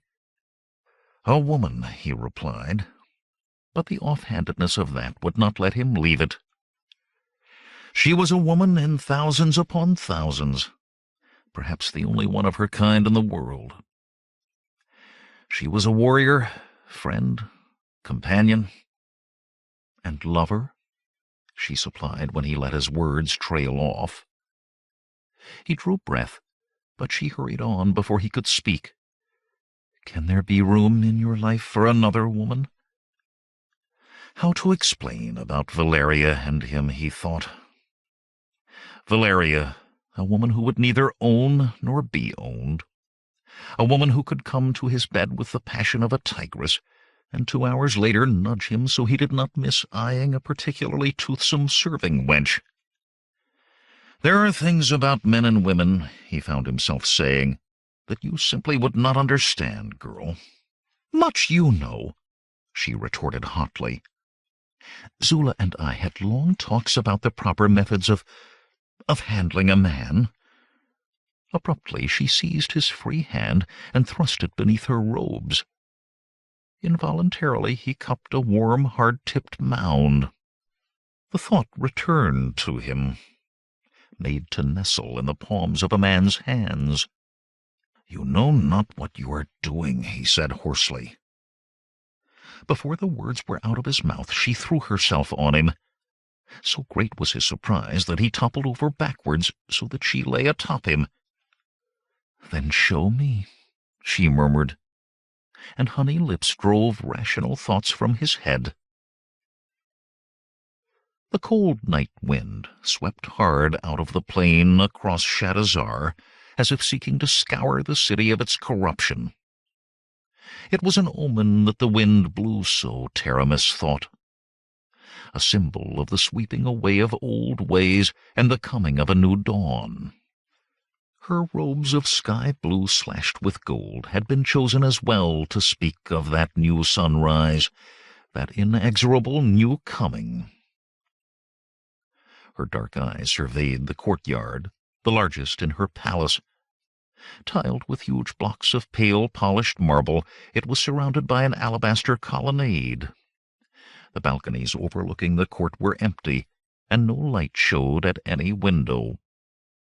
Guards within the palace made sure no slave's curious eye fell on what occurred there this night. Before her rested the great form of Dagoth on its couch of crimson marble. More perfect than any mere mortal male born of woman, she thought. In a circle about her and the massive shape of the sleeping god stood the priests of the new religion, of the ancient religion reborn. Shimmering golden robes covered the priests to their sandaled feet, and on each head was a golden crown with a single point above the brow graven with an open eye, symbol that though the gods slept, never did they sleep in his service. The crown with the tallest point was on the head of he who stood by her right hand, his snowy beard fanning over his chest, his parchment-skinned face the very picture of kindly mildness. His tall staff of gold was topped with a blue diamond, carved into an eye of twice human size. He was Xantares, the high priest, and highest indeed he was, Taramis thought, after herself. "'Tis the third night," she said suddenly, and a sigh as of exultation rose from the circle of priests. "The third night from the night of awakening." "Blessed be the night of awakening," intoned the priests. "The sleeping god will never die," she called, and their reply came back to her. "Where there is faith, there is no death." Taramis held her arms straight out to either side. "Let us anoint our God with the first of his anointings." "All glory to she who anoints the sleeping god," they chanted. Flutes began to play, softly and slowly at first, then quickening, rising higher. 2 more crowned priests appeared from the colonnade. Between them was a girl, her raven hair pinned in tight coils about her small head, her body swathed in robes of pristine white. At the circle the 2 priests slipped the robes from her, and she entered, unashamed in her slender nakedness. Her eyes, on the form of Dagoth, bore a look of purest rapture as she stopped at the god's head. Taramis and Xantares moved together, one to either side of the girl. Aeneas, Taramis said. The naked girl reluctantly tore her gaze from the sleeping god.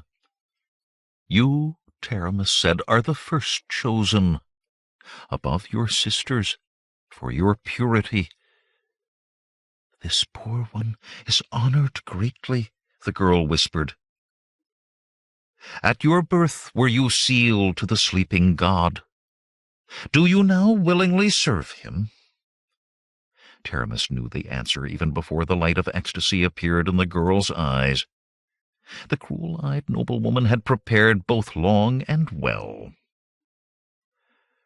This poor one begs to serve, the girl replied, her voice soft yet eager. The flutes now shrieked in frenzy.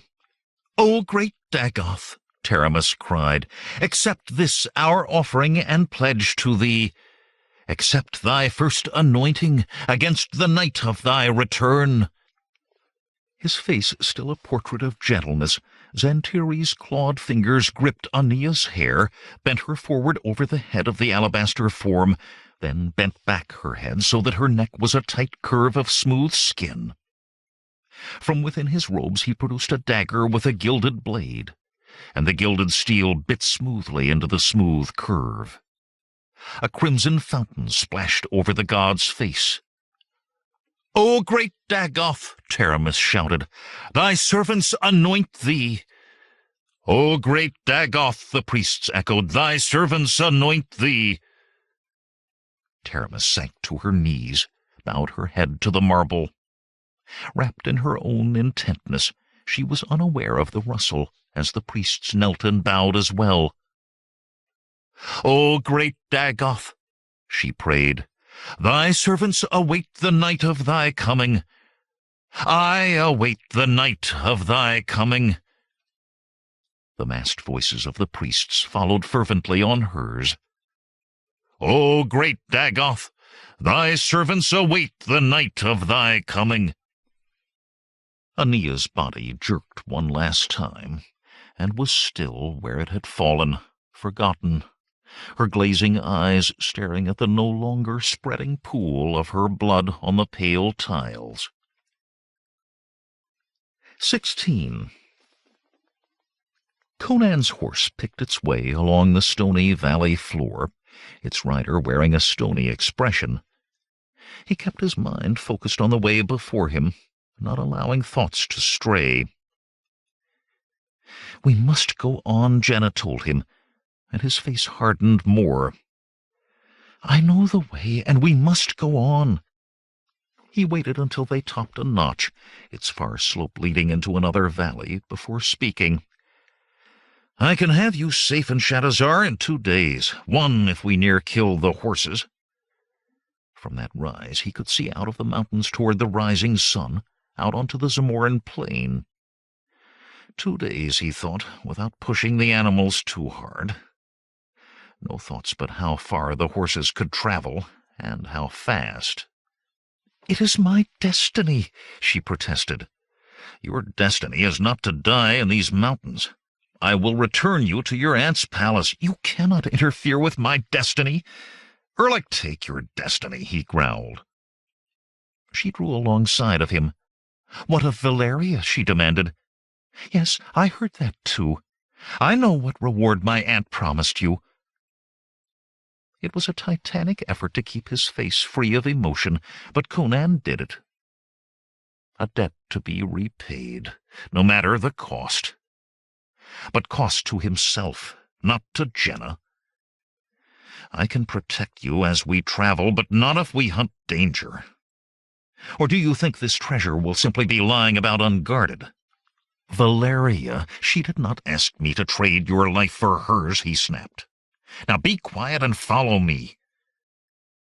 For a time she was indeed silent, though sulking and muttering angrily under her breath.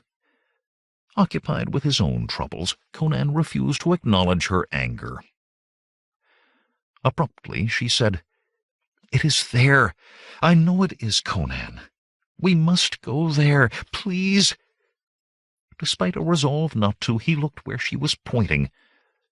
The gray-sloped mountain was not high, but near the base its stone flanks split unnaturally into hundreds of granite fingers and spires. A maze, he remembered Jehnna calling this journey. That was a maze in truth, where an army could lie in wait unseen until you were in their midst. It was no place to take a young girl, not in the Carpash Mountains, not even if the treasure Taramis wanted was in there. They would circle to the south, he decided, giving that particular mountain a wide berth. He rode on in silence. "Conan!"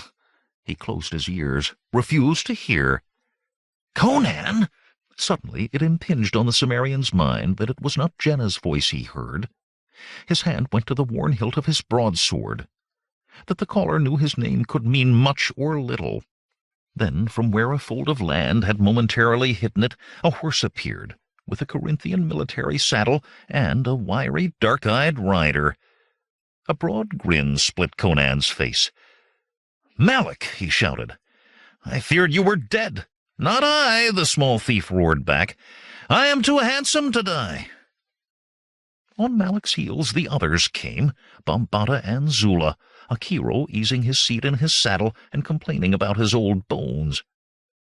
The black woman rode straight to Jehnna, and the two of them put their heads together for talk pitched not to travel to any ears but their own.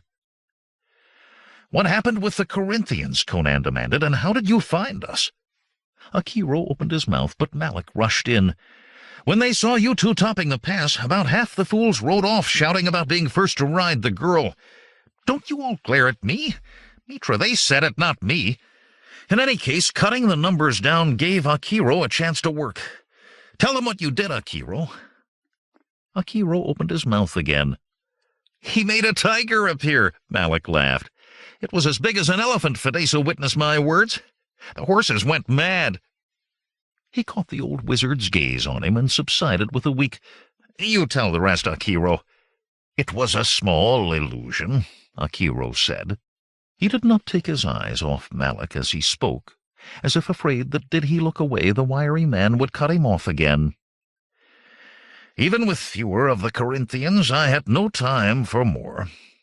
It was of sight and smell only, and could not even move. But the horses, to our great luck, did not know that. They did indeed go mad, ours as well. But it enabled us to escape, without the pack-horse as you see, but with our skins in one piece."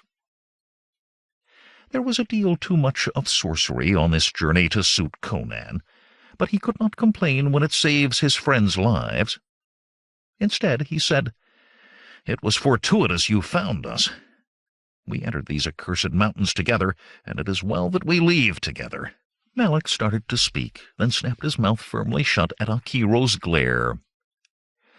"Fortune had naught to do with it," the yellow-skinned mage said. "It was this." He held a leather cord with a small carved stone dangling at its end. With a deft motion he set the stone to spinning in a circle, yet almost immediately the circle lengthened and narrowed until the stone swung back and forth in a line that pointed directly at Conan. The Cimmerian drew a deep breath. Yet more sorcery. "I do not like such things associated with me," he said, and was pleased that he had not yelled it. "Not with you," Akiro assured him, "with the amulet.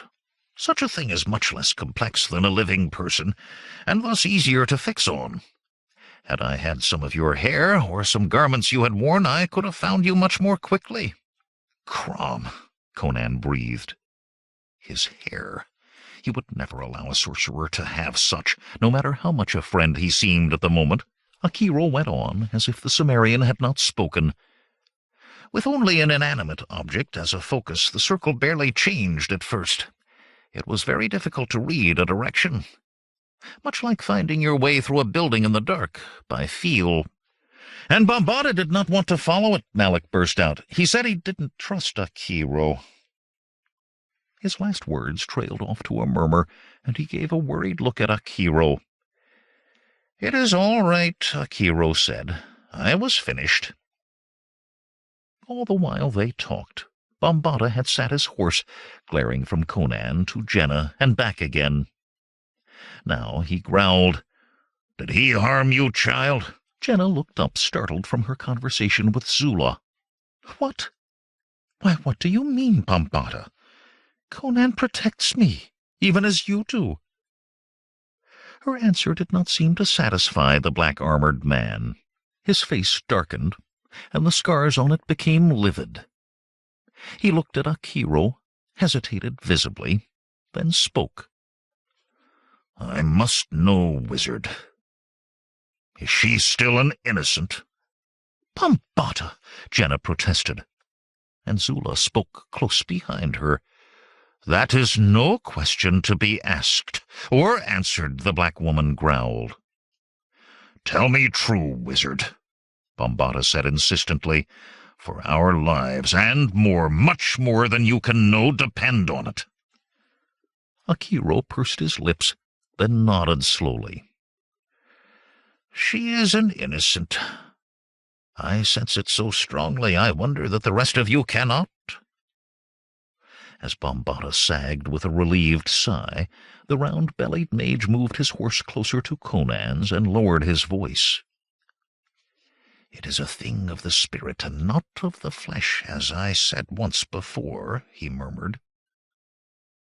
Conan colored, and colored more when he realized that he had. "You pry," he muttered. "Do not use your wizardry on me." "Use the vial I gave you," Akiro said. "Use it, and ride away from here. Take the girl if you wish. I do not doubt you could persuade her to go with you. In another night or two." A faint leer touched his lips and was gone. "There can be nothing in this for you, Cimmerian, save more wounds of the kind that neither show nor heal." Conan scowled silently, denying the temptation to put his hand to his belt pouch to see if the small stone vial was still there. Valeria, and a debt still unpaid. He became aware of Jehnna's voice. "He says he will not take me, but I know it is there, I know." Bambata turned a scowling visage to the Cimmerian. "Well, thief, do you abandon your precious Valeria?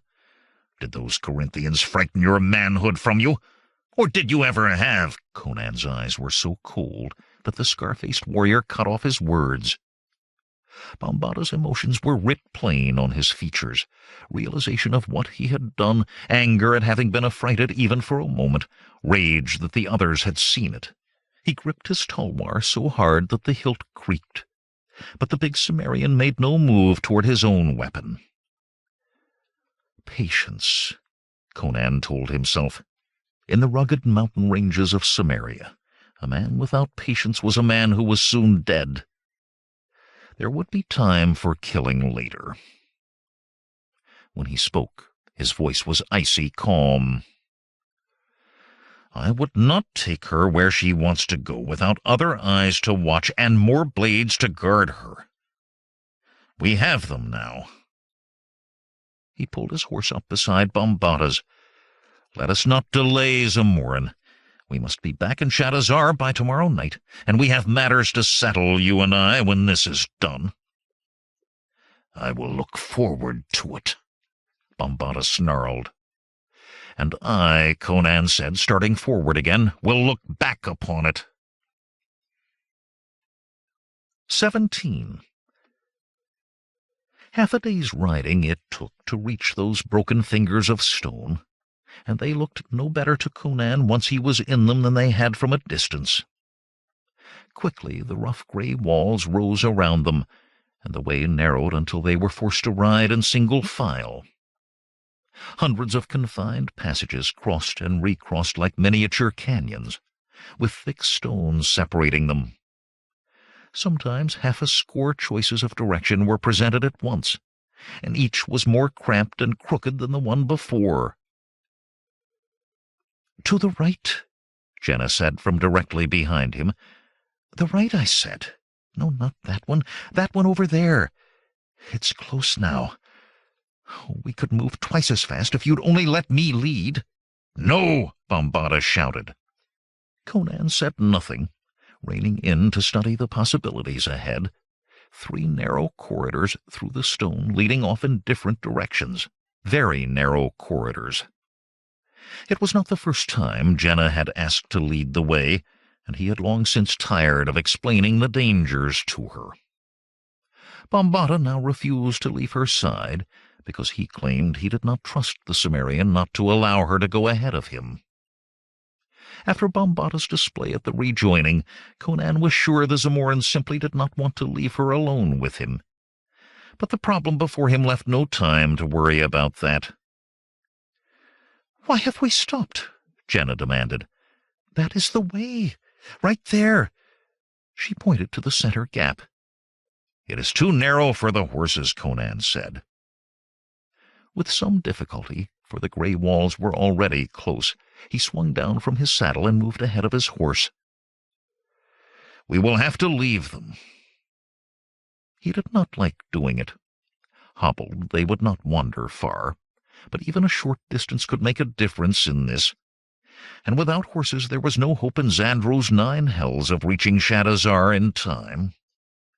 The others had dismounted and were fastening hobbles between their mounts' forelegs, or pushing past the animals to join him. "Malik," he said, "best you stay with the horses." The small thief started and stared at the stone around them with a sickly look. "Here? Sijin's bull, Conan. I don't think we should divide ourselves. Keep our forces together, eh? A man can't even breathe in here." About to make a sharp retort, Conan stopped. He himself had been thinking much about how close the stone was, how it seemed almost to cut off the air, but he was not one to be affected by tight passages or close spaces. He studied the others' faces, trying to see if any of them felt what he did.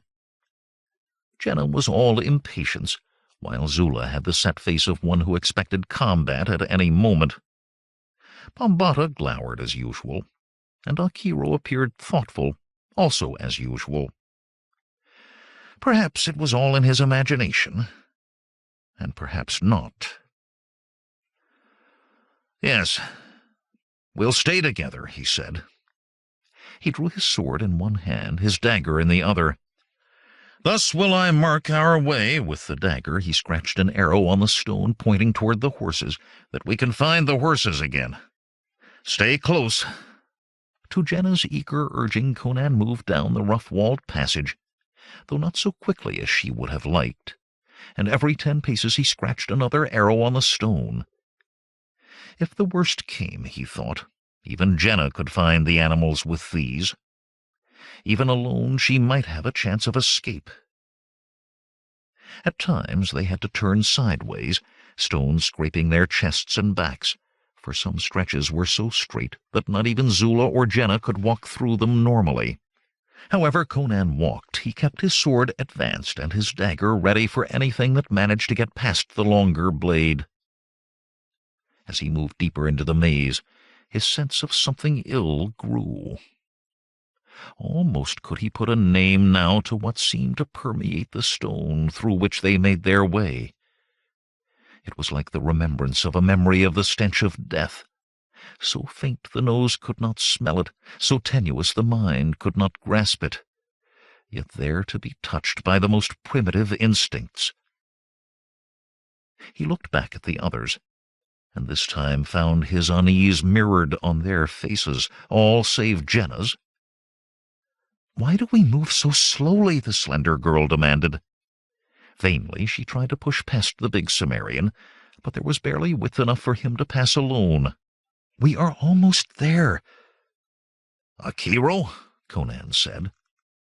The gray-haired wizard's face was twisted as if he had a bad taste in his mouth. "I have sensed it since we entered these passages, but it grows stronger as we go. It is a foulness." He stopped to spit. "But it is old, ancient, and I do not think it threatens us. We are more than a few centuries too late for that." Conan nodded and continued on, but he was not convinced. His own senses might not be magical, but they had kept him alive in many places where he could well have died, and they told him there was danger here. He kept a firm grip on his weapons. With startling suddenness, the passage spilled out into a large open area. Here the rock had been cut away, and the stone remaining carved in intricate patterns to floor a great courtyard that fronted a temple hewn from the very side of the mountain.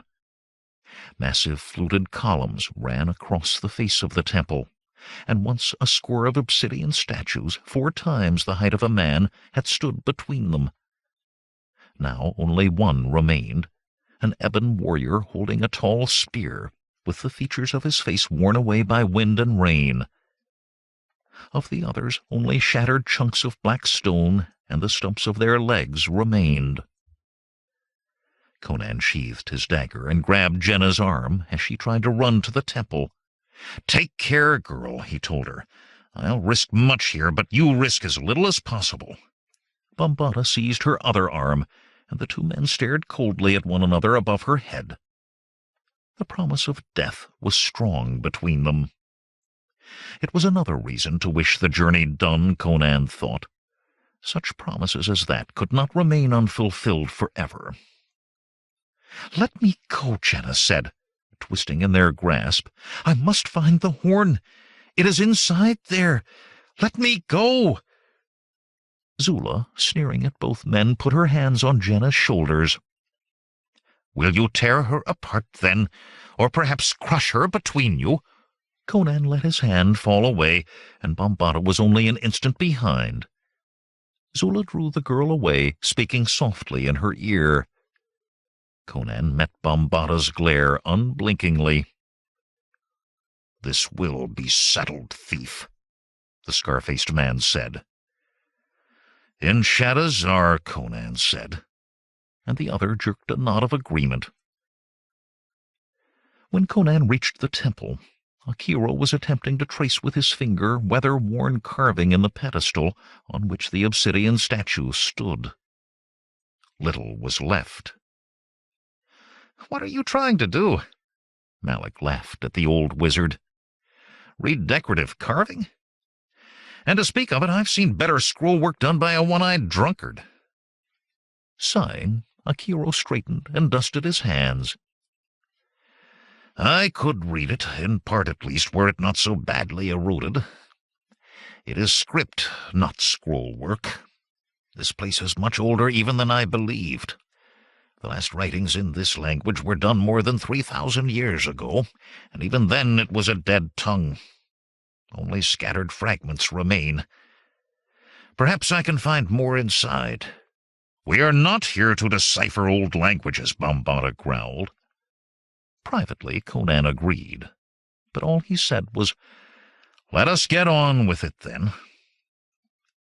Rock doves burst from their nests high behind the massive columns, their wing beats like an explosion in the stillness, as Conan strode to the tall bronze doors, covered with the verdigris of centuries. Through the thick green could be seen a huge open eye, worked deeply into the metal of each door.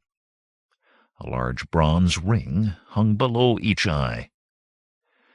"We'll never get that open," Malik said, eyeing the corrosion. Conan grasped one thick ring for an experimental heave. To his surprise, the door swung out with a squeal of hinges long ungreased. It was but chance that it opened so, he told himself. If men used those doors, they would grease the hinges. He did not like the relief he felt at that. Still, he told himself, he was there to see to Jehnna's safety, not to flaunt his own bravery. "Keep a sharp eye," he commanded, "and your guard up." Then he led the way inside. Beyond the great doors, the dust of centuries lay thick on the floor.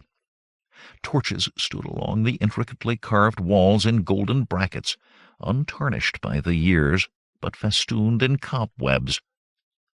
Above them, the ceiling was lost in shadows, and the vast hall stretched before them into darkness. Suddenly Zula screamed, as a spider, its outstretched legs wide enough to cover a man's hand, ran across her bare foot. "Only a spider," Malik said, crushing it beneath his foot. He kicked the pulped remains away. "No need to be afraid of a—" The wiry thief cut off with a yelp as Zula's staff whistled toward his face and halted, quivering no more than a finger width from his nose. His eyes crossed, staring at it. "I am not afraid," Zula hissed. "I simply do not like spiders." Rustlings sounded deeper in the hall, and she peered in that direction nervously. "And rats.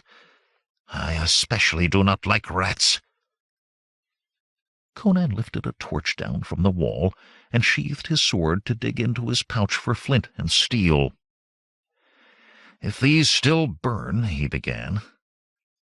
Akiro's lips moved, and fire suddenly danced atop his bunched fingers. He touched it to the torch, which burst aflame with a crackle that was loud in the still hall. "It will burn," he said. "Can you not wait until you are asked?" Conan said dryly, as he stuffed the lighting implements back. Akiro shrugged apologetically. Bombata and Malik lit torches from Conan's, and they started warily down the great hall. Their feet disturbed dust unmarked, save for the small tracks of rats. The bones of small animals and birds lay scattered about, some buried in the dust, some atop it. Long had it been since anything had moved there, save the rodents and their prey. The chittering of rats held back by fire, and the strange smell of humans followed them, and the torch's flames were reflected in hundreds of tiny, hungry eyes. Zula muttered, and swiveled her head as if trying to watch all ways at once. Malik no longer made fun of her discomfort. He rigidly avoided looking at those glittering eyes, and mixed curses and prayers to a score of gods in a low monotone. At the far end of the hall were broad stone steps, leading up to a dais, atop which sat a high-backed throne of marble. Before that throne lay a small pile of age-dried bones, and on its seat another pile with a human skull in its midst, empty, shadowed eye sockets staring at Conan and his companions. Armor, garments, a crown, whatever that man had once worn, were all long gone to dust. Jehnna pointed to their right, to a wide, arched doorway, half hidden in the darkness. "There," she said, "that is the way." Conan found himself relieved that the treasure, the horn had not Jehnna called it, was not on that throne. Many years before he had taken the sword he carried from a throne not too different from this one, and it had not been an experience he would care to repeat. Bombata had moved to the archway as soon as the girl spoke, and thrust his torch through it. "Stairs," he muttered. "How much deeper into the bowels of this place must we go?" "As deep as we must," Conan said, and pushing Bombata aside, he started down. 18. The wide stairs spiraled down into the depths of the mountain, and here Conan could see signs of the earthquake that had toppled the statues in front of the temple. Cracks spider-webbed the walls, and once there was a jog in the stairs, as if someone had cut neatly through them, then pushed one part a handspan to the side. True spiders had been there once as well. Thick cobwebs clogged the passage, but at the touch of the Cimmerian's torch they hissed and flared and melted away. "I do not like this, Conan," Malik whispered loudly. "Oh, God, strike me, but I don't." "Then wait above," Conan replied. "With the rats." The small man's voice was a squeak, and Zula chuckled, though not strongly. A final turn, and the stairs led into a long chamber with a high vaulted ceiling, supported by what seemed at first glance to be golden columns, a row of them along each wall. Nearly half the columns were toppled, though, their broken pieces littering the dusty, mosaicked floor, and the pieces showed thin, hammered gold leaf atop ordinary gray stone. The ceiling was worked in a profusion of strange symbols, only one of which Conan could even recognize. An open eye, as on the bronze doors, repeated over and over among the other designs. What it meant he could not begin to guess. "Conan," Akiro called, "this seems the only way out, other than the stairs." The wizard stood at the far end of the chamber by a broad door that seemed of iron, yet had no spot of rust on it. It had no hinges either, Conan saw, as if it were merely a huge metal plate set in the stone. "This is the way," Jehnna whispered eagerly.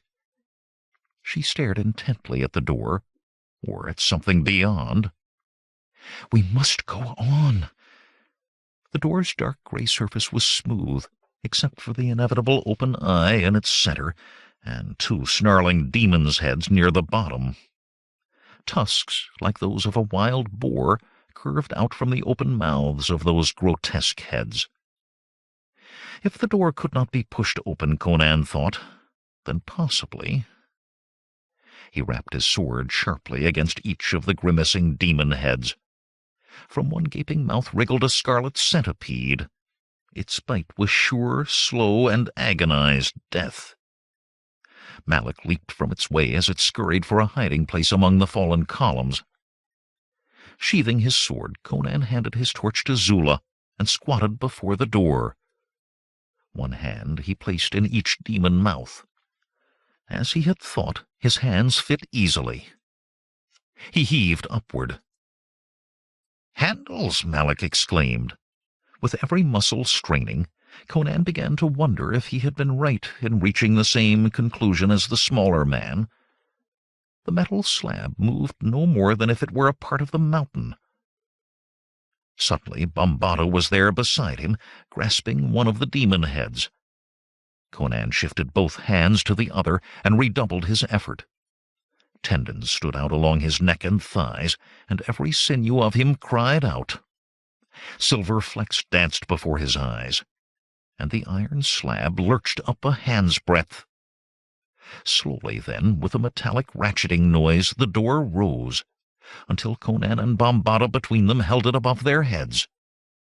"In!" Conan rasped. "Quickly!" The others of the party squeezed hurriedly by the two big men. Then Bombada released his hold and followed. Conan's thews quivered with the strain of holding the weighty door alone, yet he hesitated. When he released it, it would come down, and look as he might, he could see no demons' open mouths, nor other means of lifting it from the other side. They would be trapped. But if he could not find a way to prop it open, he would have to let it fall. Murmuring to himself thoughtfully, Akiro stepped to the wall beside the door, where a bronze rod ending in a large knob, embossed with the ever-present open eye, projected from the stone. The mage put a hand on the knob, pushed, and the rod sank into the wall. Conan blinked. There seemed to be a lessening of the weight on him. He eased his upward pressure slightly. The door did not move. With a sour grunt, he stepped from under it. "I thank you," he told Akiro, "but now that I think of it, could you not have opened this yourself?" "I could have," Akiro replied mildly, "but you said I should wait to be asked. As I was not—" "Where are the others?" Conan cut him off. The light of Akiro's torch lit one end of a narrow corridor, and there was no sign of anyone other than the two of them, nor any light from the other torches. Cursing, the Cimmerian set out down that hall at a run, with Akiro panting in his footsteps. The corridor opened into a large circular chamber, and both men skidded to a halt in amazement. The others were already there, holding their torches high while they stared about them. Directly opposite the door through which they entered, a monstrous head of carved black stone, fanged and glaring, as tall as a big man, projected from the wall. Two other doorways, set equidistant around the circle from the first, led from the chamber. Or rather one did, for the other was broken and choked with rubble that spilled in a fan into the room. The rest of the walls were carved in bas-relief, images of fabled beasts, gilded with gems set for their eyes, while others formed hooves and claws and horns. At intervals around the walls great plaques of gold were set, covered with strange script. The low domed ceiling was tied with onyx and set with diamonds and sapphires, twinkling in the light of the torches as if to represent a night sky. Akiro rushed to one of the golden plaques and ran his fingers over the deep-carved script as if he did not believe his eyes. "This is the same language as outside, and more of it than exists in one place anywhere else in the world. I can make it out. Listen." He spoke on slowly, pausing to trace letters. "And on the 13th day of the last battle, the gods did come to war, and the mountains did tremble at their footsteps." The rotund wizard went on, but Conan was more interested in what Jehnna was doing under Bombaata's watchful eye. She alone had not goggled at the riches of the chamber. Her eyes were only for the massive, terrible head of black stone. Now she stood before it, looking nowhere else. Beneath her feet was a circle of runes carved in the marble of the floor, and woven among them was a 5-pointed star with straight lines joining its points. Conan's breath caught in his throat. He knew the symbol of the star of old, knew it to his regret. A pentagram, a focus of sorcerous powers. He half raised a hand to stop her. But there was Valeria, and Jehnna said this was her destiny, that she had been born to do this thing. The hand he had raised clenched into a fist until his knuckles cracked. He could do nothing else but see it through to the end. From beneath her robes, Jehnna produced the black velvet bag in which she carried the Heart of Ahriman. As the blood-red gem slipped into her palm, its sanguine glow filled the chamber, and the jewels set in the ceiling seemed to glitter more fiercely. Carefully she set the heart down before her in the pentagram. There was a small niche carved into which it fit exactly. As she straightened, awareness faded from her eyes. In a trance, she chanted, and her words rang round the walls. As she intoned the words, the radiance of the heart increased. Yet now it was focused, shining only on the great stone head, bathing it in crimson light. The black stone eyes especially seemed to reflect its glow, and crimson shadows danced in their depths that had not been there moments before. "It lives," Zula hissed, and Malik began muttering prayers. "You must stop her," Akiro said suddenly, urgency riddling his voice. "Quickly, Conan, you must—" He broke off with a moan of denial that seemed wrung from his bones.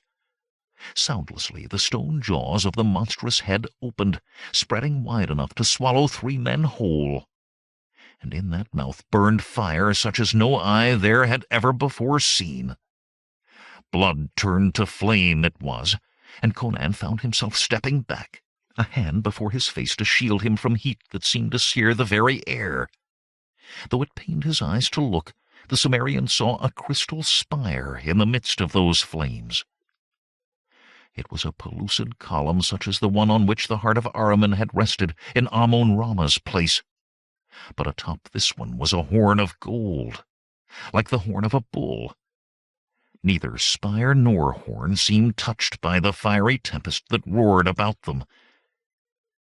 Jehnna still stared as if not at this world, but worlds beyond. Her large eyes were blank, and her face lacked all expression. Slowly her hands rose to her shoulders, and her robes fell to her feet. Naked she stood, slender curves bathed with the light of the flames before her, the birthmark between her small breasts glowing like those fires. With quick, unhesitating steps, she moved forward. Not a muscle moving, Bombaata watched her. and the light in his dark eyes could have been a reflection of the fiery furnace. "No!" Conan shouted. Yet even as he did, it was too late. Into the roaring flames Jehnna stepped. About her the fire flared as if in fury at her invasion, licking at her slim nudity, yet she moved deeper, unaware and unharmed. In both hands she lifted the golden horn, and with it walked from the blazing furnace back to the pentagram. For a moment she stood there, and all in the room seemed frozen where they stood. Then she sighed, sagged, and would have fallen had not Zula rushed to support her. Quickly the black woman pulled the girl's robes up about her. "It is done," Bambata said softly. "The horn is in the hands of the One." "Conan," Akiro said shakily, "there is something you must know." Abruptly there was a wind in the chamber, an icy gale of eerie howls that they felt to their bones, yet which did not so much as bend the flames of the torches. Then it was gone as suddenly as it had come, and the fires in that huge mouth were gone as well. But the chill of the wind remained. "Conan," Akiro said again. "Later," Conan snapped. One too many pieces of sorcery had he seen for a single day, and this last had come at no one's bidding that he could tell. "We leave now." And barely waiting for Jehnna to gather the Heart of Ahriman, he hurried them from the chamber. 19. It was a procession that Conan led back along the narrow corridor, and he did not care for the feeling of it.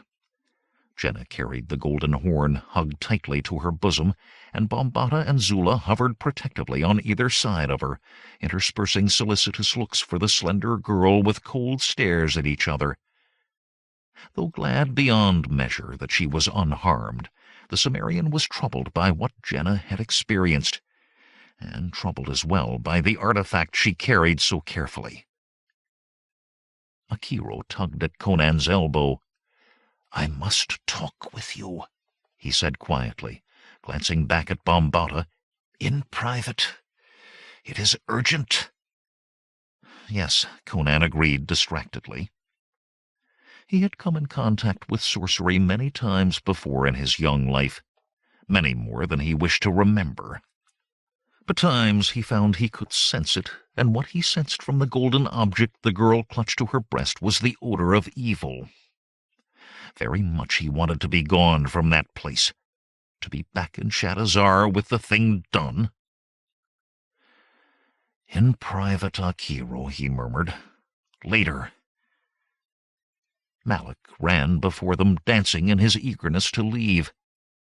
"Hurry!" he called over his shoulder. "This place is ill! Mitra's bones! Hurry!" He darted from view ahead, and his words faded away.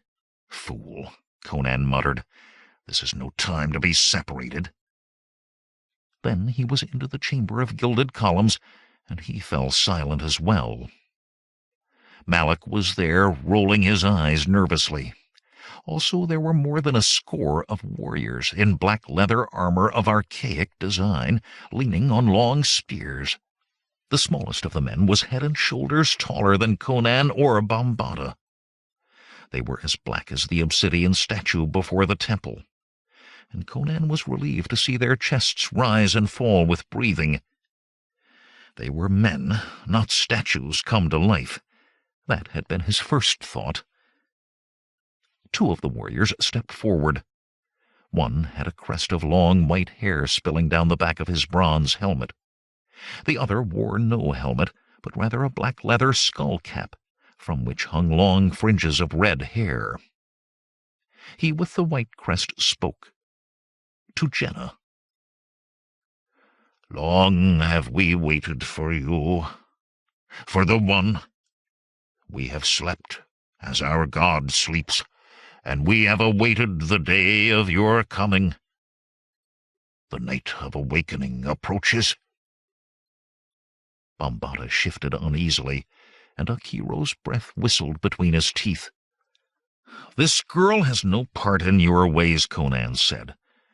We crave pardon if we have disturbed your temple, but we have far to travel, and we must go." All the while he noted the disposition of the ebon warriors. He had no wish to fight, if it could be avoided, but these men seemed to be saying that this was their temple, for all it looked not to have known a human tread in centuries, and men often grew violent when they thought strangers interfered with their religion.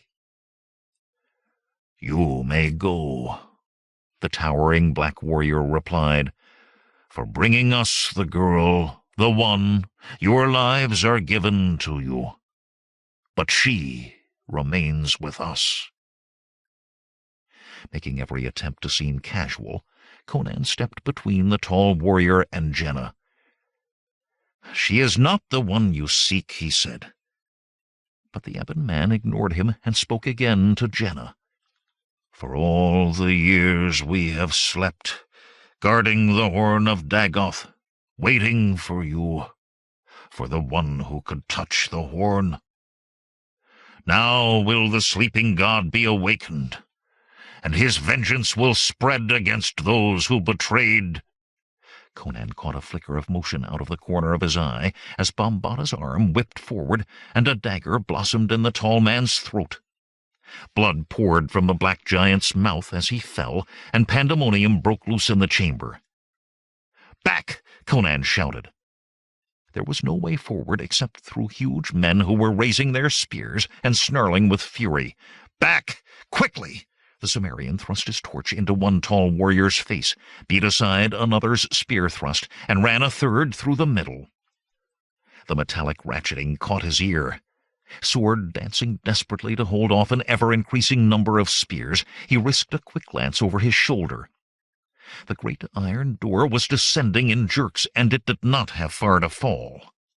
With a roar he attacked, his blade a grim blur of razor steel before him, the sheer fury of him forcing his opponents back despite their greater numbers.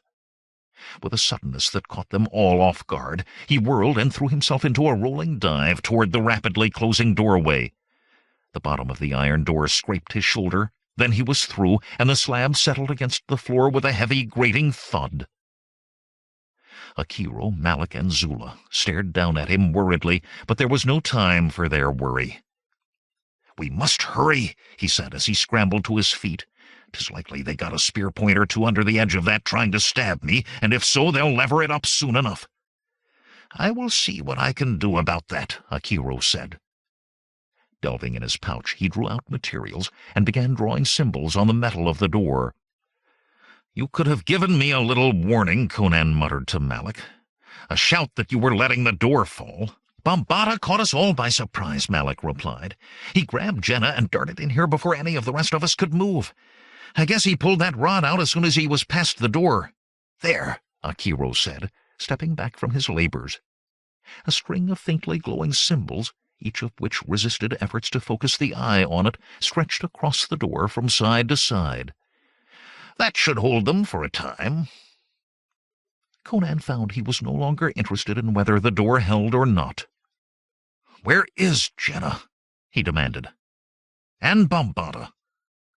Zula spun to stare down the dark hall. "I was so worried about you," she whispered, "that I did not— If he has hurt her—" Conan did not wait to hear the rest. He sped toward the chamber of the great stone head as fast as his legs would carry him. It was empty. Without hesitation he took the one way out other than the way he had come, the unblocked third corridor. Grim thoughts filled the Cimmerian's head. Perhaps Bombada meant to try spiriting Jehnna back to Shadazar without him, to cheat him of his reward. It would be like the Zamorin, he thought, to rob Valeria of a chance at rebirth just to strike at him. There would be no waiting until Shadazar now. The time for accounting had come. The corridor ran straight as an arrow, without bend or fork, without a doorway leading to another chamber. Like a tunnel, the corridor had been carved from the living rock of the mountain, its walls, ceiling, and floor polished as smooth as marble. Dust dulled and covered all now, and it was in that dust that the light of his torch showed the traces of those he followed, signs as plain to his keen eyes as ruts in a wagon road. The spaces between the tracks told him they too were running. Suddenly, the hallway spilled into a large square chamber filled with thick fluted columns set close together and supporting a ceiling lined with cracks and fissures. Many of the columns were filled with cracks as well, some seeming to need only a breath to topple. Dust-covered implements lay among them, fallen braziers with high tripod legs, things that might have been tall stands to hold torches, others the purposes of which he could not guess. Conan's torch was enough for him to make another door ahead, a deeper black rectangle in the shadows.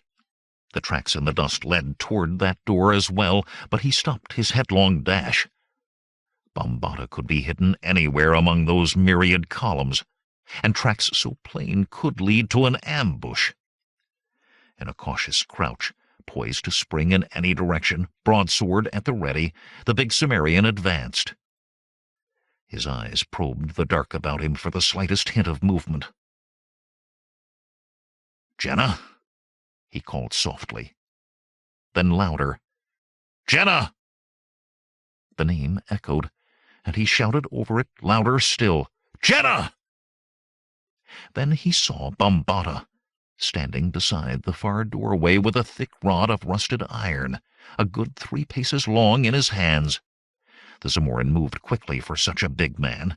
He thrust the rod crossways between 2 cracked pillars like a lever, and heaved.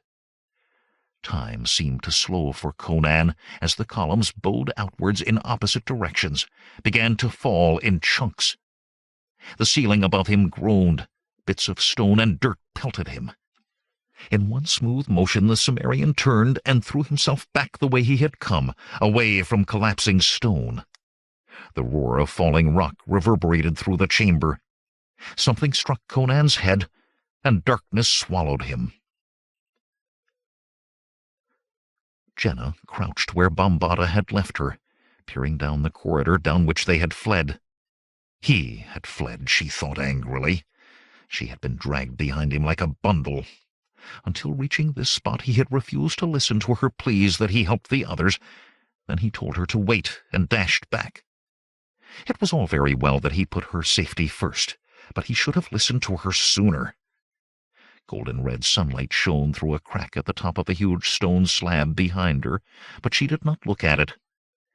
Daylight and the way back to Shadazar lay on the other side of that thick slab, but Conan was still behind her, in the depths of the mountain. What if he were injured and needed her? What if— Running footsteps announced Bambata's return. He scrambled up the slope of the corridor in haste. "Is he unharmed?" she demanded. Dust and dirt covered the scar-faced man, and blood trickled from a scratch on his cheek. He started past her, then stopped suddenly, his face paling. "Where's the horn, child?" he demanded. "Sandro's 9 hells if you've lost it!" "It is here." She showed him the bundle she had made, wrapped in strips torn from her cloak. It was her destiny, she knew, this quest for the horn of Dagoth. But there was something about the golden object that made her want not to touch it. The Heart of Ahriman and the horn of Dagoth were together, swathed in layers of white wool, and she truly wished there were more layers, many more. Where are the others?" "Dead," Bambata replied curtly. Huge muscles straining, he threw his weight against the massive slab of stone. Jehnna sat as if pole-axed. Dead? Conan could not be dead. She could not imagine him as dead. Or the others, she told herself quickly. Zula, Akiro, even Malik had taken on special meaning to her. She did not want to think of any of them being harmed. But the tall youth with the strange sapphire eyes, and the hands that were so gentle when they did not hold a sword, he was more than special. "I cannot believe it," she whispered. The great slab fell outwards with a crash, raising a cloud of dust and letting in a flood of fading sunlight. "I heard him call my name. I know that I did." "Come, Jehnna. We have little time, child." Bambata seized her wrist in his huge hand, pulling her after him through the opening. They were on the very edge of the large courtyard before the temple. The sun set crimson on the mountain tops to the west. With a wary eye on the tall bronze temple doors, and cursing under his breath, Bambata hurried her into the maze of high stone fingers and spires. "I will not believe Conan is dead," she told him. "One of the marks," the black-armored man said, pointing to an arrow scratched in the rock. "Now to find the horses. We can cover leagues before full dark." "Bambata, I will not believe it. Did you see him fall?" "I saw," Bambata said harshly. He did not slow his pace, and his iron grip on her wrist made certain she kept up. "He was running, like the thief and dog that he was, and the black warriors cut him down. Him and the others as well. I had to pull down the ceiling to block them off from us. Ah, the horses."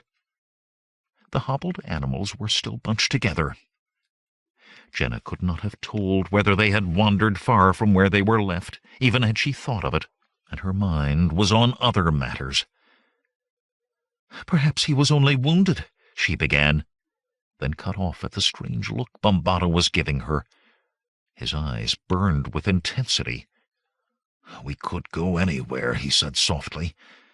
"We could go to Aghrapur. A Turanian wizard, or even King Yildiz himself, would give enough for these things you carry to keep us in luxury for the rest of our lives." Abruptly, he lifted her onto a saddle.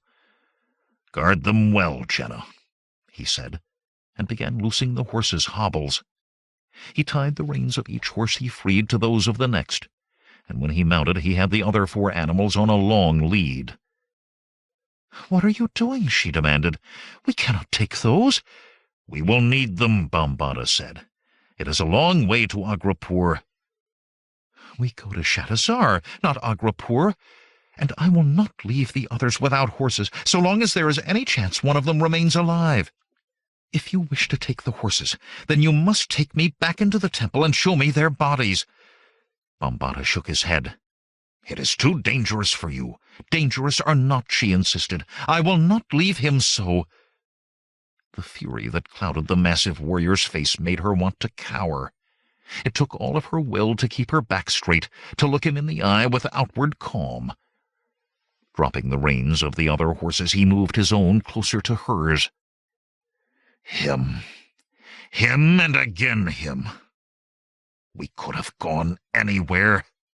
Every word came from him like a piece of iron. "Anywhere, child." Abruptly, his scarred visage twisted in pain. Jehnna stared. She had never before seen Bambata show pain. The agonized grimace lasted but a moment. Then his face was normal again, save that in going from his eyes the burning seemed to have left them dull and flat.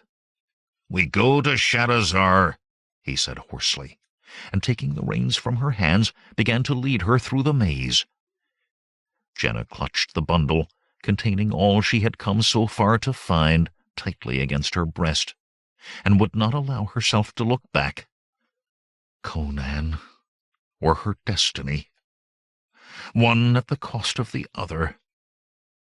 She wondered how there could be such pain. How could the gods allow it?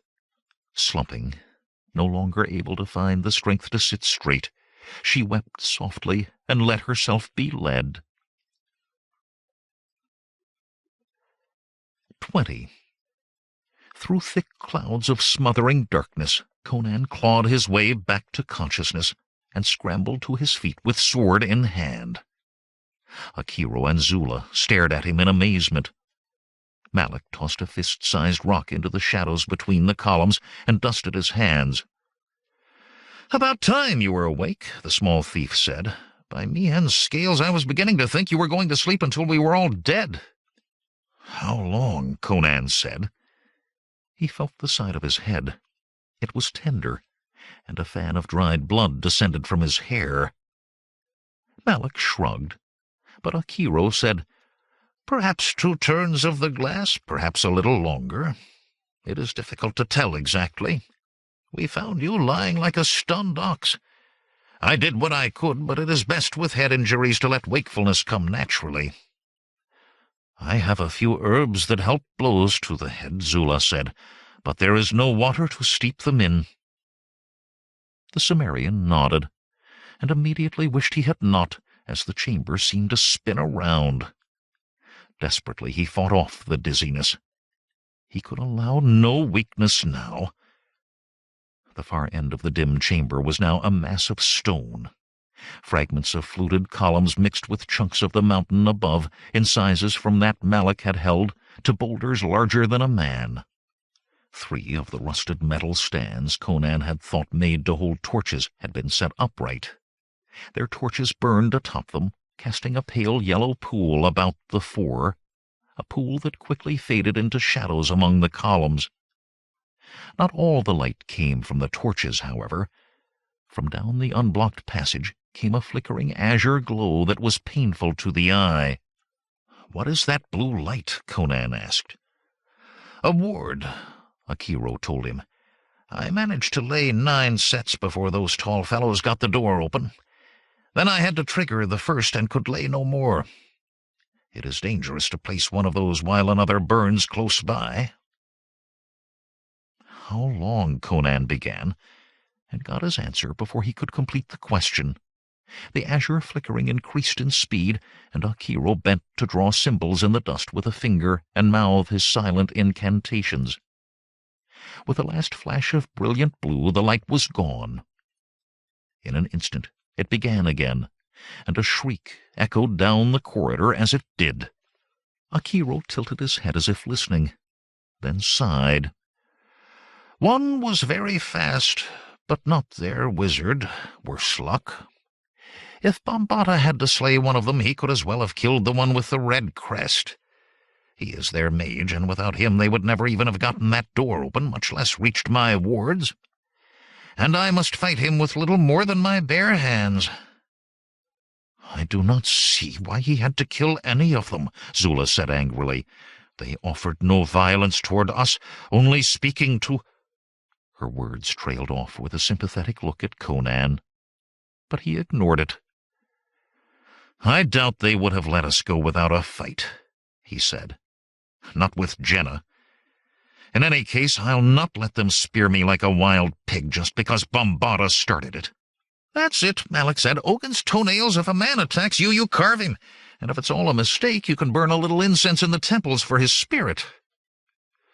"Not always the best way," Akiro said dryly. "But those men are foul." "I saw no foulness in them," Zula protested, and the wizard snorted. "That is because you are not a mage. Nor did you read the plaques as I did. The unease we felt as we entered was put there by those men, and by those who came before them over centuries. Human sacrifice was the least of it. They make the shamans you assisted me with seem as babes at play." "I care not if they're cannibals," Conan said. "It is past time for us to be getting out of here. Bambata and Jehnna get closer to Shadazar with every moment, and I do not doubt he'll do his best to leave us out of what has happened when he tells Taramis of it. I do not intend to be cheated of my promised reward." Akiro looked at him pityingly, and Zula gaped. "But we thought, Jehnna—" She gestured helplessly at the jumbled stone filling the other end of the chamber. "Bambata pulled that down," Conan said. "He could not wait to face me in Shadazar, but I cannot think he pulled it down on his own head, nor on Jehnna's. We will dig our way out and follow. There is but a night and a day left before we must be back in Shadazar." "You intend to dig through the mountain?" Malak said incredulously. The other 2 looked at the Cimmerian as if he had gone mad. "I saw this chamber when it was whole," Conan told them as he strode to the mass of rock. "I know how much of it is gone." He seized a torso-sized piece of a column and heaved it loose. Smaller stones slid free and bounced around his feet. "The passage Bambata followed is no more than 3 or 4 paces from us, and we have only to clear a way wide enough to squeeze through." He carried the stone well into the columns before dropping it. There was room there for all they had to move and more. When he returned, the others remained where they had been, still staring at him. "Well," he demanded, "would you rather die here?" Without a word, Zula came to dig at the stone. Malik came more slowly, and not without a look over his shoulder at the old wizard. "Aren't you going to help, Akiro? You could wave your arms and make all this disappear." "You display your ignorance openly," Akiro snorted. "In any case, I must watch to trigger the next ward when this one fails. Unless you want your first warning of those spearmen to be when one spits you like a lamb. You trigger all of them now, old man. Then you could help." The gray-haired wizard laughed derisively. "Do I teach you how to steal, my small thief? Be about something you know how to do."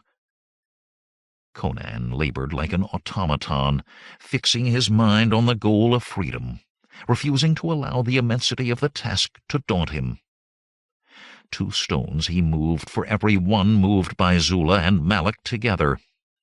Sweat oiled him till he glistened in the torchlight, and there was always more sweat to wash away the dust. When, with a loud rumble, rock cascaded from above to replace all they had done, he chivied the others back to work without ceasing himself. He must reach Jehnna. He must repay his debt to Valeria. Jehnna. Valeria. The two swirled in his mind, till he could not tell which drove him most. When another ward failed, and Akiro chanted to replace it, Malik stopped to watch, knuckling the small of his back. "You really read those plaques, Akiro?" he asked. "Work," Conan said. And after one glance at the Cimmerian's grim face, Malik bent back to the stones. Akiro, however, seemed to want to talk. He settled himself against a column and began.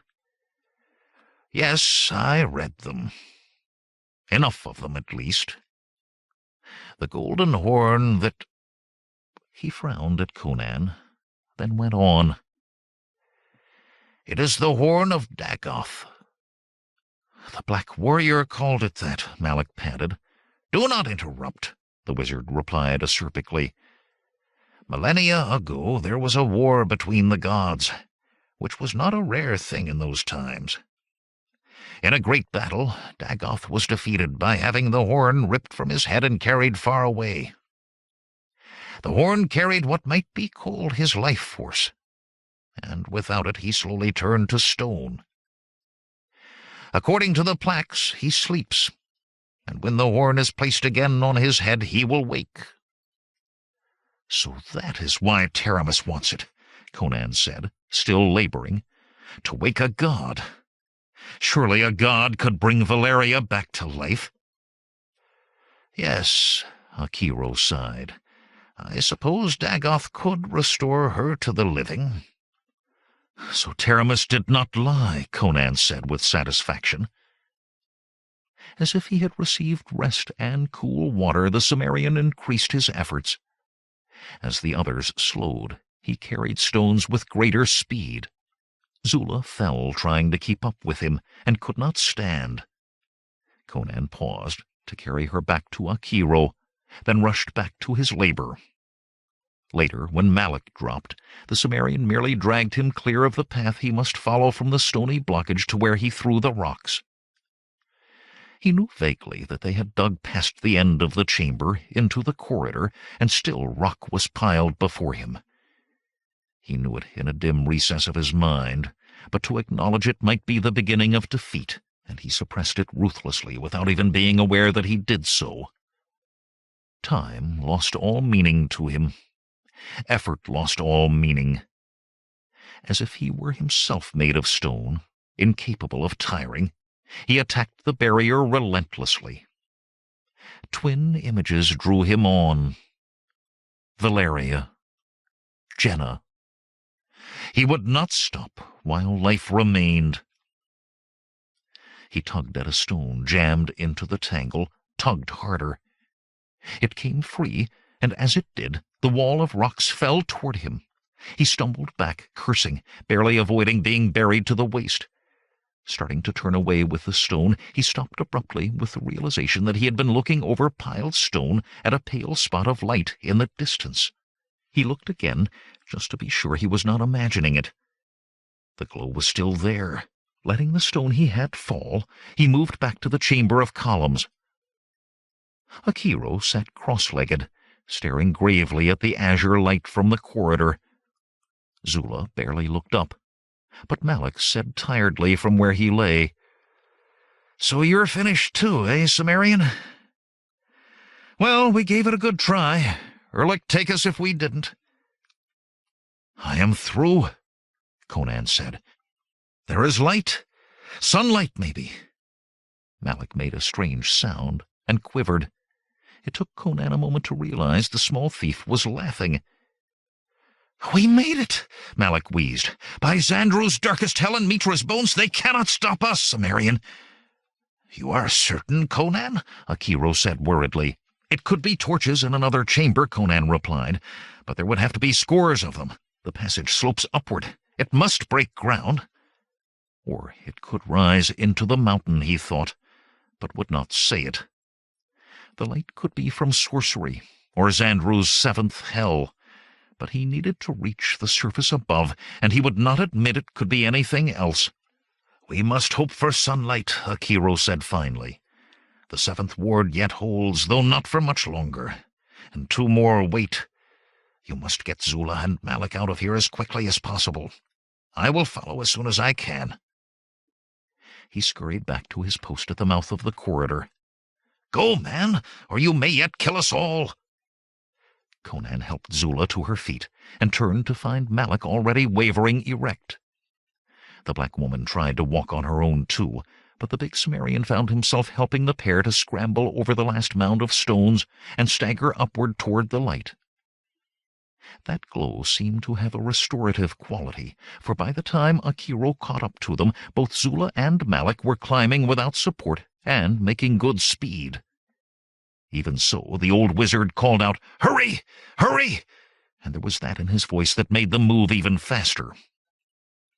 The corridor ended in a rectangular opening, and the 4 stumbled out into the temple courtyard, and the light of a sun not yet fully risen in the east. Malik and Zula stared at it as if they had not believed they would ever see a sunrise again. Conan had eyes only for the temple, with its huge columns and fallen statues.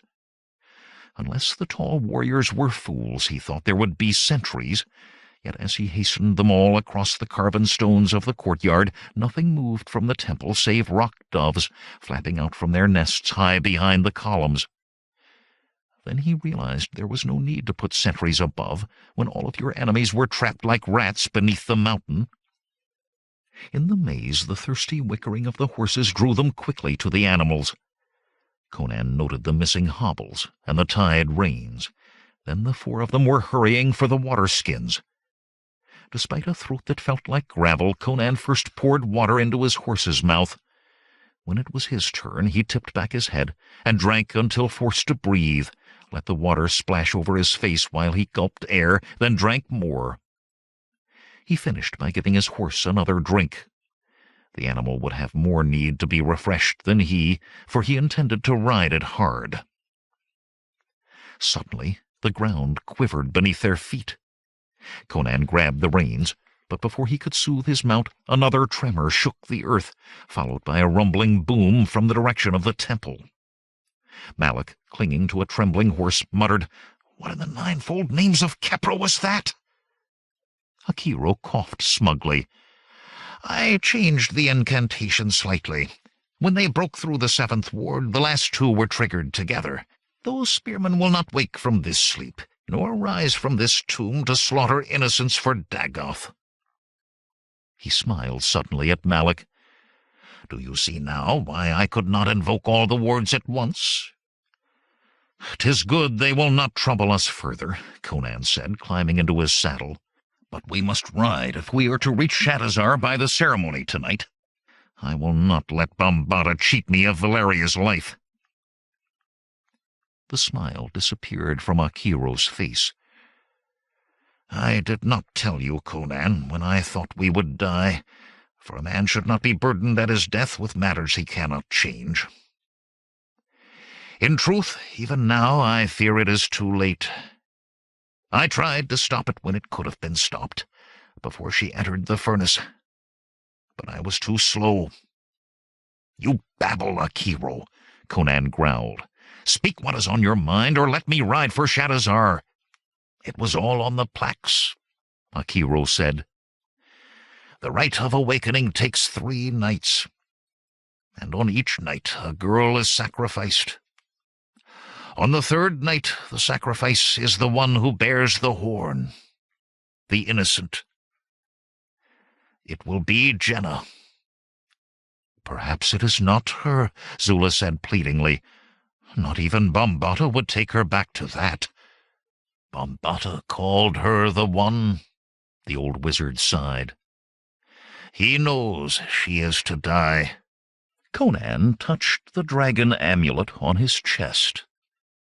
Pain filled him, and he wanted to howl it aloud as he had never given voice to pain before.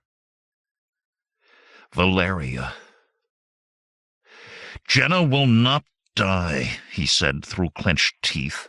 I like the girl too, Malik protested, ignoring Zula's glare. But Baitba's holy buttocks were all exhausted, and we could not reach Shadazar before nightfall if we killed the horses trying. Then when my horse dies, Conan replied grimly, I will run, then crawl.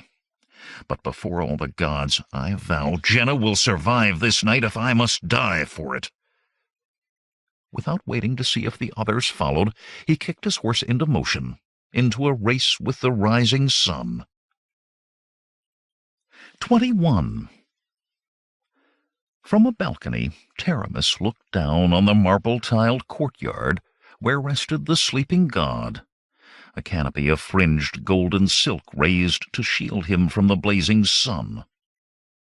In a circle about the canopy, unprotected and perspiring, knelt 50 score of priests in their robes and crowns of gold, chanting their prayers. Since the first anointing, there had continually been a circle of priests offering their devotions to Dagoth, with only a pause the night before for the second anointing.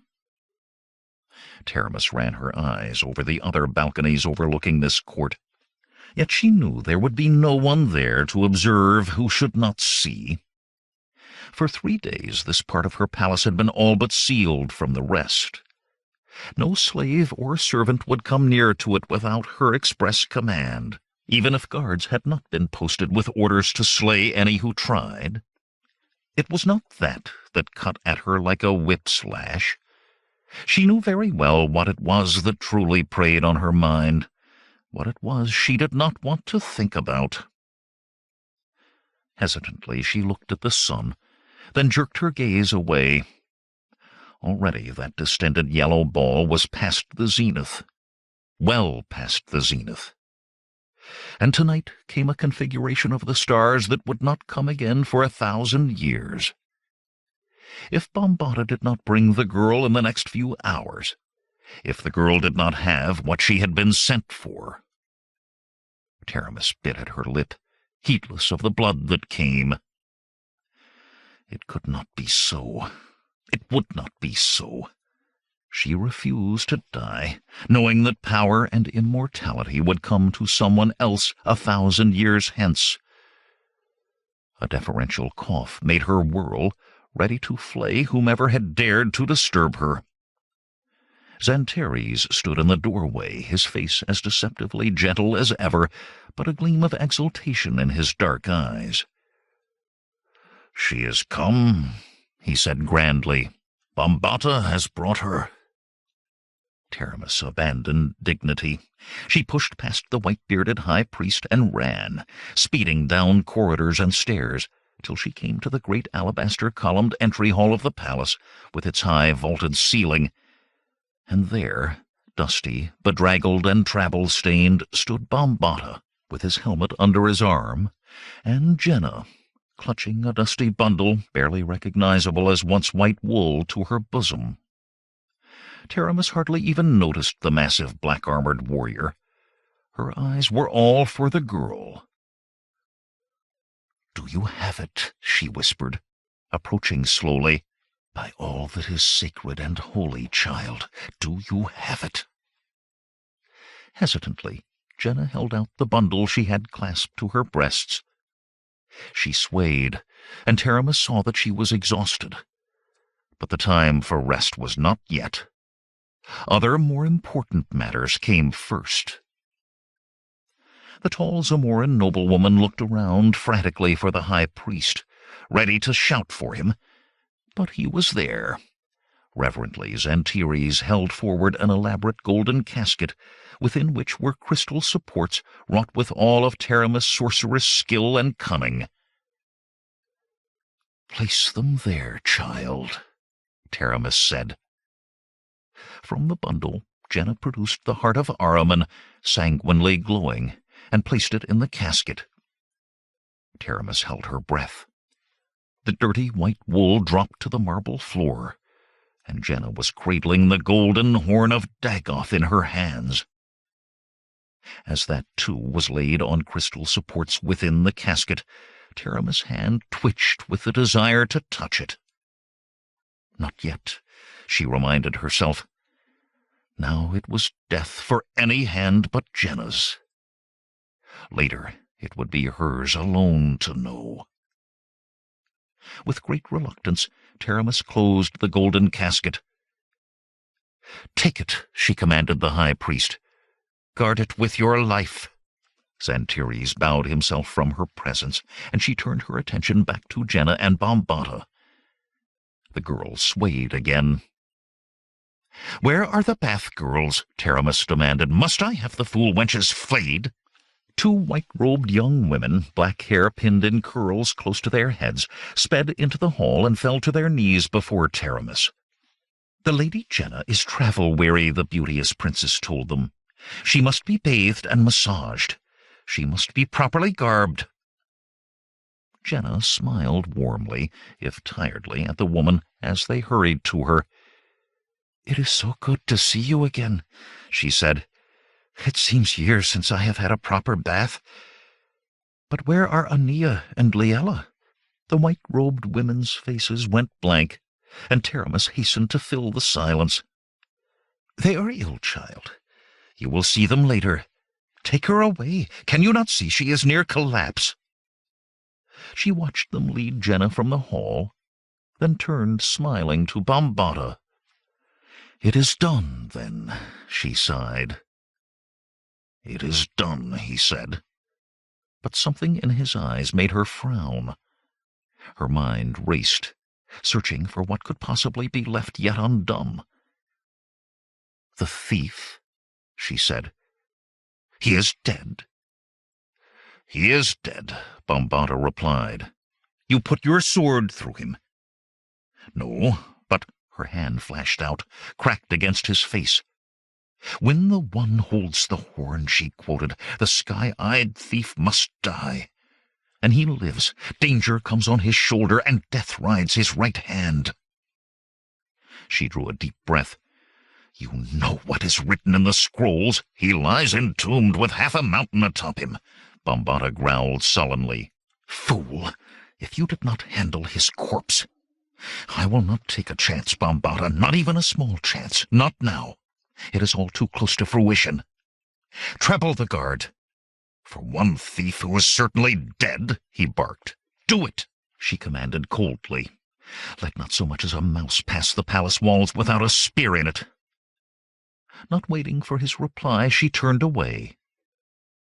The horn was at last in her possession, and if she could not touch it, she could at least gaze upon it. She had to gaze upon it. The city of Shadazar was called the Wicked, and what the eyes of its citizens had not seen had never happened under the heavens. Yet the crowds in the streets gave wide passage to the four who rode into the city as dusk drew near. Weary and lathered were their horses, and the four, one a woman, seemed no less travel-worn, yet there was a grimness in their eyes, most especially in the strange blue eyes of the young giant who led them, that made even city guardsmen decide to look elsewhere for evildoers and bribes. Conan knew where a stable stood, not far from Taramis' palace, and the horses were no sooner turned over to a hostler than he hurried into the streets. Akiro caught up to him with an effort. "Slow down, my young friend. You must have a plan." Malik and Zula joined them, and the look of the four was enough to gain them as clear a path as when they had ridden. "There is no time for slowing," Conan growled. "Or have you not looked at the sun?" Ahead of them, Taramis' palace came in view. The tall iron-bound gates were closed, and 6 guards stood before them with slanted spears. On the walls, more guards were appearing every moment, until they stood 2 paces apart all the way around the palace. The wizard pushed Conan to the mouth of an alley. "Now will you agree to a plan?" Malik snatched an orange from a fruitmonger's cart that stood beside the alley. The peddler opened his mouth, looked at the small man's companions, and closed it again.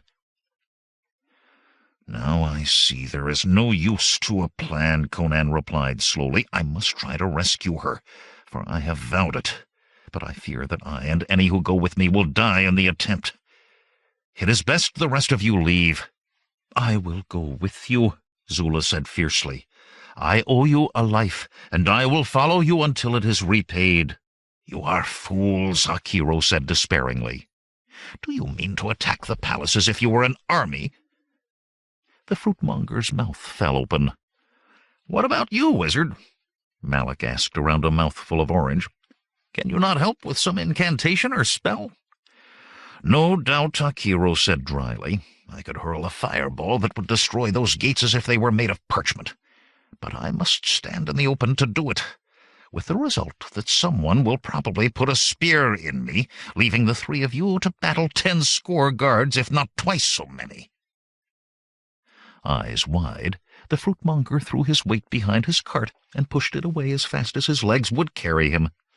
"That does not sound like such a good idea to me," Malik laughed weakly. "Mitra, who would believe anyone would go to all this trouble to get into that place, considering what my cousin went through to get out?" "I thought your cousin died in those dungeons," Conan said absently. His eyes and his mind were still on the palace and the fast-approaching night. Malik shook his head, trying to avoid Zula's glaring frown. "2 of them died, 1 escaped." He trailed off as Conan swiveled his head to look at him. Akiro raised a quizzical eyebrow. "That is, he did die. All of them died. I know nothing about tunnels or anything of that sort. I don't remember, I swear it." "I could break his head," Zula said thoughtfully. "Then he could not talk," Akiro said. "But he does not need his manhood for speech.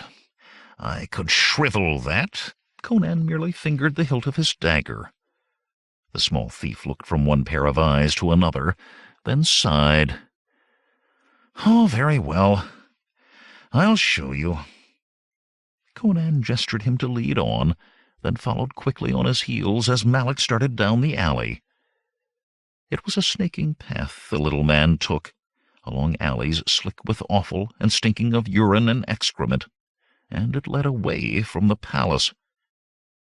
At last, behind a stone building many streets away, he ducked into a shadowed doorway. The Cimmerian trod on his heels down rough steps in deeper, dark and musty air. "We need light," Conan sighed reluctantly. "Akiro?"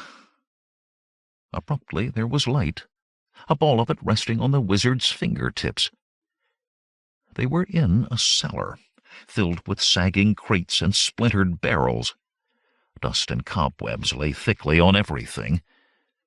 Akiro found a torch among the rubble, and transferred the fire from his fingers to that. "There is a way from this place to a palace," Zula said disbelievingly. On hand and knees, Malik counted the large square stones of the floor along one wall.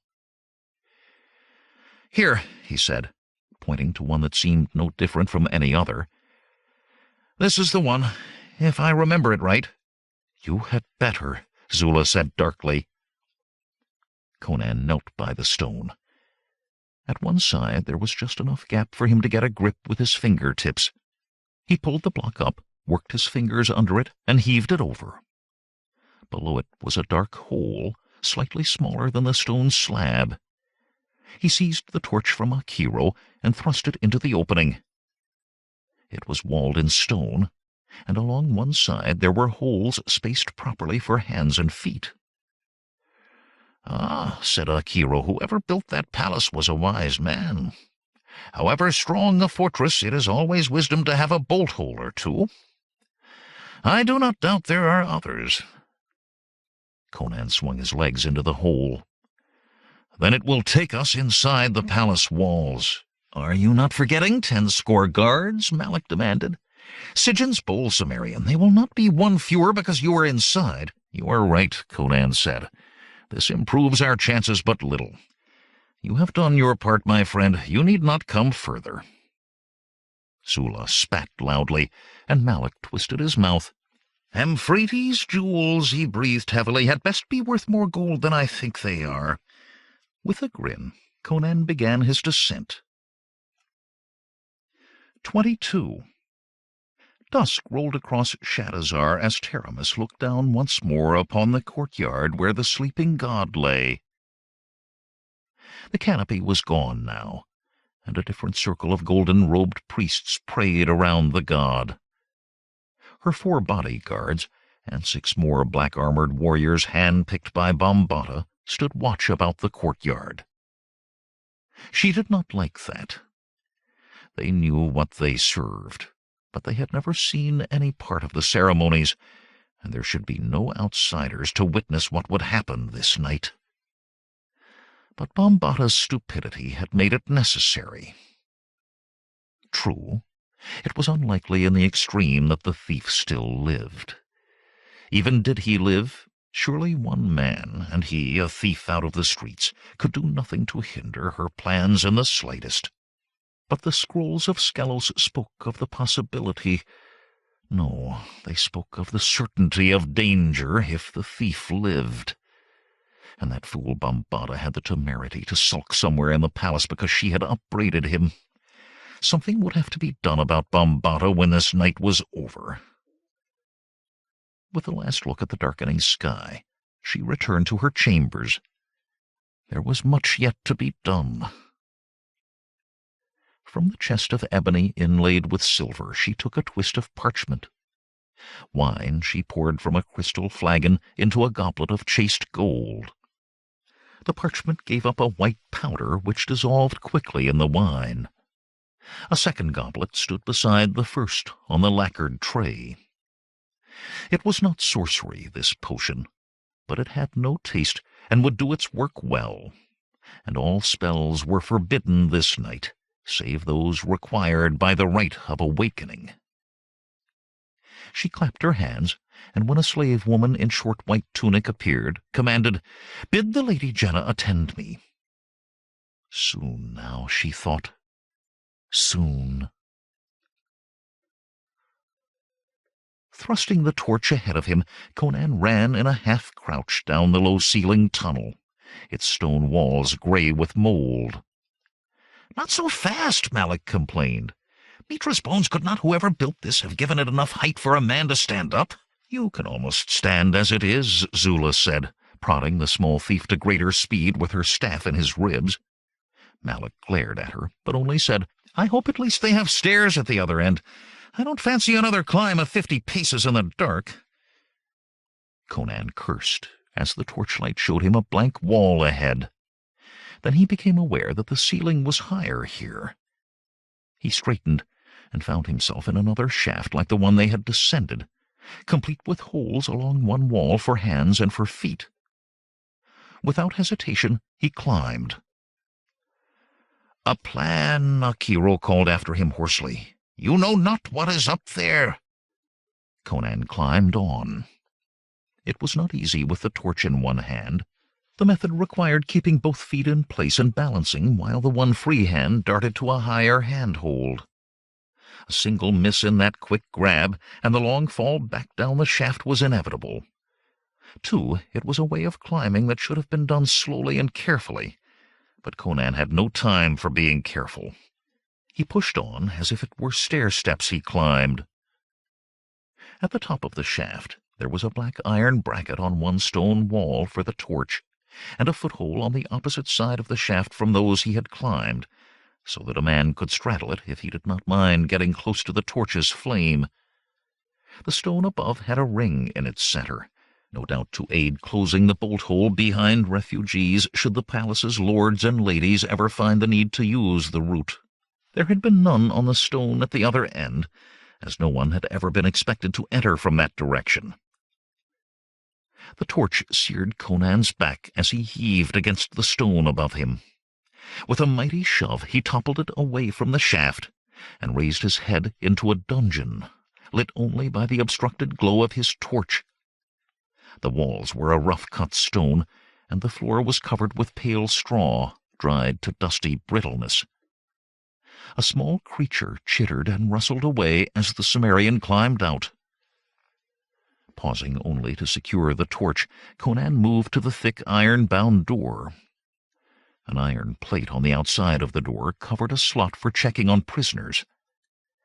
A careful push showed the huge lock was not fastened. Slowly he cracked the door, grimacing at the squeal of the crudely wrought iron hinges. The stone-walled hallway outside was empty and dark. "You should have waited," Akiro panted, scrambling from the shaft. "You had no way to know what lay on this side of that stone." "It had to be a dungeon," Conan said.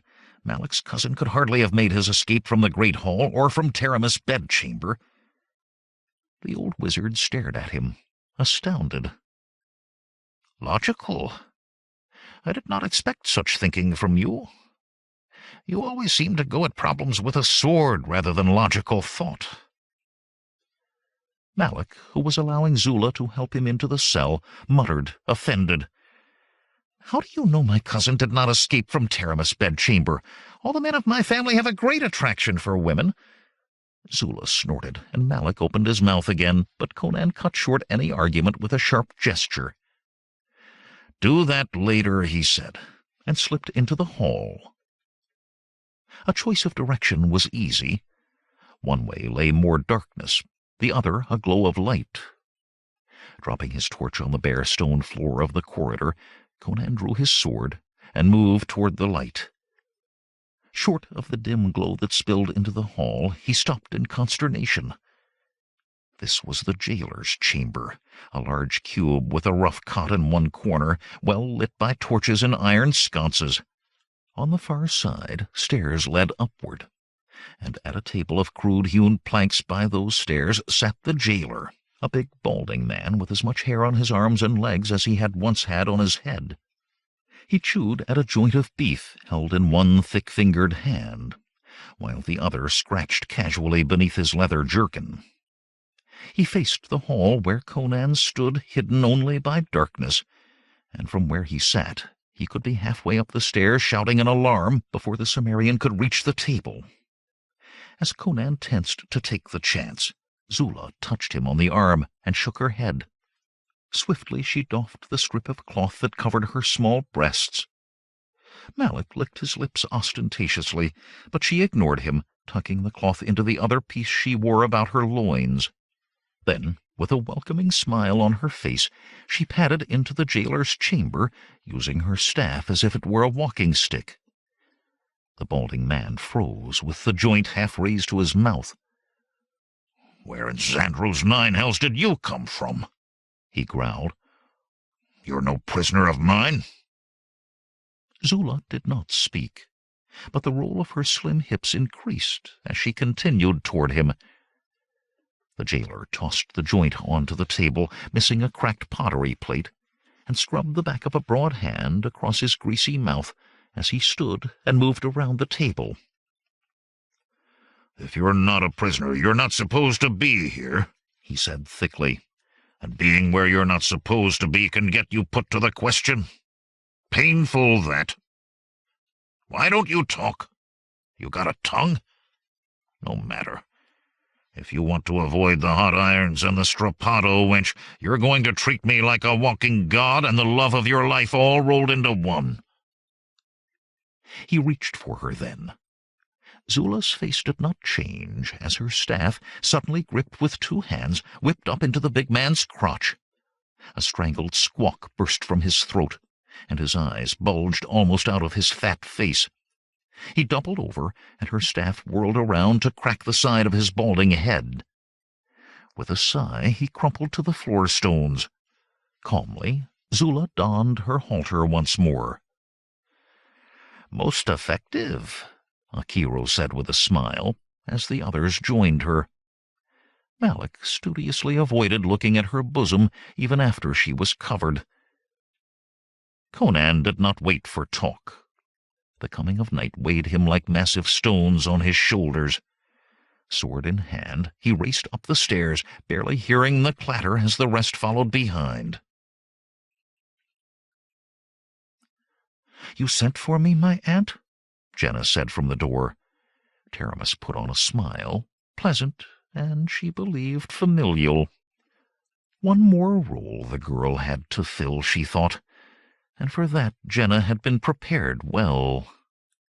Thin black silk covered her to the floor, hugging her slender curves. Her black hair, dressed simply, flowed about her shoulders, and her face was bare of any trace of kohl or rouge. A scrubbed face for innocence, and black silk for the night. And the girl's black contrasted well with her own scarlet silk, slashed to show her voluptuous curves to best advantage before the god. "Yes, child," Taramis answered. "This is your natal day, and tonight you fulfill your destiny. Come, drink a celebration cup with me." She filled the second goblet, then held out the first to the girl. "You are a woman now, and old enough for wine." Jehnna took the goblet hesitantly, peering at the dark ruby liquid within. "I have often wondered about wine," she said. "Drink," Taramis told her. "Drink deeply. It is best so." She held her breath while Jehnna hesitated further, then let it out when the slender girl raised the goblet, drinking as commanded, deeply. Jehnna gave a little laugh as she lowered the almost empty goblet. "It warms so, swirling all through me, it seems. Do you feel light-headed? That happens sometimes. I feel... Jehnna trailed off with a slight giggle. Taramis took the golden cup from unresisting fingers and studied the girl's large eyes. Wine would not act so fast, even on one so unfamiliar with it as Jehnna, but the powder should. It had to have taken effect. "Kneel, child," she said. Smiling as if it were the most ordinary thing to be told to do, Jehnna knelt. The powder worked quite as well as a spell, Taramis thought. There would be no hesitation at a fatal moment. Aloud she said, "Stand up, child." Even as Jehnna rose, she went on, "Xantares! She is ready." The mild-faced high priest hurried into the room with the golden casket in his hands. He reached to open it himself, but Taramis brushed his thin hand aside. It was her place to do this. When the casket lid was lifted, she barely saw the glowing heart of Ahriman.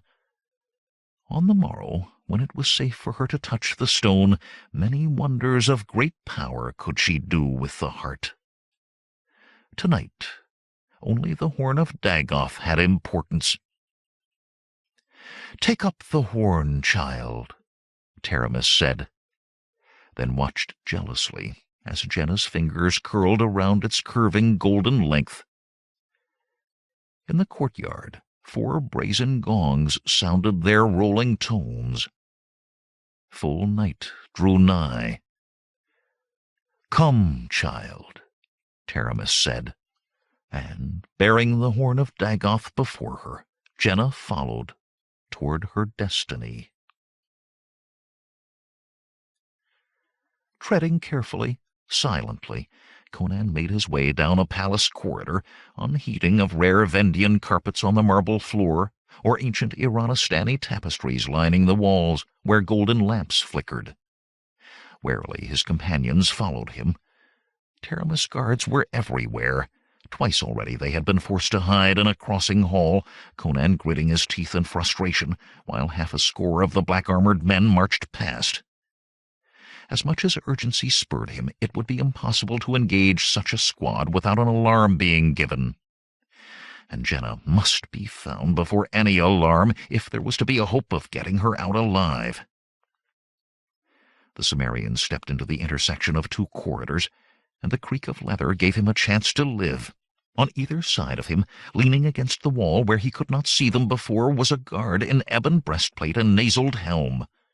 Their hands streaked for their swords as he appeared. There was no time to think of what to do. He must act. With a two-handed grip on his hilt, Conan pivoted to the left, driving his blade through the guard's breastplate while the other's sword was yet half drawn. In one motion he pulled his steel free and continued his spin. The other man had his tulwar drawn and was making the mistake of raising it to slash rather than thrusting. The tip of Conan's streaking blade slashed across the undersides of the man's upraised arms. As the guard jerked his arms down in reflex at the agony, Conan completed his turn, taking a step closer as his sword twisted in a narrow loop and bit deeply into the black helmet. The second corpse struck the marble floor within a heartbeat of the first. Malik whistled in admiration, and Zula stared in awe. "You are fast," she breathed. "Never have I seen these men," Conan cut her off. "Will be found soon or missed, whether we hide them or not." "You mean the 10 guards are going to know we're here?" Malik's voice was shrill. "Don's bony rump!" "Go back to the dungeon," Zula said scornfully. "The way out is yet open." Malik grimaced, then drew his daggers. "I always wanted to be a hero," he said weakly. Conan growled them all to silence. "I mean, there is no more time for caution. We must find Jehnna, quickly." Like a hunting leopard he sped on, driven by the darkness that thickened the sky outside. A gasp of awe rose from the assembled priests. All of them were there now, when the small procession entered the courtyard, and Taramis basked in it. She knew it was for the girl behind her, for the one and the golden horn of Dagoth that she bore. But she, Taramis, had brought it to be. The voluptuous noblewoman stepped aside, revealing Jehnna and her burden clearly, and the golden-robed priests fell to their knees. Xantares, who had exchanged the casket for his tall staff of gold, tipped with its azure diamond eye, moved to the other side of the girl, stroking his full white beard in self-satisfaction to gain his share of the adulation. "The sleeping god will never die," Taramis intoned. "Where there is faith," came the response from the kneeling priests, "there is no death." She flung wide her arms. "This is the night of awakening," she cried. "For the One has come." The reply echoed from the walls. "All glory to the One who serves the sleeping god." The half-score black-armored guards, their spears precisely slanted, but standing well back so as to be out of the way, shifted uneasily. From the colonnade came the piping of flutes, beginning their litany of coming sacrifice and anointment. The velvet-black sky arched above, glittering stars set in a pattern they would not attain again for another 1,000 years. The moment had come. Power, Taramis thought, while the echo still shivered the air. Power and immortality were hers. Conan slid to a halt as a man stepped into the corridor ahead of him, a man black-armored and even more massive than he, with a naked tulwar in his hand. "I knew you must come this way, thief," Bambata said softly. His scarred face was grimmer than ever before behind the nasal of his sable helm. "When I found the bodies, I knew then that you lived, and I knew you would run to the great court to save her. But if I cannot have Jehnna, no mortal man will have her." His blade came up, gleaming in the lamplight. "She goes to the god thief." Motioning the others to hang back, Conan moved closer. In the confines of the tapestried hall they could only hinder, not help. The Cimmerian gripped his sword with both hands, holding it erect before him. "Have you lost your tongue?" Bambata demanded. "In moments the girl dies, in the very center of this palace, I tell you. Rage at your loss, thief. Let me know your despair, and lose my own in the slaying of you." "This is no time for talking," Conan replied. "It is a time for dying." The two blades moved then as one. The clanging of steel on steel filled the hall as they wove a deadly lace between the two big men. Attack and counterattack, thrust and riposte, followed so closely one on the other that it seemed as though lightning flashed and danced. Abruptly, Conan's broadsword was torn from his grasp. Triumph flared in Bambata's face. But even as the blow struck, Conan's foot lashed out, sending the giant Zamorin's blade spinning. The two men crashed together, grappling. For an instant each strove to reach his dagger. Then Bambata's huge hands closed on Conan's head and twisted, and the Cimmerian gripped the black helm, one hand on its bottom edge, the other above the dark nasal. Feet shifted and scuffled for balance, and hard-drawn breath was the sound of battle now. Massive thews bulged, and joints popped with the strain. A grinding crack sounded, not loud, yet seeming to drown all else, and Conan found that he supported a boneless mass. For an instant he stared into those black eyes as death filmed them, then let Bambata fall. "Time is running out," Zula said, "and we still do not know where to find her." Working his neck, Conan retrieved his sword. "But we do. He told us. The great court in the center of the palace. He also said she was to die in moments," Malik reminded him. "Then there is no time to stand here talking," Conan said. "Come." "O great Dagoth," Taramis intoned, "on the night of awakening, we, thy servants, come to thee." The flutes shrilled madly as she took Jehnna's arm. Xantares took the other, and between them they led the girl to the head of the great reclining form of the god, its noble forehead marred by the dark circular depression. Holding the horn before her, Jehnna moved unresistingly. "O great Dagoth," the tall princess chanted, "on the night of awakening, thy servants call to thee." In a whisper she spoke to Jehnna. "The horn, child. Place the horn as you were told."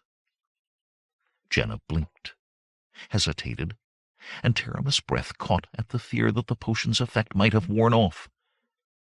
Then, slowly, the slender girl set the base of the golden horn into the depression in Dagoth's forehead. A tremor passed through the huge alabastron form. Marble hardness softened and took on the hue of human skin. The eyelids fluttered. Relief flooded through Taramis. Nothing could halt it now. The sleeping god was awaking, and the horn was no longer sacrosanct to Dagoth and the One alone. But it all had to be finished, and quickly now. "O great Dagoth," she called, "accept this our offering and pledge to thee. Accept thy third anointing, the anointing of the One." Jehnna did not even start, as Xantares tangled his left hand in her hair and bent her forward over the recumbent god's head. A gilded dagger flashed in his hand as he raised it. Bursting into the great courtyard, Conan took in the scene before him, The black-armored guards, the kneeling priests in gold, the huge horned form that seemed to be just beginning to stir.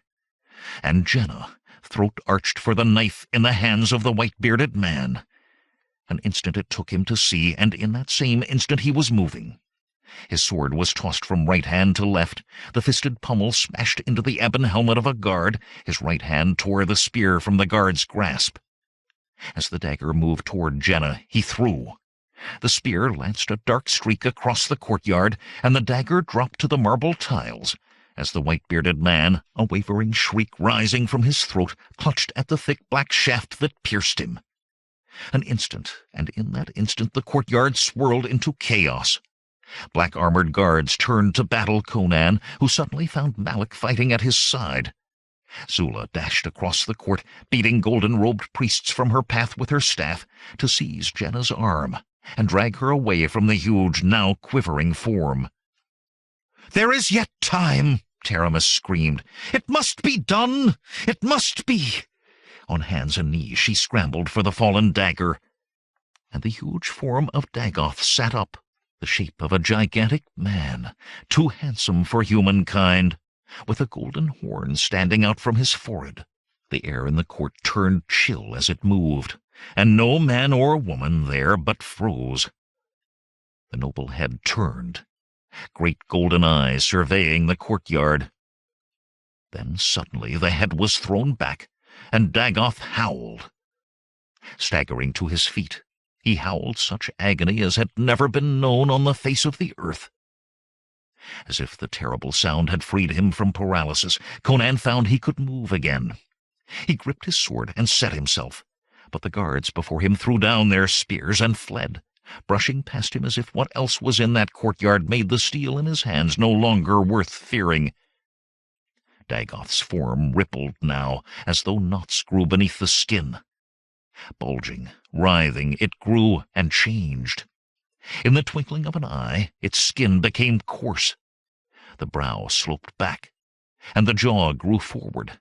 Fangs thrusting past lips, arms and legs thickened, and claws sprouted on the ends of fingers. The skin of the back split, and leathery wings as of a monstrous bat came forth. Grotesquely male, hunched and twisted, yet 3 times the height of a man, Dagoth stood, and only the huge golden eyes were unchanged. Those eyes came to rest on Taramis, kneeling with the dagger clutched to her breasts and her face slack with horror. "You!" It was as if thunder had spoken, and with the tongue of thunder. "Out of your own mouth, Taramis, are you promised to me?" Hope dawned on Taramis's face. "Yes," she breathed. Leaping to her feet, she ran toward the god. "I am promised to thee," she cried, "and thou wilt gift me with power and immortality. Thou wilt—" Clawed hands pulled the noblewoman to Dagoth, and the huge wings folded around them, hiding her. From beneath those wings came a crystalline wail of purest pain and disbelief. The wings opened, and Dagoth tossed aside a robe of scarlet silk. "Thus it is," the thunder roared, "to know a god, and be known by a god." Zula had stopped, to stare in horror at the garment that was all that remained of Taramis, and Jehnna stood beside her, seemingly unaware of what occurred about her. Dashing forward, Conan grabbed each woman in turn, pushing them toward the shelter of the palace. "Run!" he commanded, and they ran. "No, mortal!" came the thunder. "She is the one, and the one is mine." Conan felt the ground tremble as Dagoth took a step. The women could never outdistance that monstrous form. Time would have to be bought for them. Certain for the first time in his life that he faced something he could not defeat, Conan turned to confront the god. Suddenly a fireball streaked over his head to strike Dagoth's chest. It bounced away like a pebble from a mountain, yet even as it did, another struck, and another. "Run, Cimmerian!" Akiro shouted. "Erlich, take you, run! I cannot hold such as this forever!" Dagoth's wings stiffened, then snapped together behind his back like a thunderclap. and as if that sound had called invisible lightning, Akiro was flung into the air and hurled backwards. "And you, mortal," Dagoth thundered at Conan, "would you oppose a god? Know the fear of what you do." Then did Conan feel fear rolling over him, fear primordial, fear so strong that it felt as though his very bones would split asunder. Overpowering waves of it crashed on him, pushing that which called itself Conan of Cimmeria back beyond knowledge of civilization or fire or speech, back to the ancient creature that knew no gods, the creature that survived its lack of claws and fangs because it was more deadly than leopard or bear. That creature knew but one response to fear. With a roar, the cave sloth knew and feared. Conan attacked. His broadsword slashed deep, and Dagoth laughed like a storm at sea as bloodless wounds healed even as they were made. Claw-tipped hands seized the Cimmerian, lifted him toward gaping fangs, and still Conan hacked with a mad fury that would not quit till death overtook him. Yet as he fought, dim words penetrated Conan's brain. The horn! Part of him struggled to listen, while the greater part raged to kill. Akiro, that small part thought. "He is only vulnerable through the horn," the wizard shouted. Conan was raised before the golden eyes, and he returned their gaze unafraid. Fear had been purged from him by the blood-red madness that screamed to slay or die. The Cimmerian laughed as he let his sword fall and seized the horn. It was like seizing lightning, yet he voiced his deathly grim laughter. Massive shoulders knotted. He tore the golden horn from that monstrous head. Pain flared in the god's xanthic eyes, and the fanged mouth opened wider to rip at the human who had wounded him. But the insane rage of the attacker had not left Conan. As he ripped the horn free, he reversed it, thrust it point first into one of the golden globes that stared at him, shoved it deep with all his might. The howl that Dagoth had loosed before was a whisper to the scream that came from him now. Conan was flung through the air, spinning end over end, to crash to the marble tiles. Higher and higher the shriek rose. Suddenly it could not be heard at all, but now the Cimmerian's skull vibrated, and white-hot daggers bored at his ears. Clawing at his head, he struggled to rise. He must fight. He must kill. He must... A measure of sanity returned to him amid the pain, as he realized that he was seeing stars through Dagoth. The gigantic shape still loomed in the center of the courtyard, clawed hands clutching its face, blood like rubies welling between the taloned fingers, the blood of a god dropping to shatter like crystal on the marble beneath his feet. But even as the Cimmerian watched, the form grew dimmer, less distinct. In gossamer outline, Dagoth hung against the night sky.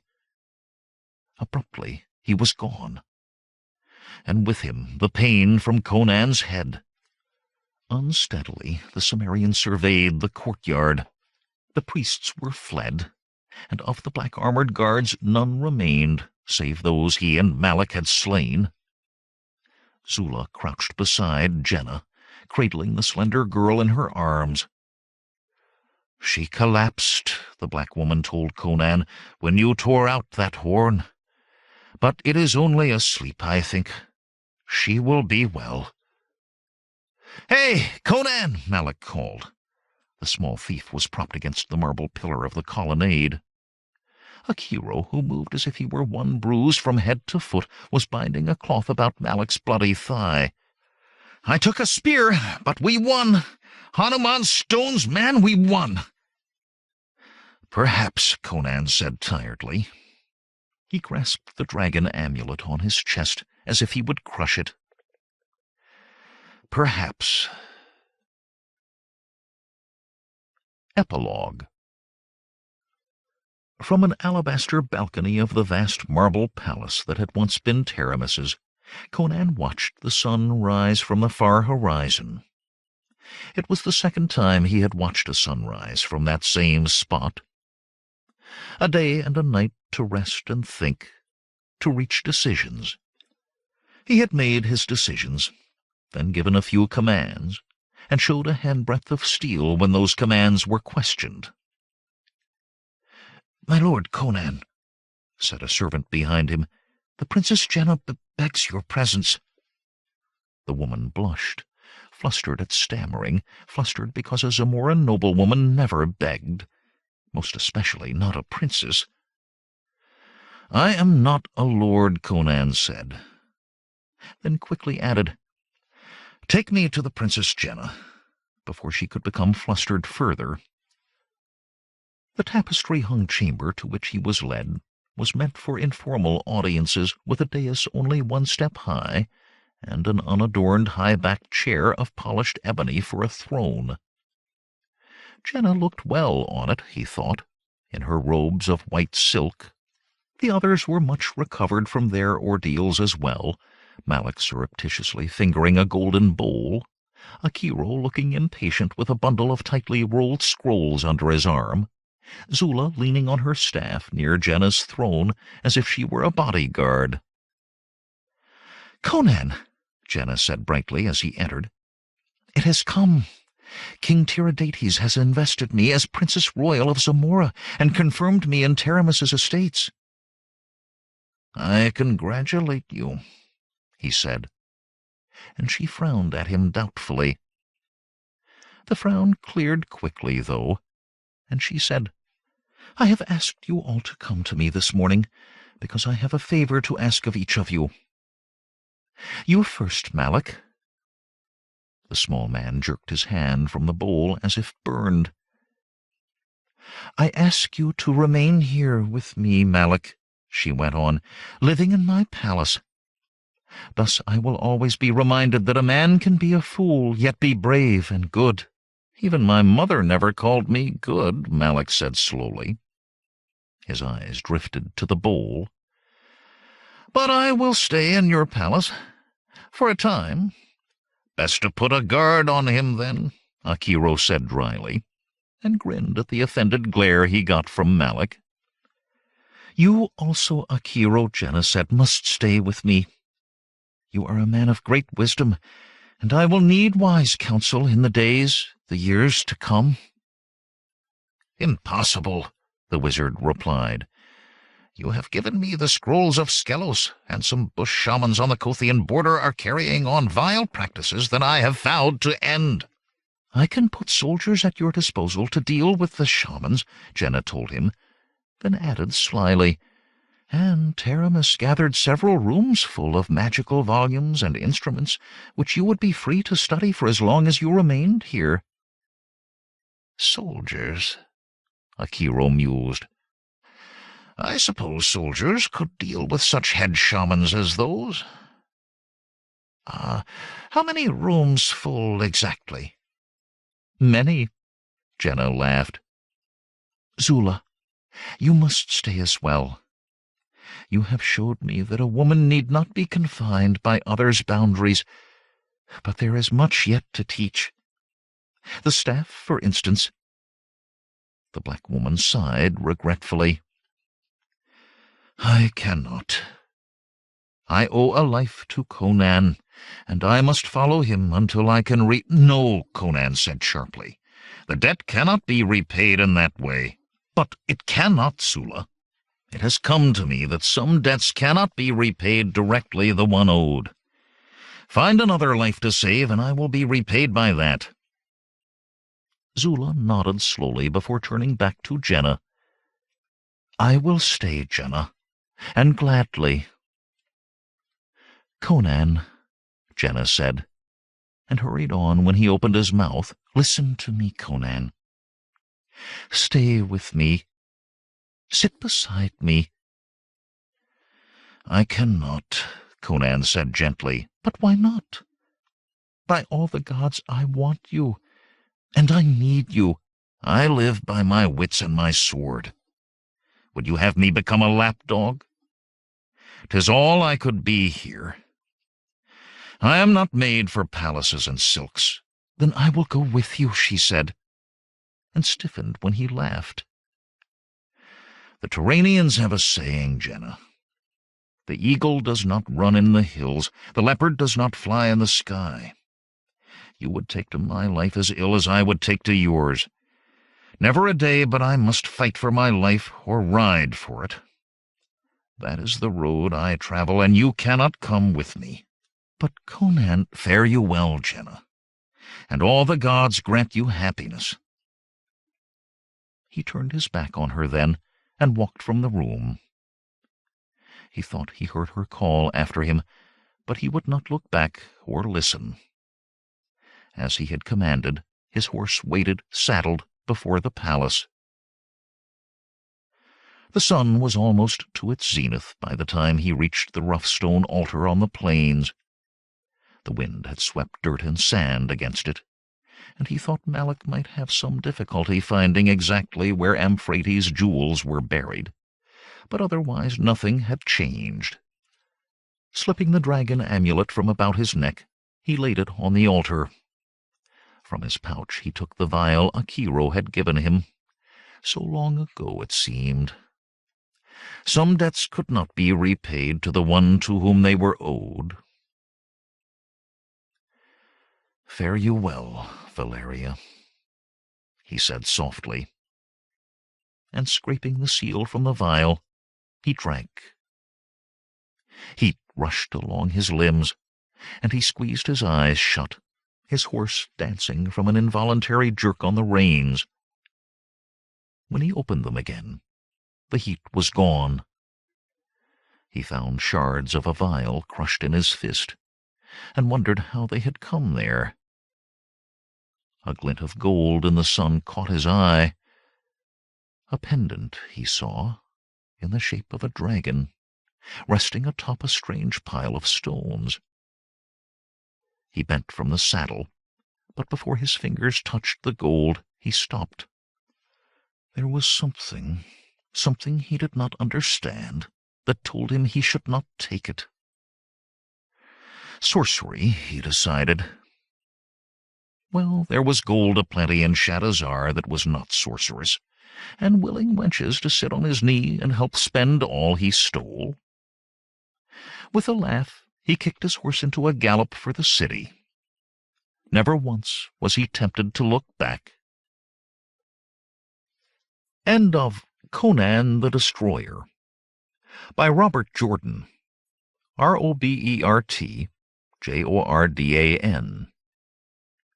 Read by John Polk, in the studios of the American Printing House for the Blind, Louisville, Kentucky, for the Library of Congress, September 2003. A Tor book published by Tom Doherty Associates, Incorporated, 175 Fifth Avenue, New York, New York, 10010.